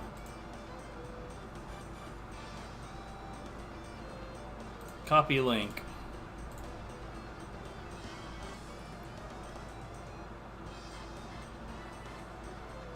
Yeah, we'll put it in guides.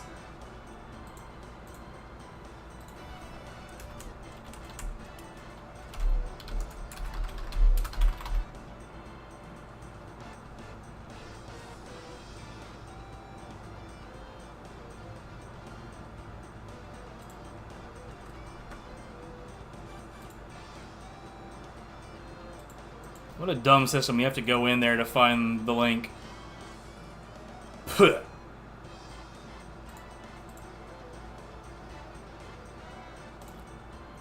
Anyways, you should be able to see it now in the guides section.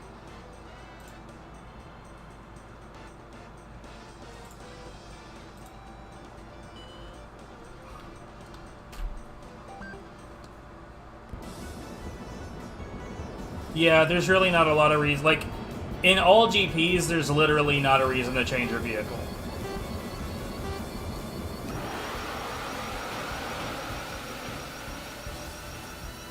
Like, if I see somebody change their vehicle in the middle of all GPs, I will literally just be like, what the fuck are you doing?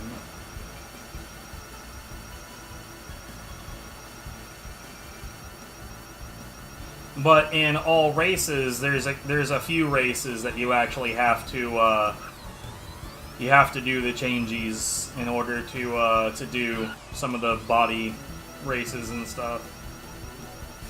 So you got to do the sports car one, and then you've got to do the work vehicle one.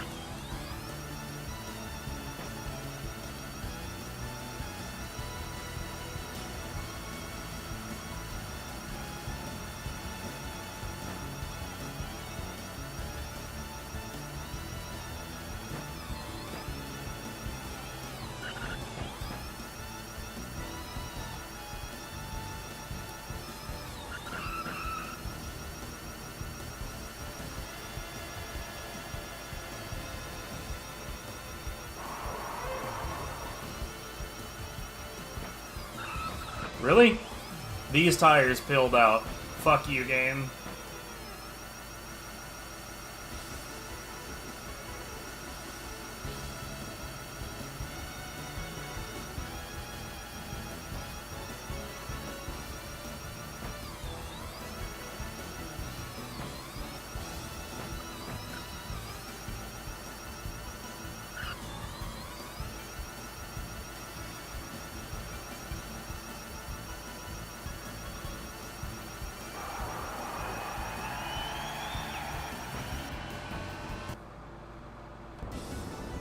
Yo, what's up, Gerks? How you doing? Welcome from Indo. Nesia. I know what you meant. I know what you meant.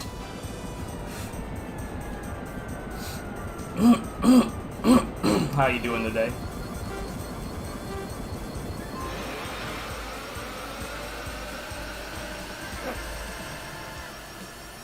I don't think I'm ever going to be able to get this category to like sub 4 hours. I just don't think it's all that feasible.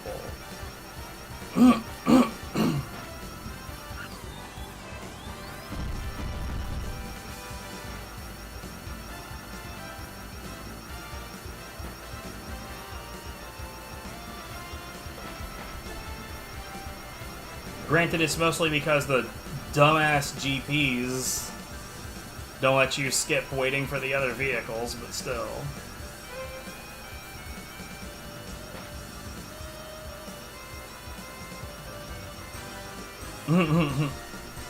It's not gonna take that long. Come on, you're not that bad. Jesus.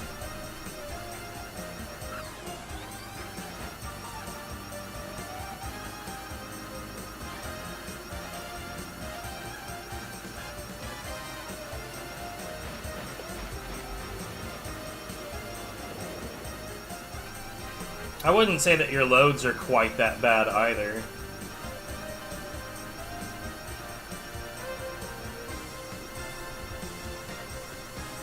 But I'll have to, like, look at the approximation and see what's up.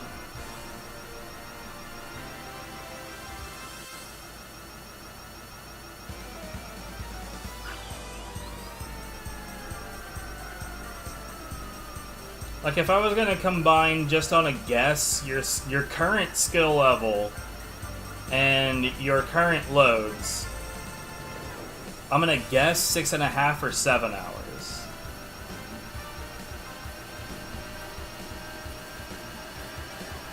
But, like, you're gonna keep getting better, so I think it would be dumb to even mess with this category right now.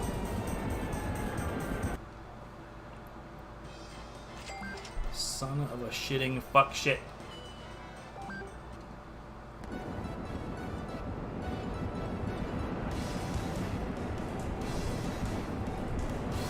What, you mean like the differences between them? I gotta say, like, I haven't seen any differences in your two attempts yet.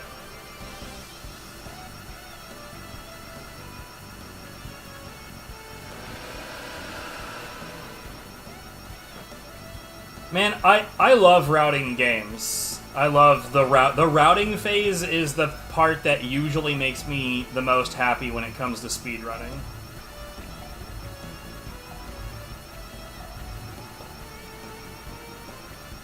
What do you mean?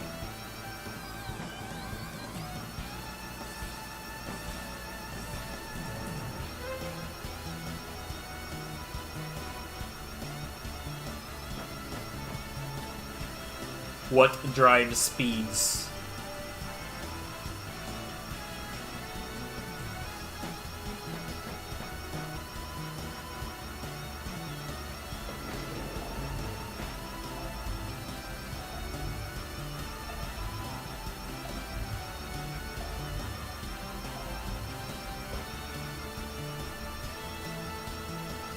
I honestly am not sure what the deal is with the AI vehicles. So when I first got into this, right, there were some really old, extremely bad runs of this. And like a couple emulator runs that were not horrible, but they weren't good. And one of the things that I noticed that's different about their runs in comparison to mine, right, is that they are totally able to completely crush snow and ice because the AI finishes way fucking slower. Yo, what's up, Lizzie? And I still don't know why that might be. Part of me is wondering, like, did they cheat? Did they do something to the game to make the AI worse? But, like, I keep on thinking, like, that can't be it. That's dumb. Why would somebody cheat in this, of all things? But, like, it makes me wonder, is, like, you know, if they're doing a whole lot of, like, extra steps, right? And as a result of doing all those extra steps, the way that the AI behaves changes over time. That's the only thing that I can think of. Okay, I got it.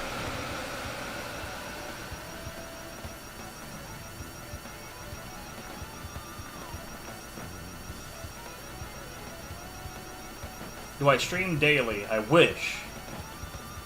These days, I'm trying to stream 4 times a week right now.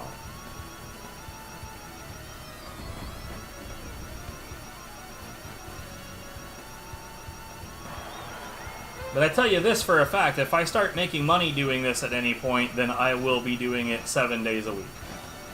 Because I won't have a particularly good justification to not do it 7 days a week.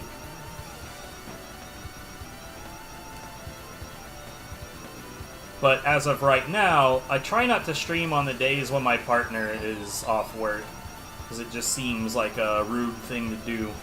Except for when we're streaming together, because sometimes we'll play like Core Keeper or Stardew Valley, which is, you know, multiplayer, and we can play those games as a couple.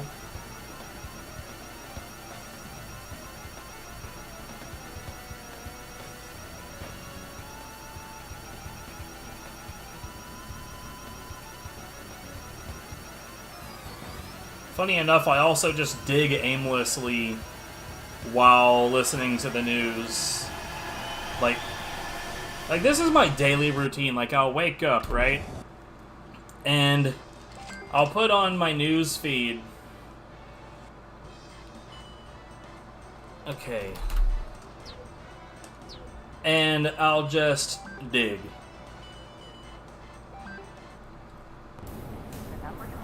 Oh, it's super chill. Stardew is a very, very, very relaxing game. It's one of those games where, like, sometimes people convince themselves, like, oh man, I have to get all of this shit done really quick. But, like, realistically, you're almost never really held to any particular time. You can relax and take as many days getting something done as you want. Where am I from? Please forgive me, but I'm an American. I'm not proud of it.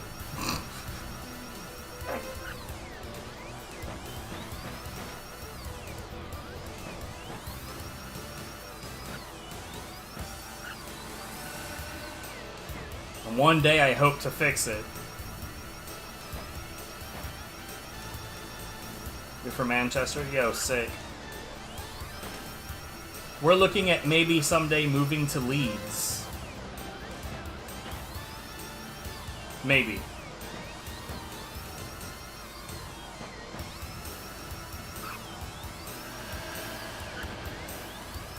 Oh no, I'm being overrun by the Britons. I'm kidding. I hope everyone knows I'm kidding.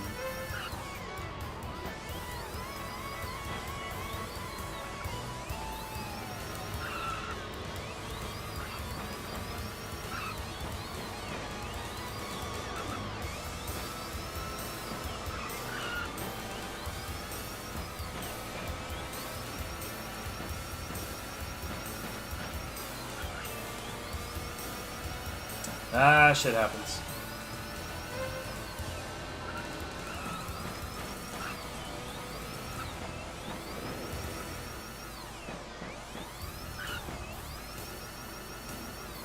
Yo, at least my stream is interesting enough to colonize, right?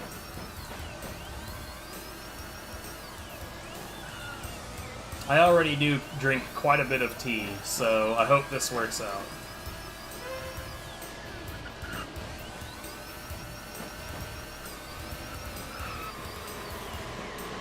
Oh, you sack of shit. Whatever.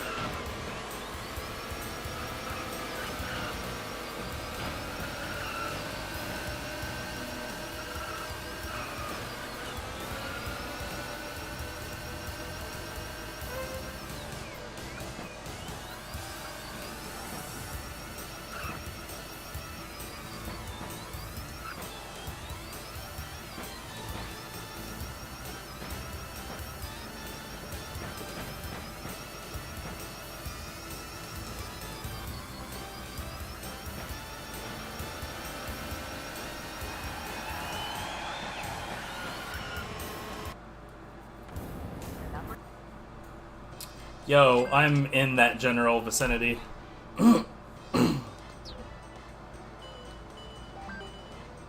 Right.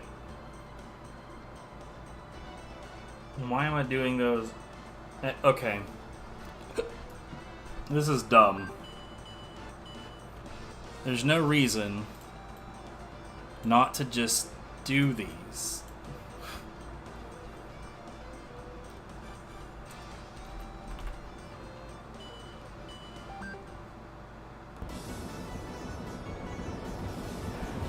I have sadly not been off of this particular hunk of land.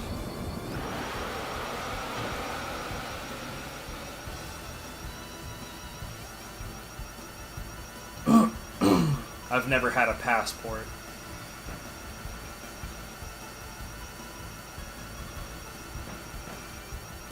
Well, God, I certainly hope so. Can't imagine what I would have done to offend England so bad that they're like, you specifically are not allowed to visit our country. I'm not Jake Paul. I didn't fuck up that bad, I promise.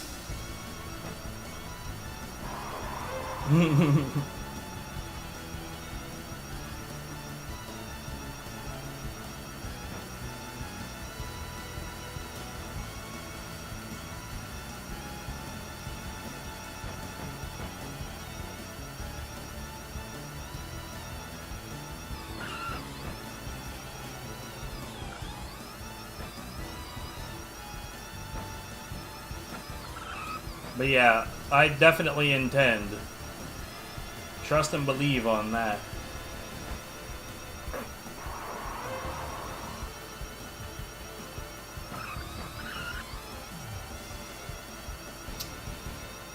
One of these days I'll get good at making that particular turn again.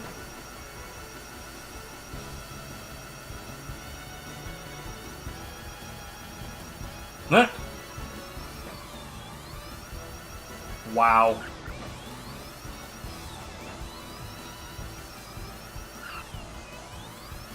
Look, all I request of you Brits is that none of you try to force me to give a shit about sports. Any sports. Fuck sports. Sports are dumb. God damn it. Okay, I'm not supposed to get this one done anyway.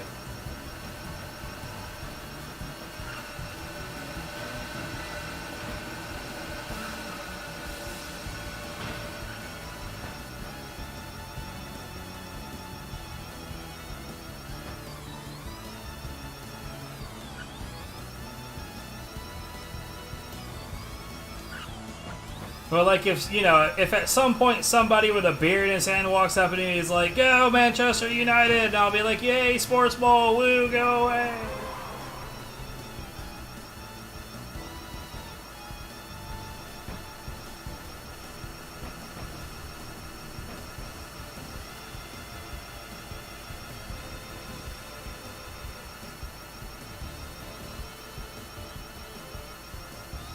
Like, okay, I'm not gonna throw shade on people that just passively enjoy watching a sport. That's fine. I'm cool with y'all.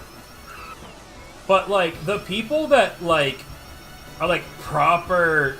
I say proper. The people that are, like full-on sports fans, the ones that, like, fucking, like, break shit when their team doesn't do well, or, like...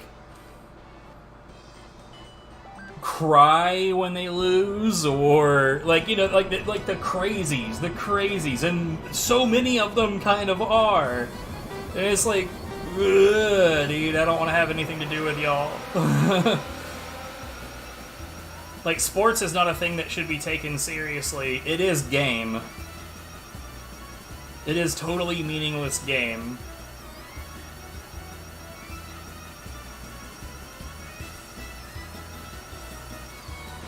It is no more valid than what I am doing right now.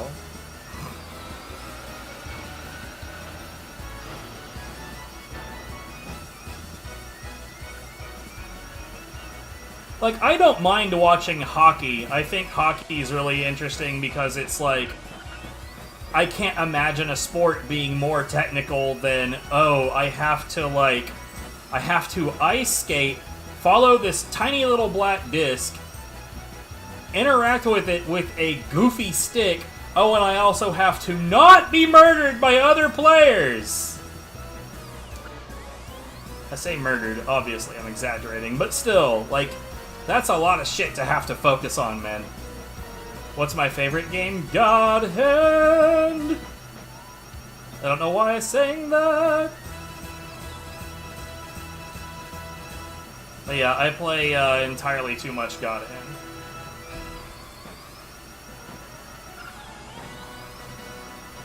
I have literally never even played Klonoa, and based on what I've seen of it, I'm not interested. I'm super, super picky when it comes to games, though. Like, I'm not as picky when it comes to just, like, playing a game through once and then putting it away forever, but I am extremely picky when it comes to actually playing a game more than once.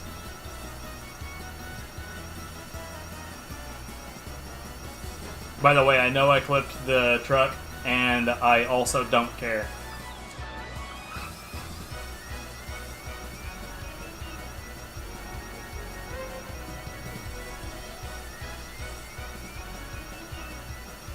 I've got a buddy that is a fellow streamer, goes by the name of Tapioca, and he's been doing GameCube thing, and the goal is to beat every GameCube game that exists, with the exception of, like, redundant sports trash.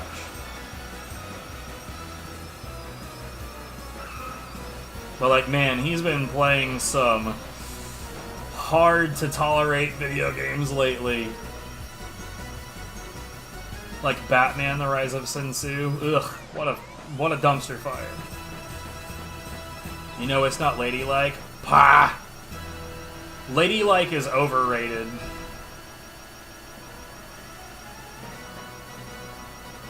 Most of the women that I think are, like, sexy beasts are not particularly ladylike.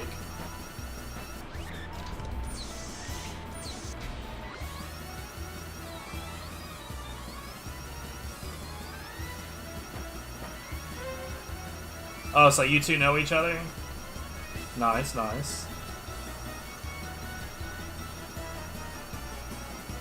Then I am being colonized. Yo, Rui is bringing in the troops. That's not fair. My nation is peaceful. But did you bring a flag? You know what? Okay, fuck. Now you need to have an emote that is like a Rui flag. I try, and as soon as you said I was really good at this game, I crashed headlong straight into a wall like a jackass. Excuse me, guys. Excuse me.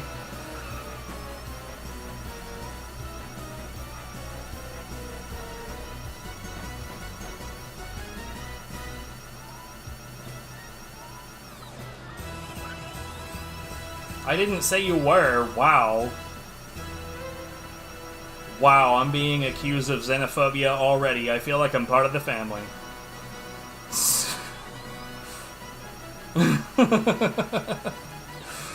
Oh, Jesus.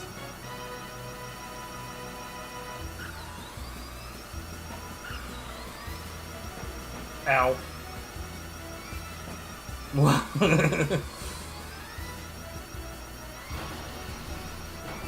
Good, as my first order as a new Englander, let's bin that fucking xenophobia, huh? Bin that shit. It's rubbish.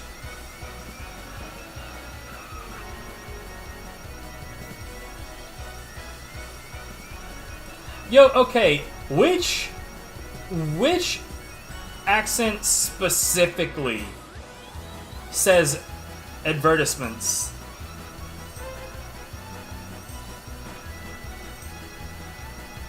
Because I know that that's a thing. I've heard that thing, and every time I hear it, I'm like, what the fuck?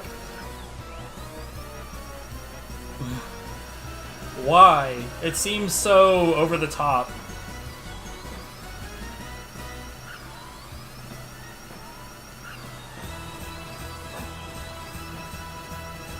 Deep Irish? I don't know, it didn't seem Irish to me. Deep Irish, though, like the deep state, except they're Irish.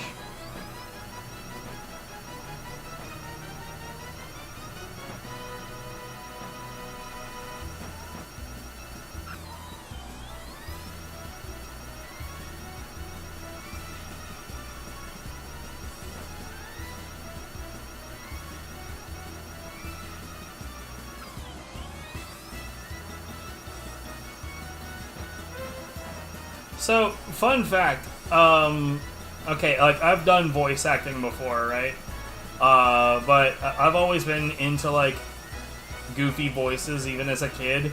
And I remember at one point, I had, like, made up a goofy way to talk, right? I just made it up off the top of my ass. I'd never heard anything like it before, and I was like, this sounds silly. I'm gonna say things like this, and I'm gonna laugh at it, because it sounds funny. Ha ha ha ha!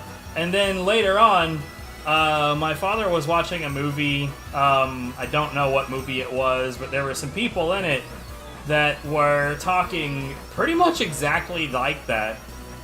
And my little kid brain was like, those guys are copying me. And it ended up being the Irish accent.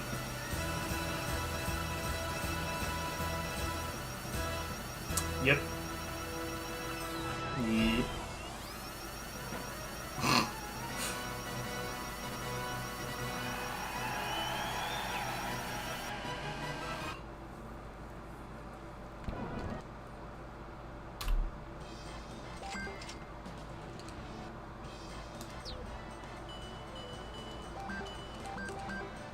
So there's that.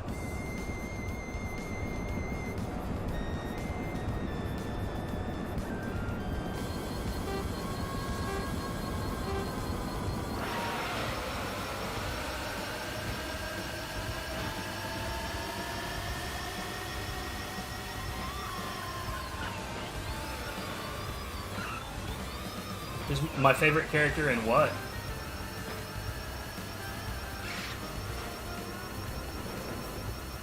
Oh, I mean, God Hand isn't a game about, like, great characters, IMO. It's more about the combat.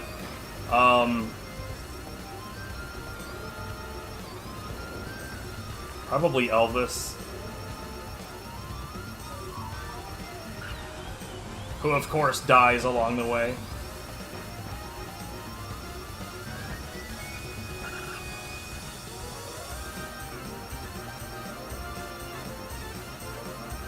You just end the sentence on potato. Bruh.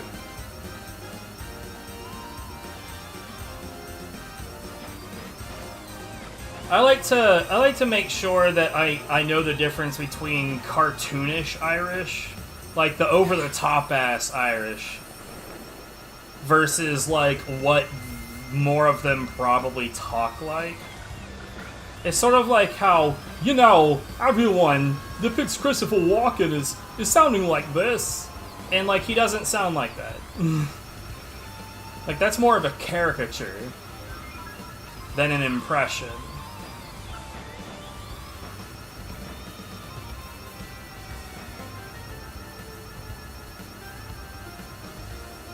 And when people are like, oh, that was a really good impression, I'm like, no, it's not. He doesn't sound like that.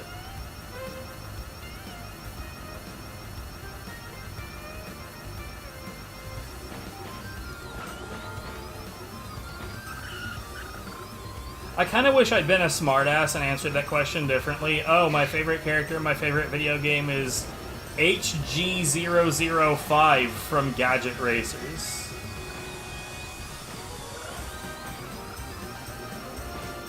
I really love this van's emotional development.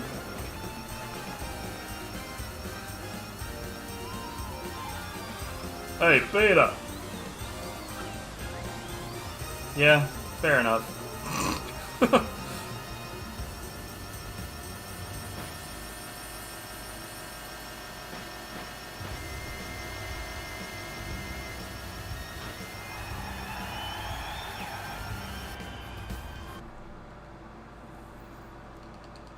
mean, speaking of PETA.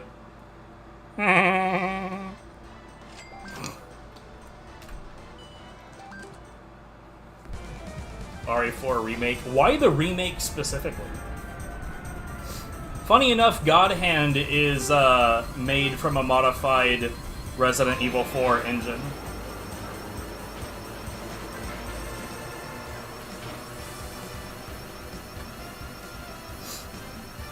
You know, okay, physically attractive, yes, but Leon's also kind of a dumbass.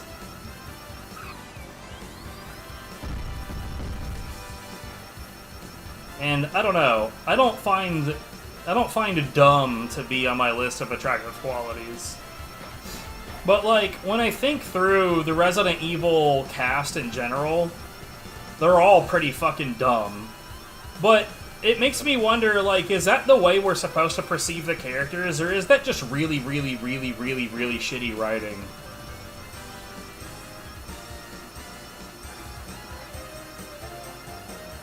Meanwhile, Twilight.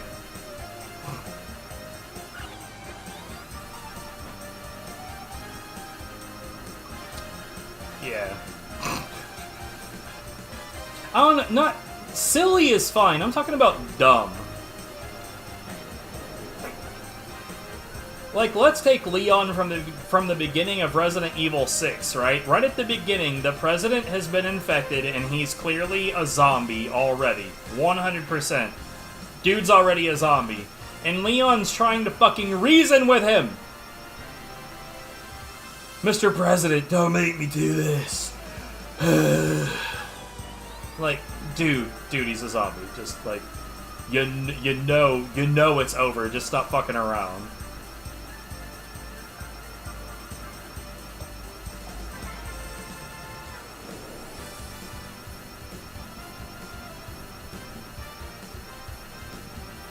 Now, these are not reasons that Leon shouldn't be your favorite character. You can favorite whoever you want. I'm only talking about the attractive factor.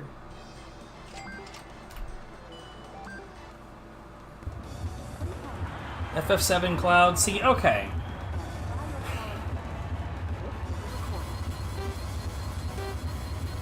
Okay. What visual representation are we going off of when you say Final Fantasy VII Cloud? Are we talking about the original artwork? Because if we're going off of that, then I agree. That he's physically very good looking. Obviously, we can't be going off of the actual original game's graphics, because, like, yikes, dude's a series of blocks with spikes on it. But, like, that Final Fantasy VII remake shit, blech. I would even say that, like, Cloud is still pretty fucking good looking in Final Fantasy VII Advent Children. I think that the characters still looked really good in Advent Children. And now I really kind of want to watch Advent Children. Strangely, no. Not aroused by polygons.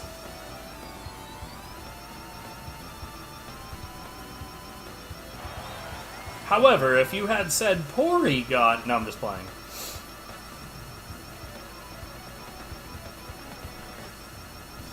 Let's see, what video game character is, like, just, like, my ultimate waifu? If I was gonna say, like, who, like... So, they're probably both Final Fantasy characters. I'd say either Yuffie from Final Fantasy VII or Penelo from Final Fantasy XII. I'm really into both of them.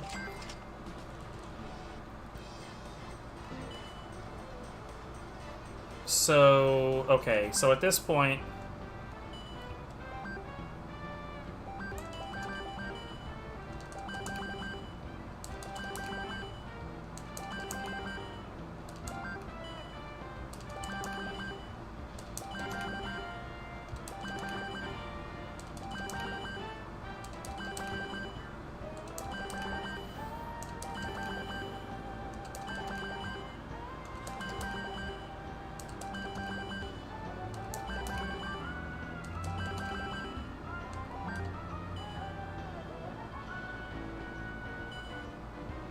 I do not judge furries. Feel free to be a furry. I happen to think that Judy Hopps is sexy as shit. I think that Blaze the cat from the Sonic series is super hot.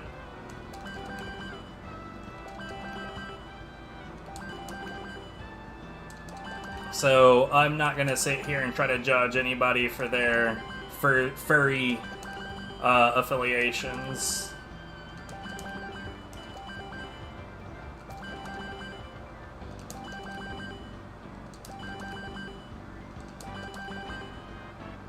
or affinity. That's the word I was looking for. So I want to get all of the vehicles that are 4,000 or less.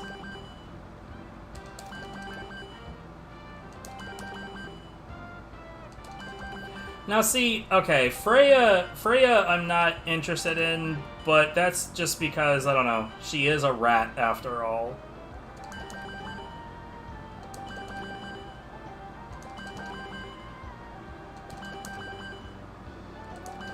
But I mean, you know, you do you, boo.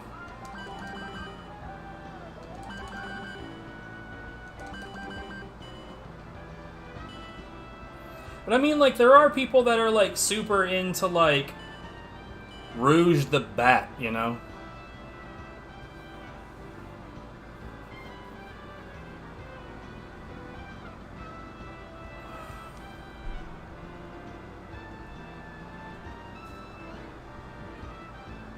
I don't think I need to get this, but we'll, you know, I'm gonna double check later.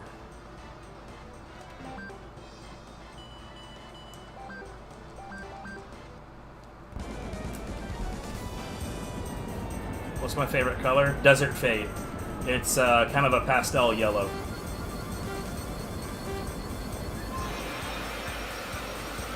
I mean, that's fair. That's almost like a demisexual kind of quality.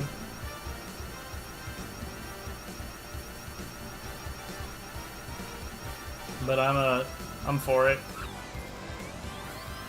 I didn't find Garnet all that attractive physically just because she's, I don't know, she's kind of typical. She's really, really typical.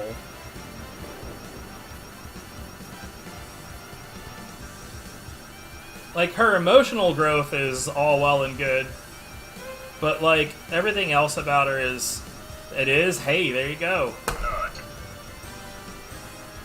But, like, yeah, I don't know, she's pretty, but she looks kind of bland. Her personality is okay, but it's kind of bland. You know, after the whole incident of her choosing to be kidnapped because she needed to leave the kingdom, after that, everything else is pretty typical. And even the fact that she's a white mage, which is like an overly typical female role in RPGs, you know what I mean? Like, she's just cookie-cutter RPG girl.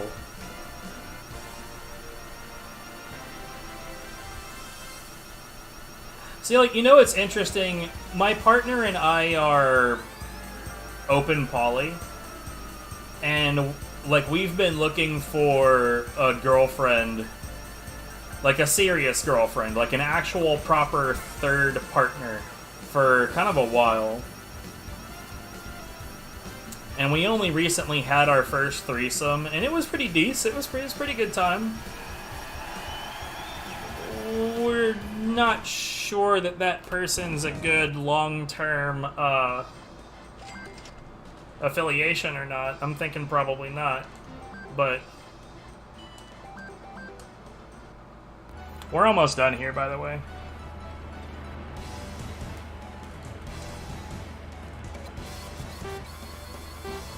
By the way, I love the versus races because they're empty of, like, all the distractions. You just go.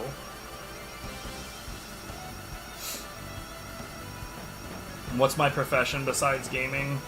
I am a house husband at the moment, but before we started moving around the country so that my partner could get an education in what she's doing now, I worked at a classic retro arcade fixing super old arcade games. And I really liked that job. You're sure I'll be greatly successful? Well, I've been streaming on Twitch for over 10 years. So I'm going to go ahead and doubt that that's ever going to happen, but, you know, I enjoy being live whether whether I've been successful or not. And no, yeah, like, I'm with you on that, Rui, like, because, like, I feel like there's a little bit of demisexuality to me as well, in the fact that, like, look, I think I could be sexual with someone that I consider a friend, and that I could enjoy that. But if there's not any emotional connection to that person, nah, I'm not about it. Like, even if they're, like, really, really attractive, sure, like, whatever. There's gotta be something more to it.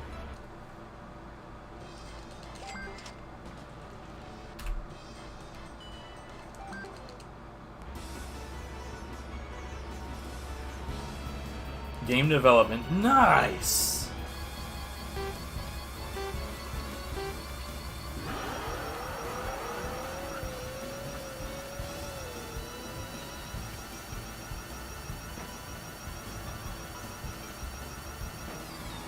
Well, here's to hoping that whatever companies you get involved with are treating you right. Because I know that that is unfortunately a problem in the industry, but maybe that's more of an American thing, I don't know. The take me to dinner rule. I mean, like, I'm down with taking people to dinner, going out for a cup of coffee, like, whatever. Like, you know, the usual kinds of things. I've always thought, like, going to the movies is a really shit first date, because, like, you really want to make sure that the time that you're able to spend with that person is time that you can use getting to know them. But, like, gaming together, like, you know, a walk in the park, a walk on the beach, you know, dinner, lunch, having a coffee, etc., etc. Like, those are great ways to get to know somebody. And honestly, those are things that I think that people that already know each other really well should engage in relatively often.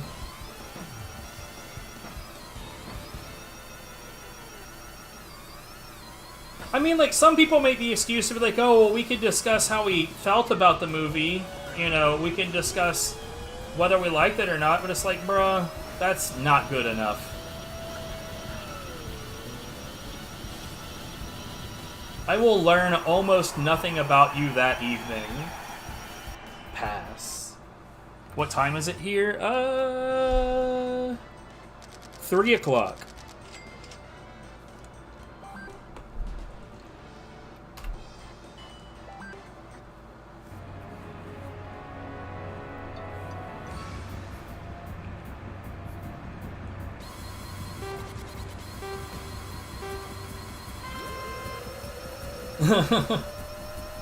Yeah, sorry. I try to get started early and it doesn't always work out. Plus, Rui didn't even notice that I was live for like, what, 2 hours? Tisk, tisk, tisk. Some supporter they turned out to be.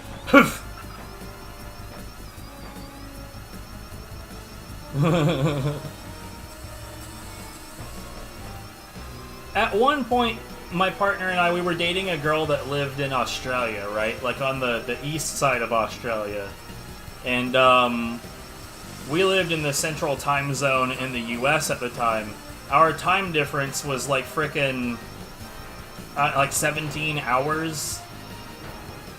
That was a difficult relationship to keep, like, to keep the interaction up.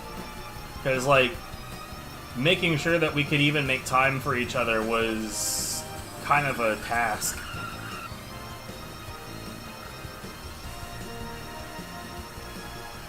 Also, I'm kidding, obviously. I do not take a roll call for my streams. Though if I did, there'd probably be more people here watching.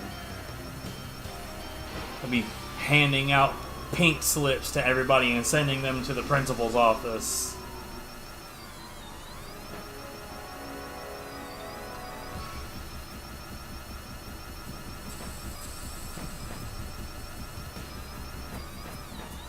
Are you gonna try to sell me graphics? Because I feel like you're about to try to sell me graphics.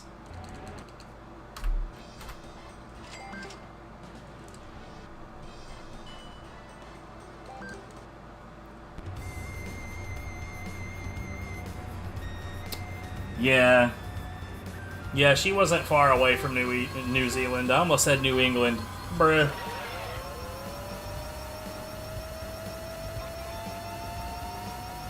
Yeah, she lived in, well, not in Melbourne, but pretty fucking close to Melbourne.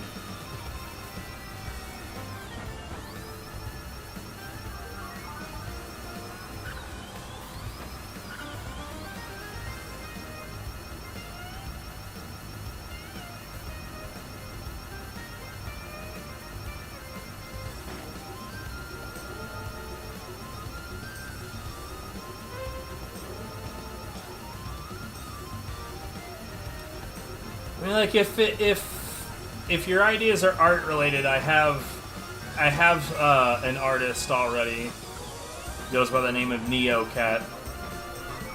Funny enough, I met them. Okay, the way that I met my artist is really strange. And it involves some history between some friends and I. I was on a voice call with a friend when they were practicing Sonic the Hedgehog 2006 speedruns. Say FurCon, if only. But yeah, I was in his ear. We were like voice chatting while he was practicing some Sonic 06 speedrun stuff. I say she now, but not really the point. Anyways, there's a point in this stage where Sonic runs into Knuckles, and when you get near enough to Knuckles, the gameplay switches from you controlling Sonic to you controlling Knuckles. And they almost completely whiff on running into Knuckles, and very nearly run off the side of the platform to their death. And in doing so, they shout, "No! Touch Knuckles!" So of course, me being the stupid dipshit that I am, I had to make a Touch Knuckles emote. Which looks like that.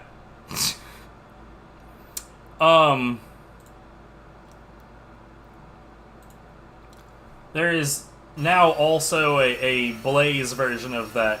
But anyways, so once he said that, I made the joke and immediately went to Rule 34 to see if I could find Knuckles making an O face in such a way that I could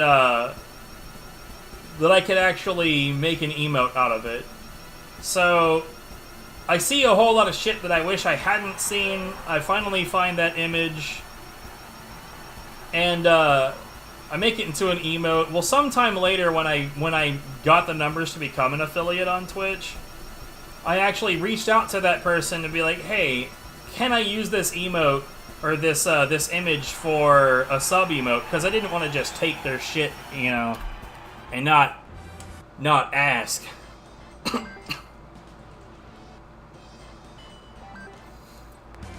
And, ooh,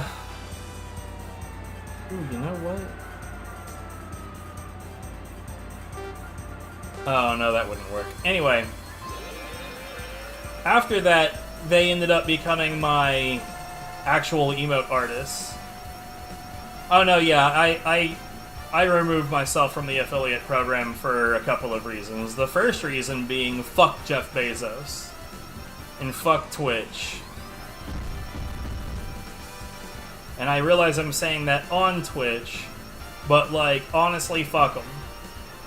There's a lot of reasons for that, which I will explain in a minute, but the other reason is that, like I said, my partner and I were moving all over the country for a while so that she could get her schooling.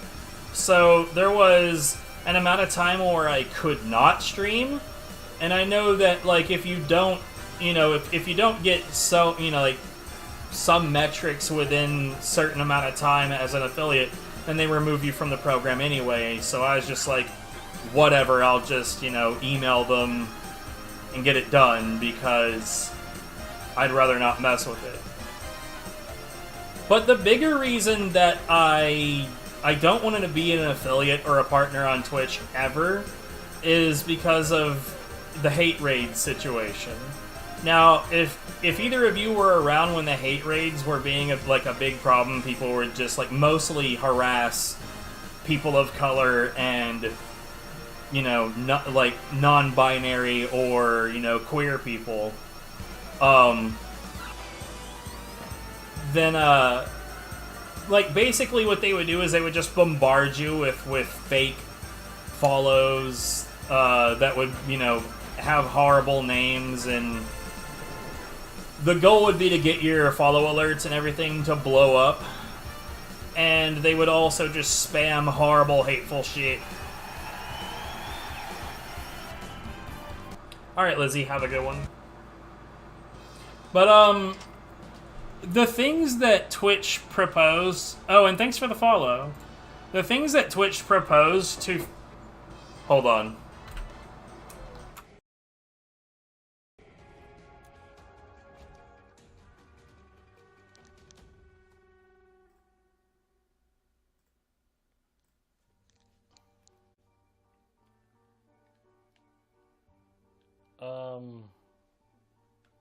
Good?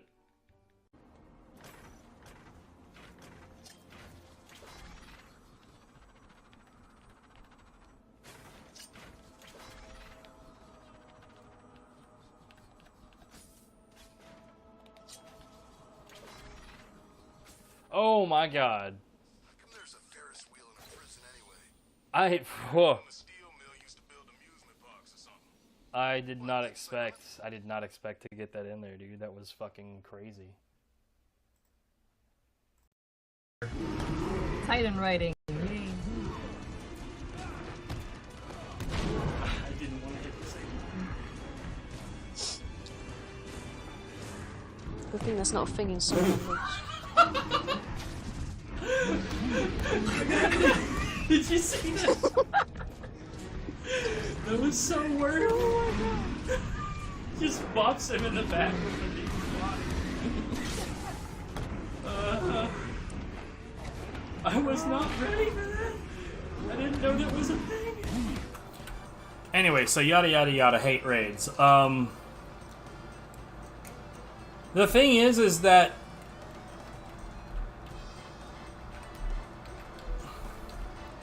Twitch implemented changes to quote unquote deal with the hate raid situation. But the changes that they made did not at all address the hate raid situation. Like, at all. It did nothing.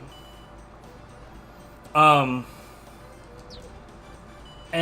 the reason that, like, the reason that Twitch took so long to react to the fact that the hate raids were a problem was because they were sitting back and checking their metrics. They were trying to see if the hate raids were actually going to hurt their numbers. And it turned out it didn't. In fact, their numbers got better. Why? Because what would happen after somebody's favorite streamer got hate raided? They would sub, and they would cheer bits and all of this other shit, which made Twitch money. Yeah, I don't have enough distance, and this is the race that I've determined is the fastest one to get the distance needed to unlock the final races and verses.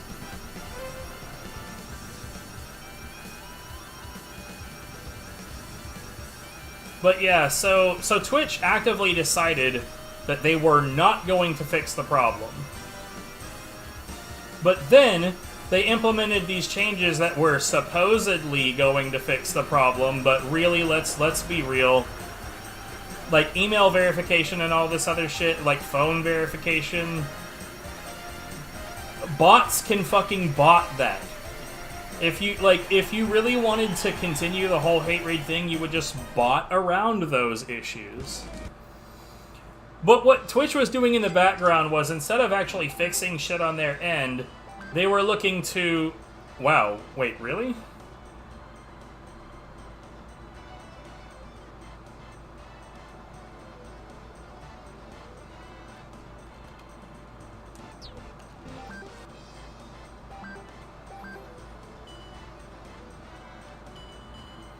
That's weird. But yeah, what they did instead of fixing the issue is they just sued the person that was doing it. Like, on the hush.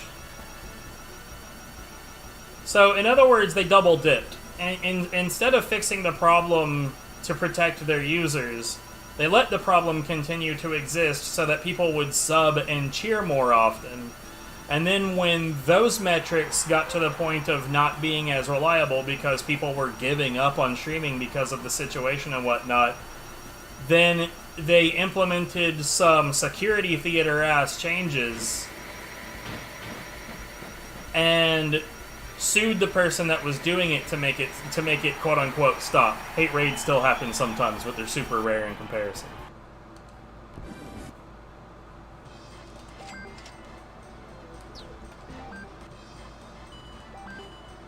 There we go. That's really, really weird. So let's say that I had gone... How...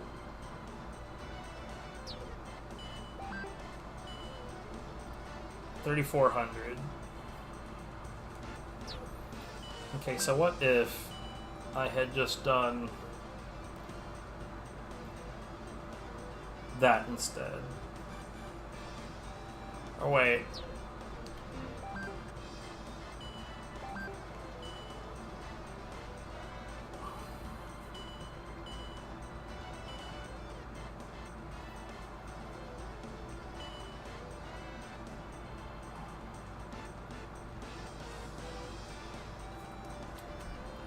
Yeah. It's just been a big fucking thing. And I hate it. I hate it a bunch. Anyway, now we have the last two endurances unlocked. Yo, we're getting into the fucking 5-hour range. Remember when I said that it probably would never manage to end up being in a sub 4?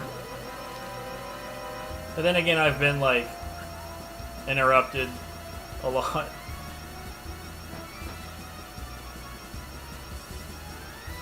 I still don't think it'll ever actually... Whoa, what the hell was that slide?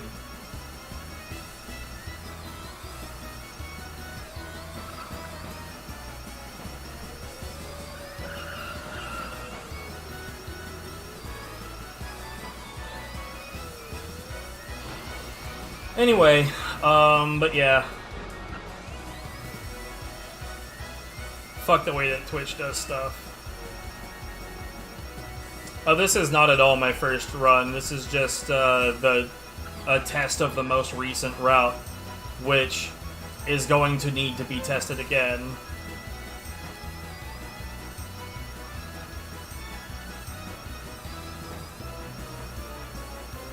Like, I think that this is the 9th version of the route. It'd be really nice, fun, and interesting if the 10th version really was the definitive version.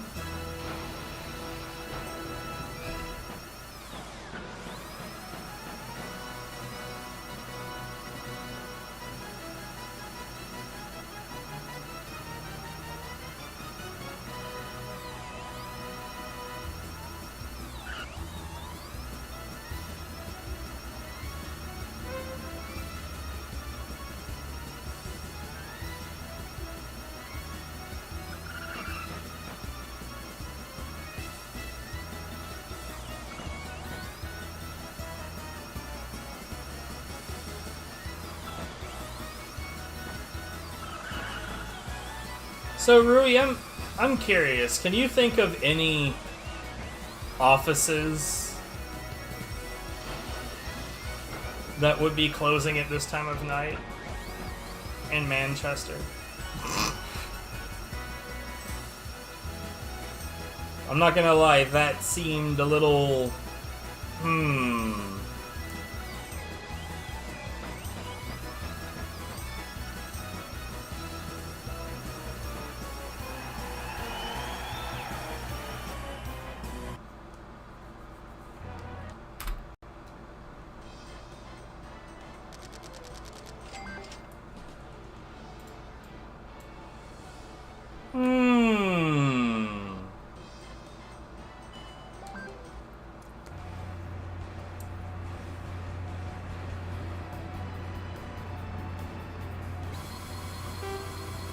office is closing and it's already pretty late. Have an employee meeting at 8. I don't know.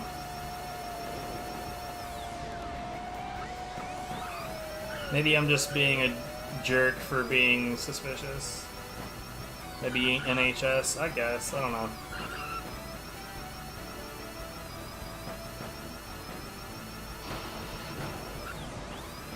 I guess I'm put off by that whole I have dope ideas for your channel thing. Because it's like, I mean, this is your first time here. You don't know very many details.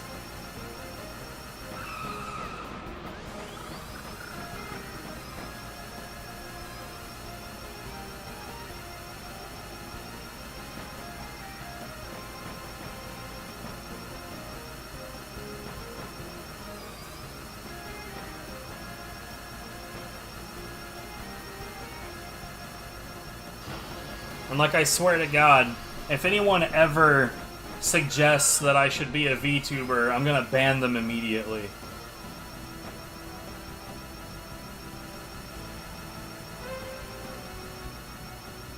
Like, you're clearly not welcome here. Go away.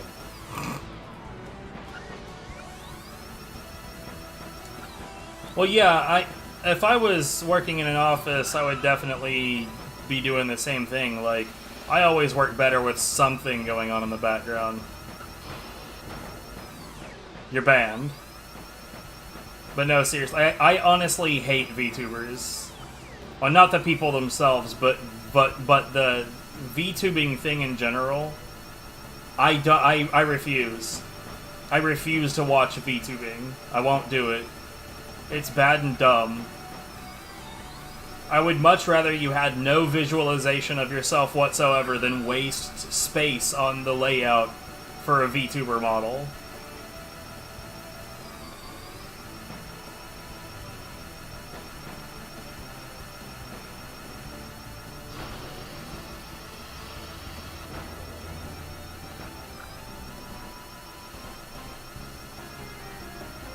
And there's a number of reasons why. For one, I don't want to see your fetish given life. I don't. It's awkward. It's weird. I shouldn't know that kind of stuff about you. We've just met. But, like, past that, even when it's not that, right?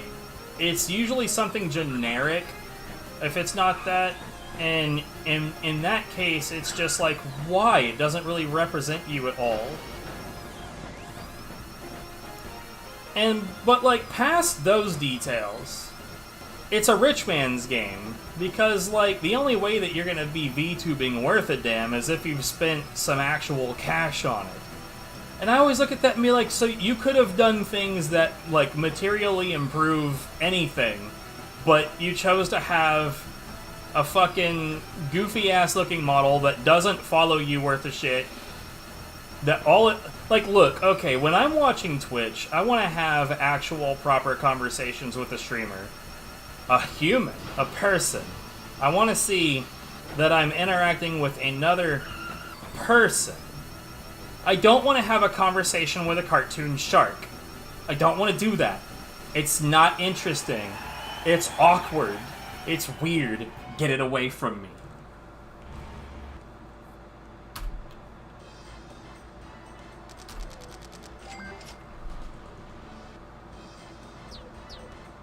Oops. I fucked up.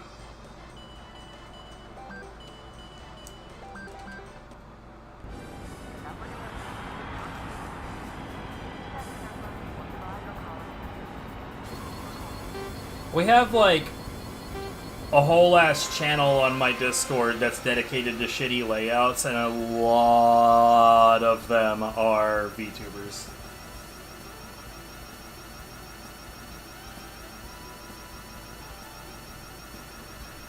Yeah, I still wouldn't watch it.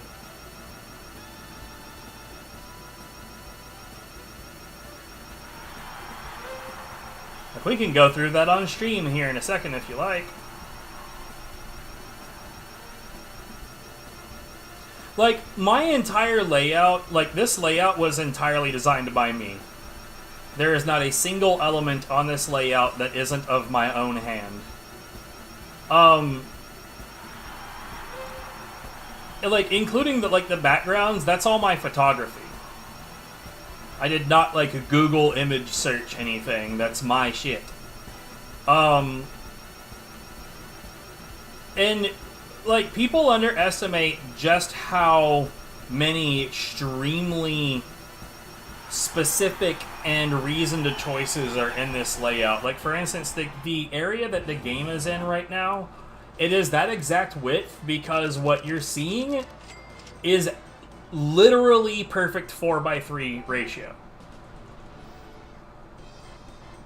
Oh, it's not over yet. It's pretty close, but it's not over yet.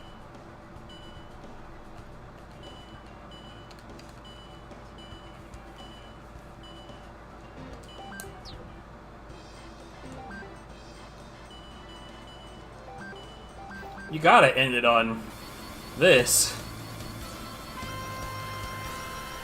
What kind of a jackass would do this and not finish this on fucking Super Chicken 2, mate?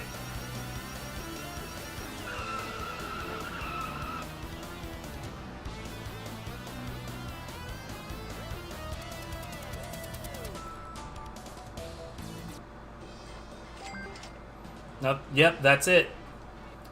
GG! Okay, I need to rearrange some of this, because some of it's really annoying.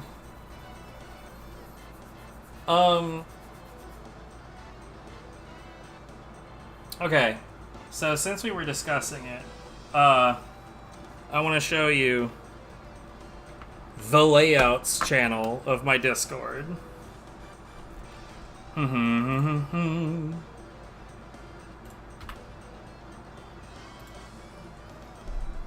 Thankfully, there's nothing, like, highly inappropriate in any of my channels, so here we go. Boop.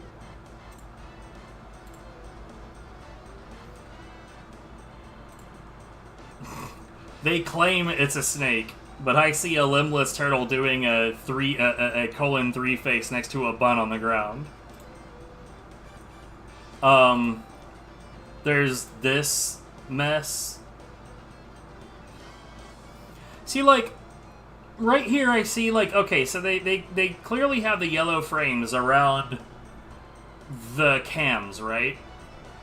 But then they've got, like, I guess it's like a backdrop for this rather than a frame. I'm really not sure, but, like, they have all of this other mess, and, like, this at the top, like, I get this because this is part of their, part of the charity, right? So I get this part. I'm not a fan of it, but I get it. There's, this channel has just been on, like, a whole lot of different games all at the same time. So there's, like, dozens and dozens and dozens of duplicates of this feed, all simultaneously. There's this shit. So, when I said fetish given life, I see a scaly that loves huge tits. And, like, and giant ass. Totally, like, it's totally fine that they are a scaly that loves giant breasts and ass. I don't want that to be the first thing that I learn about a person, and I don't want to stare at that image anytime that person is speaking. It's weird. I would say that this is a relatively interesting enough character. I don't mind this, but I still don't want it there. It's blocking the game. I don't want this here. It's blocking the game. I don't want this here. It's blocking the game. The chat is spilling over the game. Like, how much of the fucking game... Like, even this is blocking some of the game. How much of this game are we not gonna see?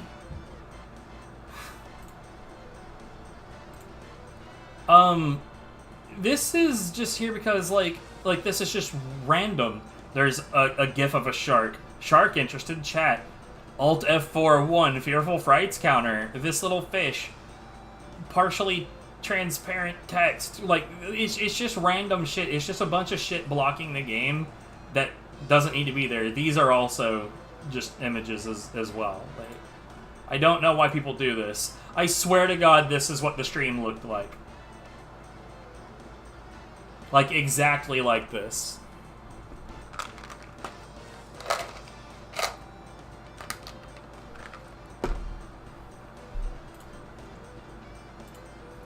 But previously it looked like this. Oh god.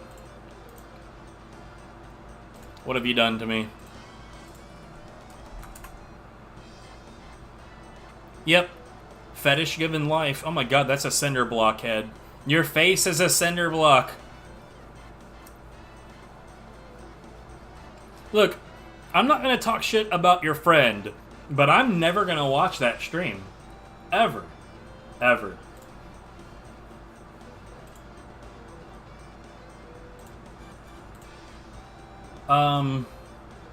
Yeah, this one was a little weird for me.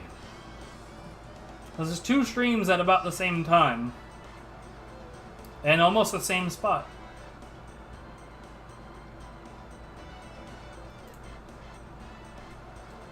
Oh, okay. No, yeah, the hell with that shit.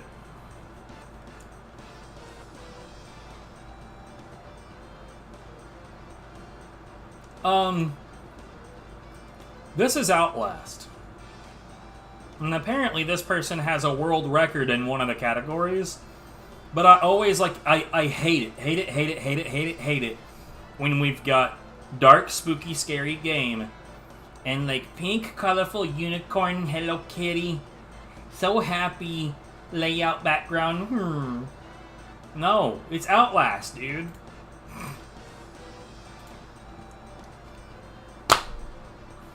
Why? Right in the fucking middle of the screen. Why? I waited for that to potentially go away and it didn't. By the way, tips for Tekken 8, the game is planned to be free to play. I'm just gonna put that out there. There's this shit. All of these were animated and moving around. It was horrifying. Again, we've got, like, okay, I hate these stupid little sprites that move around representing everyone who's subbed. Here's another fetish given life. And we have all this, like, border stuff that, again, it blocks a lot of the game. I don't know, it's just loud and distracting. Blocks a little bit of the game for no reason.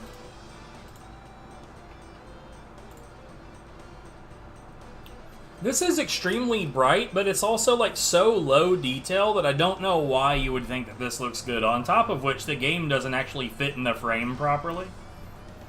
It looks like maybe the webcam doesn't either. And also, look at how fucking tiny that chat is. It's tiny.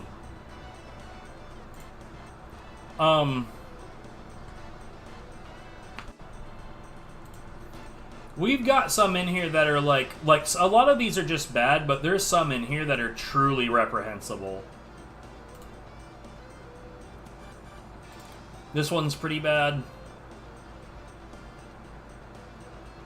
Scream count. Scream, though? Why?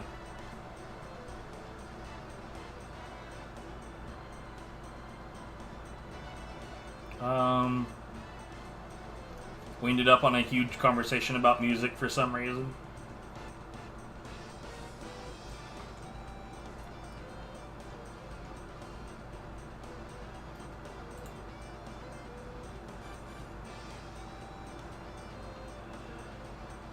This is a thing that happened on Twitch.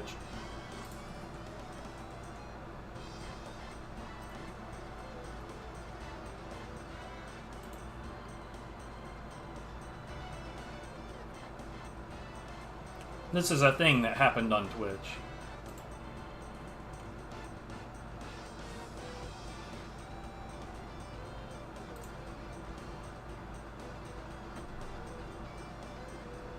Why? Like, this is maximum creepy. I found this stream, and again, this is exactly what the stream looked like. And I cannot, for the life of me, figure out why. By the way, these two are duplicates, those two are duplicates, these two are duplicates. But I guess this was supposed to be these two? I really just don't know. Cute girl. Don't get me wrong. Attractive girl. The game is this size. And yes, it stayed that way for like 10 minutes.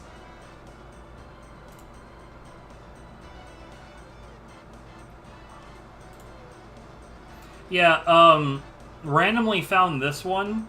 Yes, this is what the layout looked like at the time. I think that this was their BRB screen, but, I blanked this one out because, like, obviously it's of a sensitive nature. Yeah. For anyone else looking at this right now, yeah, we don't condone that. That's not okay. There's a reason I spoilered that one out. But yeah, then there's this. So, pretty sure that this is supposed to be relatively in the middle of the gameplay, which means that all of this right side is just blocked. Also, it's not completely in frame because this is like spilling off to the left. There's this thing. I don't know why you would want to watch one stream that has 4 different games on it. There's... Like, what are you gonna do with this? You're probably gonna pick, like, if you give a shit about any of them, right? Then you're gonna, like, say, like, oh, well, I'm interested in Hollow Knight. And then you're just gonna watch this one. You're not gonna watch all 4 of these. Plus, I don't think any of these feeds are from the streamer that was streaming these feeds. Because they all say live, right? So these are previews of 4 different streams. I don't know why. Random grandmother with a knife. See, I like the style of this imagery. But it doesn't do anything for the layout. See, like, the main thing that I want about my layout, the one thing that I really like about my setup, right, is that nothing that you're seeing on screen right now is distracting. None of it is taking away from the game. And honestly, so, like, by the way, let's do this for a second. So the way that the colors on the sides work is it takes the color from within the game palette and it expands it and blurs it. So the colors appearing on the sides are the colors that are in the game at any given time. Because of this, a lot of people don't even realize it's happening. Because it fits the game. And that's the kind of thing that you want. You don't really want things to take you away from what the actual content is. And this, like I said, like, I love the visual style. It looks real pretty. But fuck's sake, there is so much going on. It is very distracting. What are you sending at me? Let's look at this shit. Tits. Yeah, big old titties. I knew somebody at one point that did this, but now I think he uses an image that says that it is an anime girl holding a sign that says "I don't need sex. RNG fucks me every day." It's pretty good image. I dig it. By the way, this could go on forever. This is a really odd fetish. I really don't even know what to do with this one.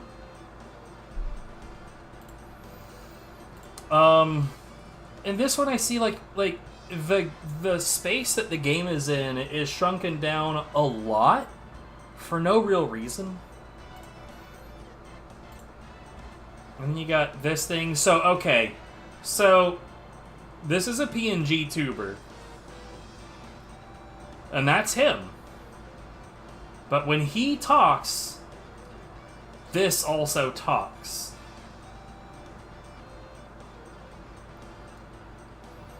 Why?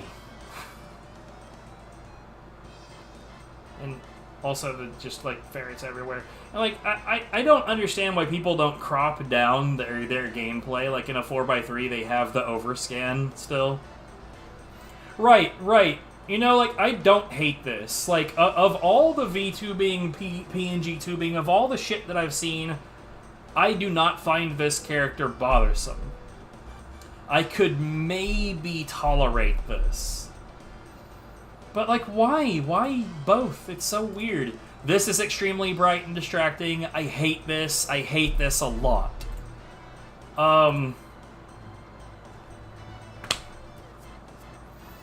It's almost like they really wish I wouldn't watch the game.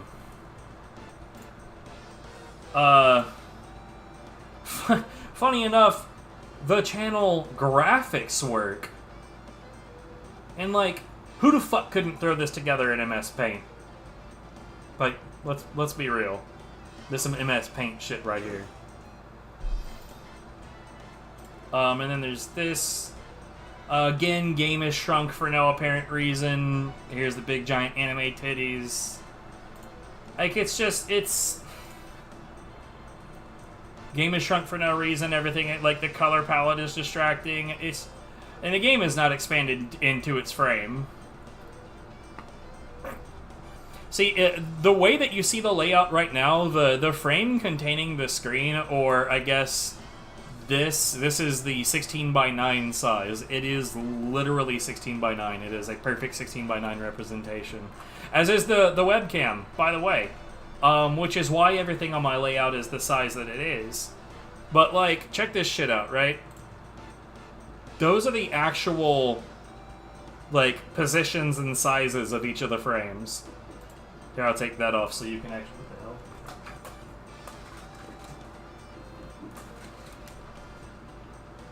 the hell? Okay. It sounded like somebody was knocking, but... Anyway. At any rate. Yeah, see, like, my construction of my layout is actually really, really, really mindful. This is loud and obnoxious, and again, the game is not extended into the frame. And I think that this is supposed to be chat. I think. Couldn't tell you. What in the hell is all of this?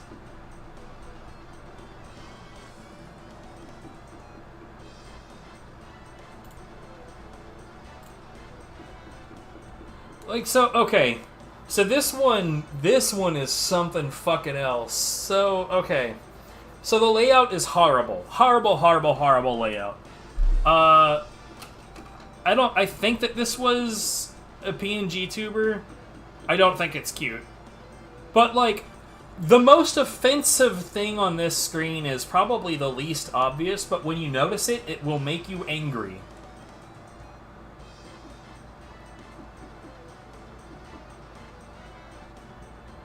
I'm gonna give you a minute to ponder. Give it a good solid think.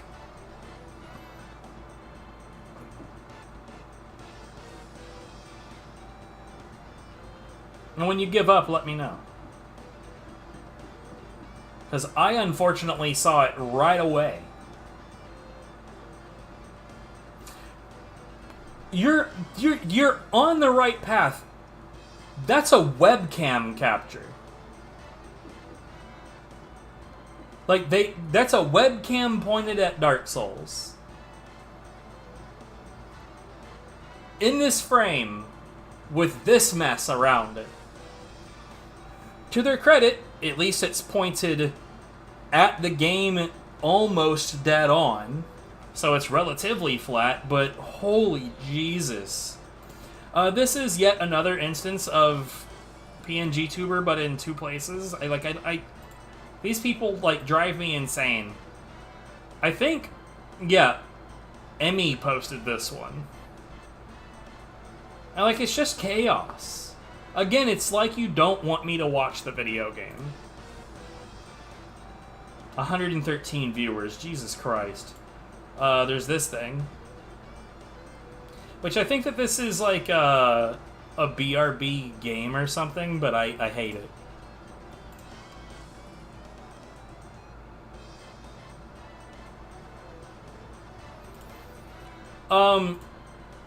So if you were to go into this channel and look at previous streams, it's this. So if they're trolling, they're playing the long con. My biggest issue with this is, I don't mind the character. This design is fine. But it's so fucking big. Again, it's like it's blocking so much of the game. so much of the game being blocked. It's just, it's noisy and distracting.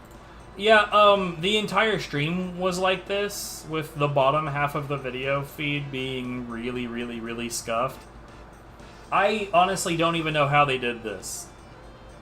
I don't want to do it, but I don't know how they did it.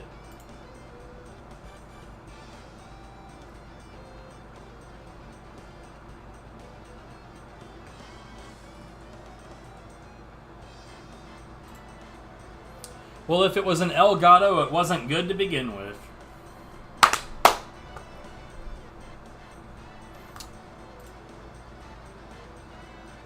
Like, I don't understand. I don't understand. I don't remember why. Oh, this was posted as an example of something he actually kind of liked.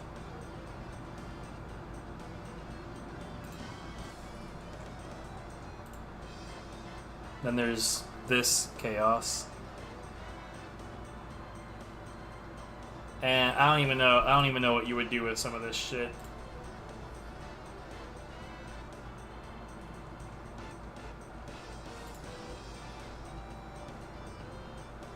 I actually kind of liked this, so this is the actual cam of the streamer, but it's edge detecting, and it's only showing, like, the outline of certain features of his face. I like the idea, but here it's kind of bothersome how large it is and where it was placed, so I'd be curious to dabble in this, but I don't like that particular execution of it. Game in smaller area for no apparent reason. Webcam, of course. This is yet another, like, this is this person's actual layout. And I just don't understand, like, okay, she is a cute girl, but if she thinks that I'm gonna hang out just because she's a cute girl, I could get that anywhere. There's free porn all over the place. There are cute, like, you could Google cute girl and get an endless sea of cute girls. I don't need one next to a Stardew Valley that's too small to make any sense of.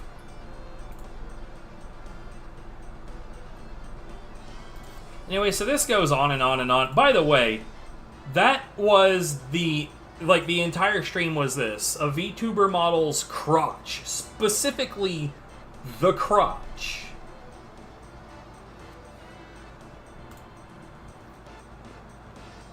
And then there's, I mean, does this do it for you? Because, I mean, I feel like if I was a furry, this would still be uncomfortable. You know what's up, Harris? We're dredging through layout hell real quick.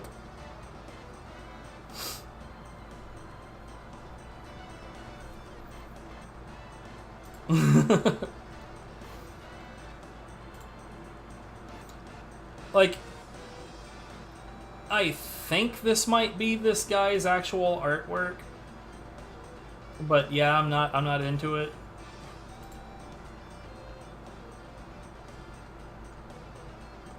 Like, this is almost, like, acceptable to do, like, the VTuber model as though it were part of a cam, right? But this is very, very loud and bright and distracting. Egg VTuber.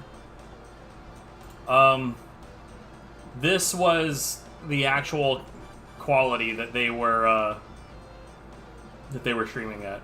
Why are VTuber models so expensive? Because no one should use them ever. Stop it. I hate VTubers. VTubing sucks. It is lame. This was an interesting stream.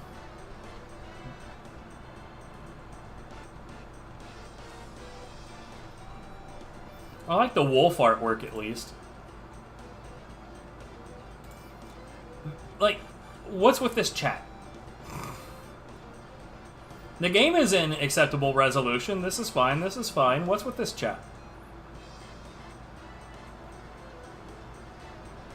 I have I didn't care for it. I didn't think it was bad. I just didn't, like, I don't know, 2D beat-em-ups really just aren't my thing. You have it? Nice. I mean, if you enjoy it, have at that stuff. At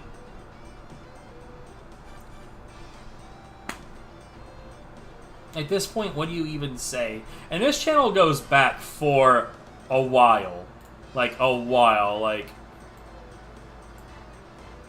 Like, oh man. Like, oh man. Oh man. What is this bullshit, dude? Fucking damn it.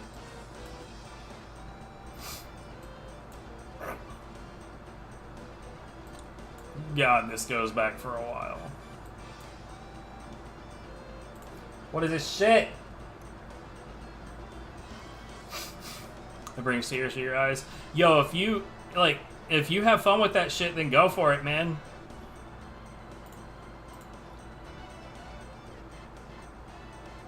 As though Morgan isn't a sexualized enough character. You got your ass kicked? Yo, that's fair. So this is Godhand with an image partially transparent over it. Super, super, super zoomed in. I could not figure out what the image was. I think maybe it's this blown up. I can't tell.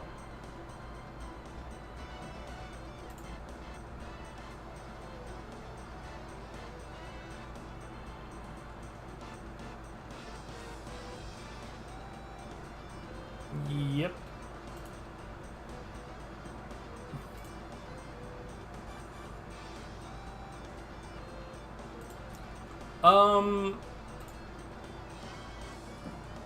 Yeah, this is in the building inside of the cliff ahead on 2-6. Way too noisy and distracting. But yeah, dude, like, this channel just keeps going back and keeps going back. Like, it... Oh my god, what the hell? We should probably end it right there, huh? Horrifying. Just plain horrifying.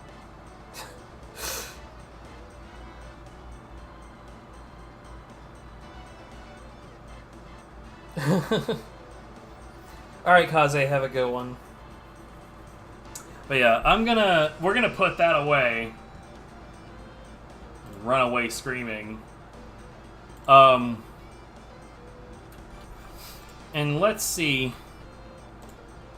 if anybody's live.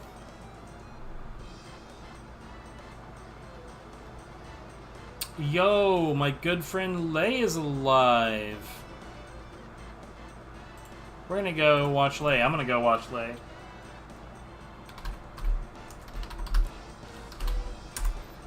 Y'all have a good one.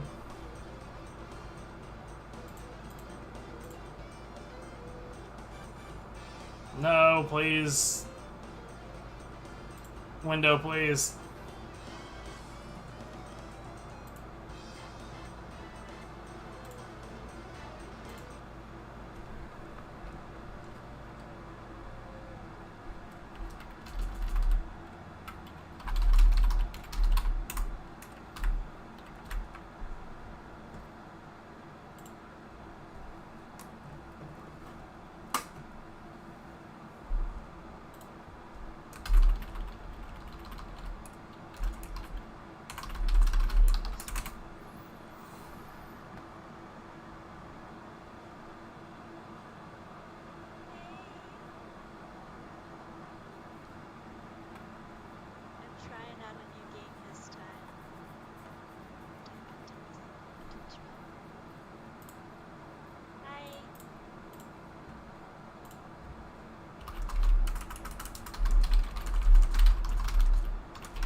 that.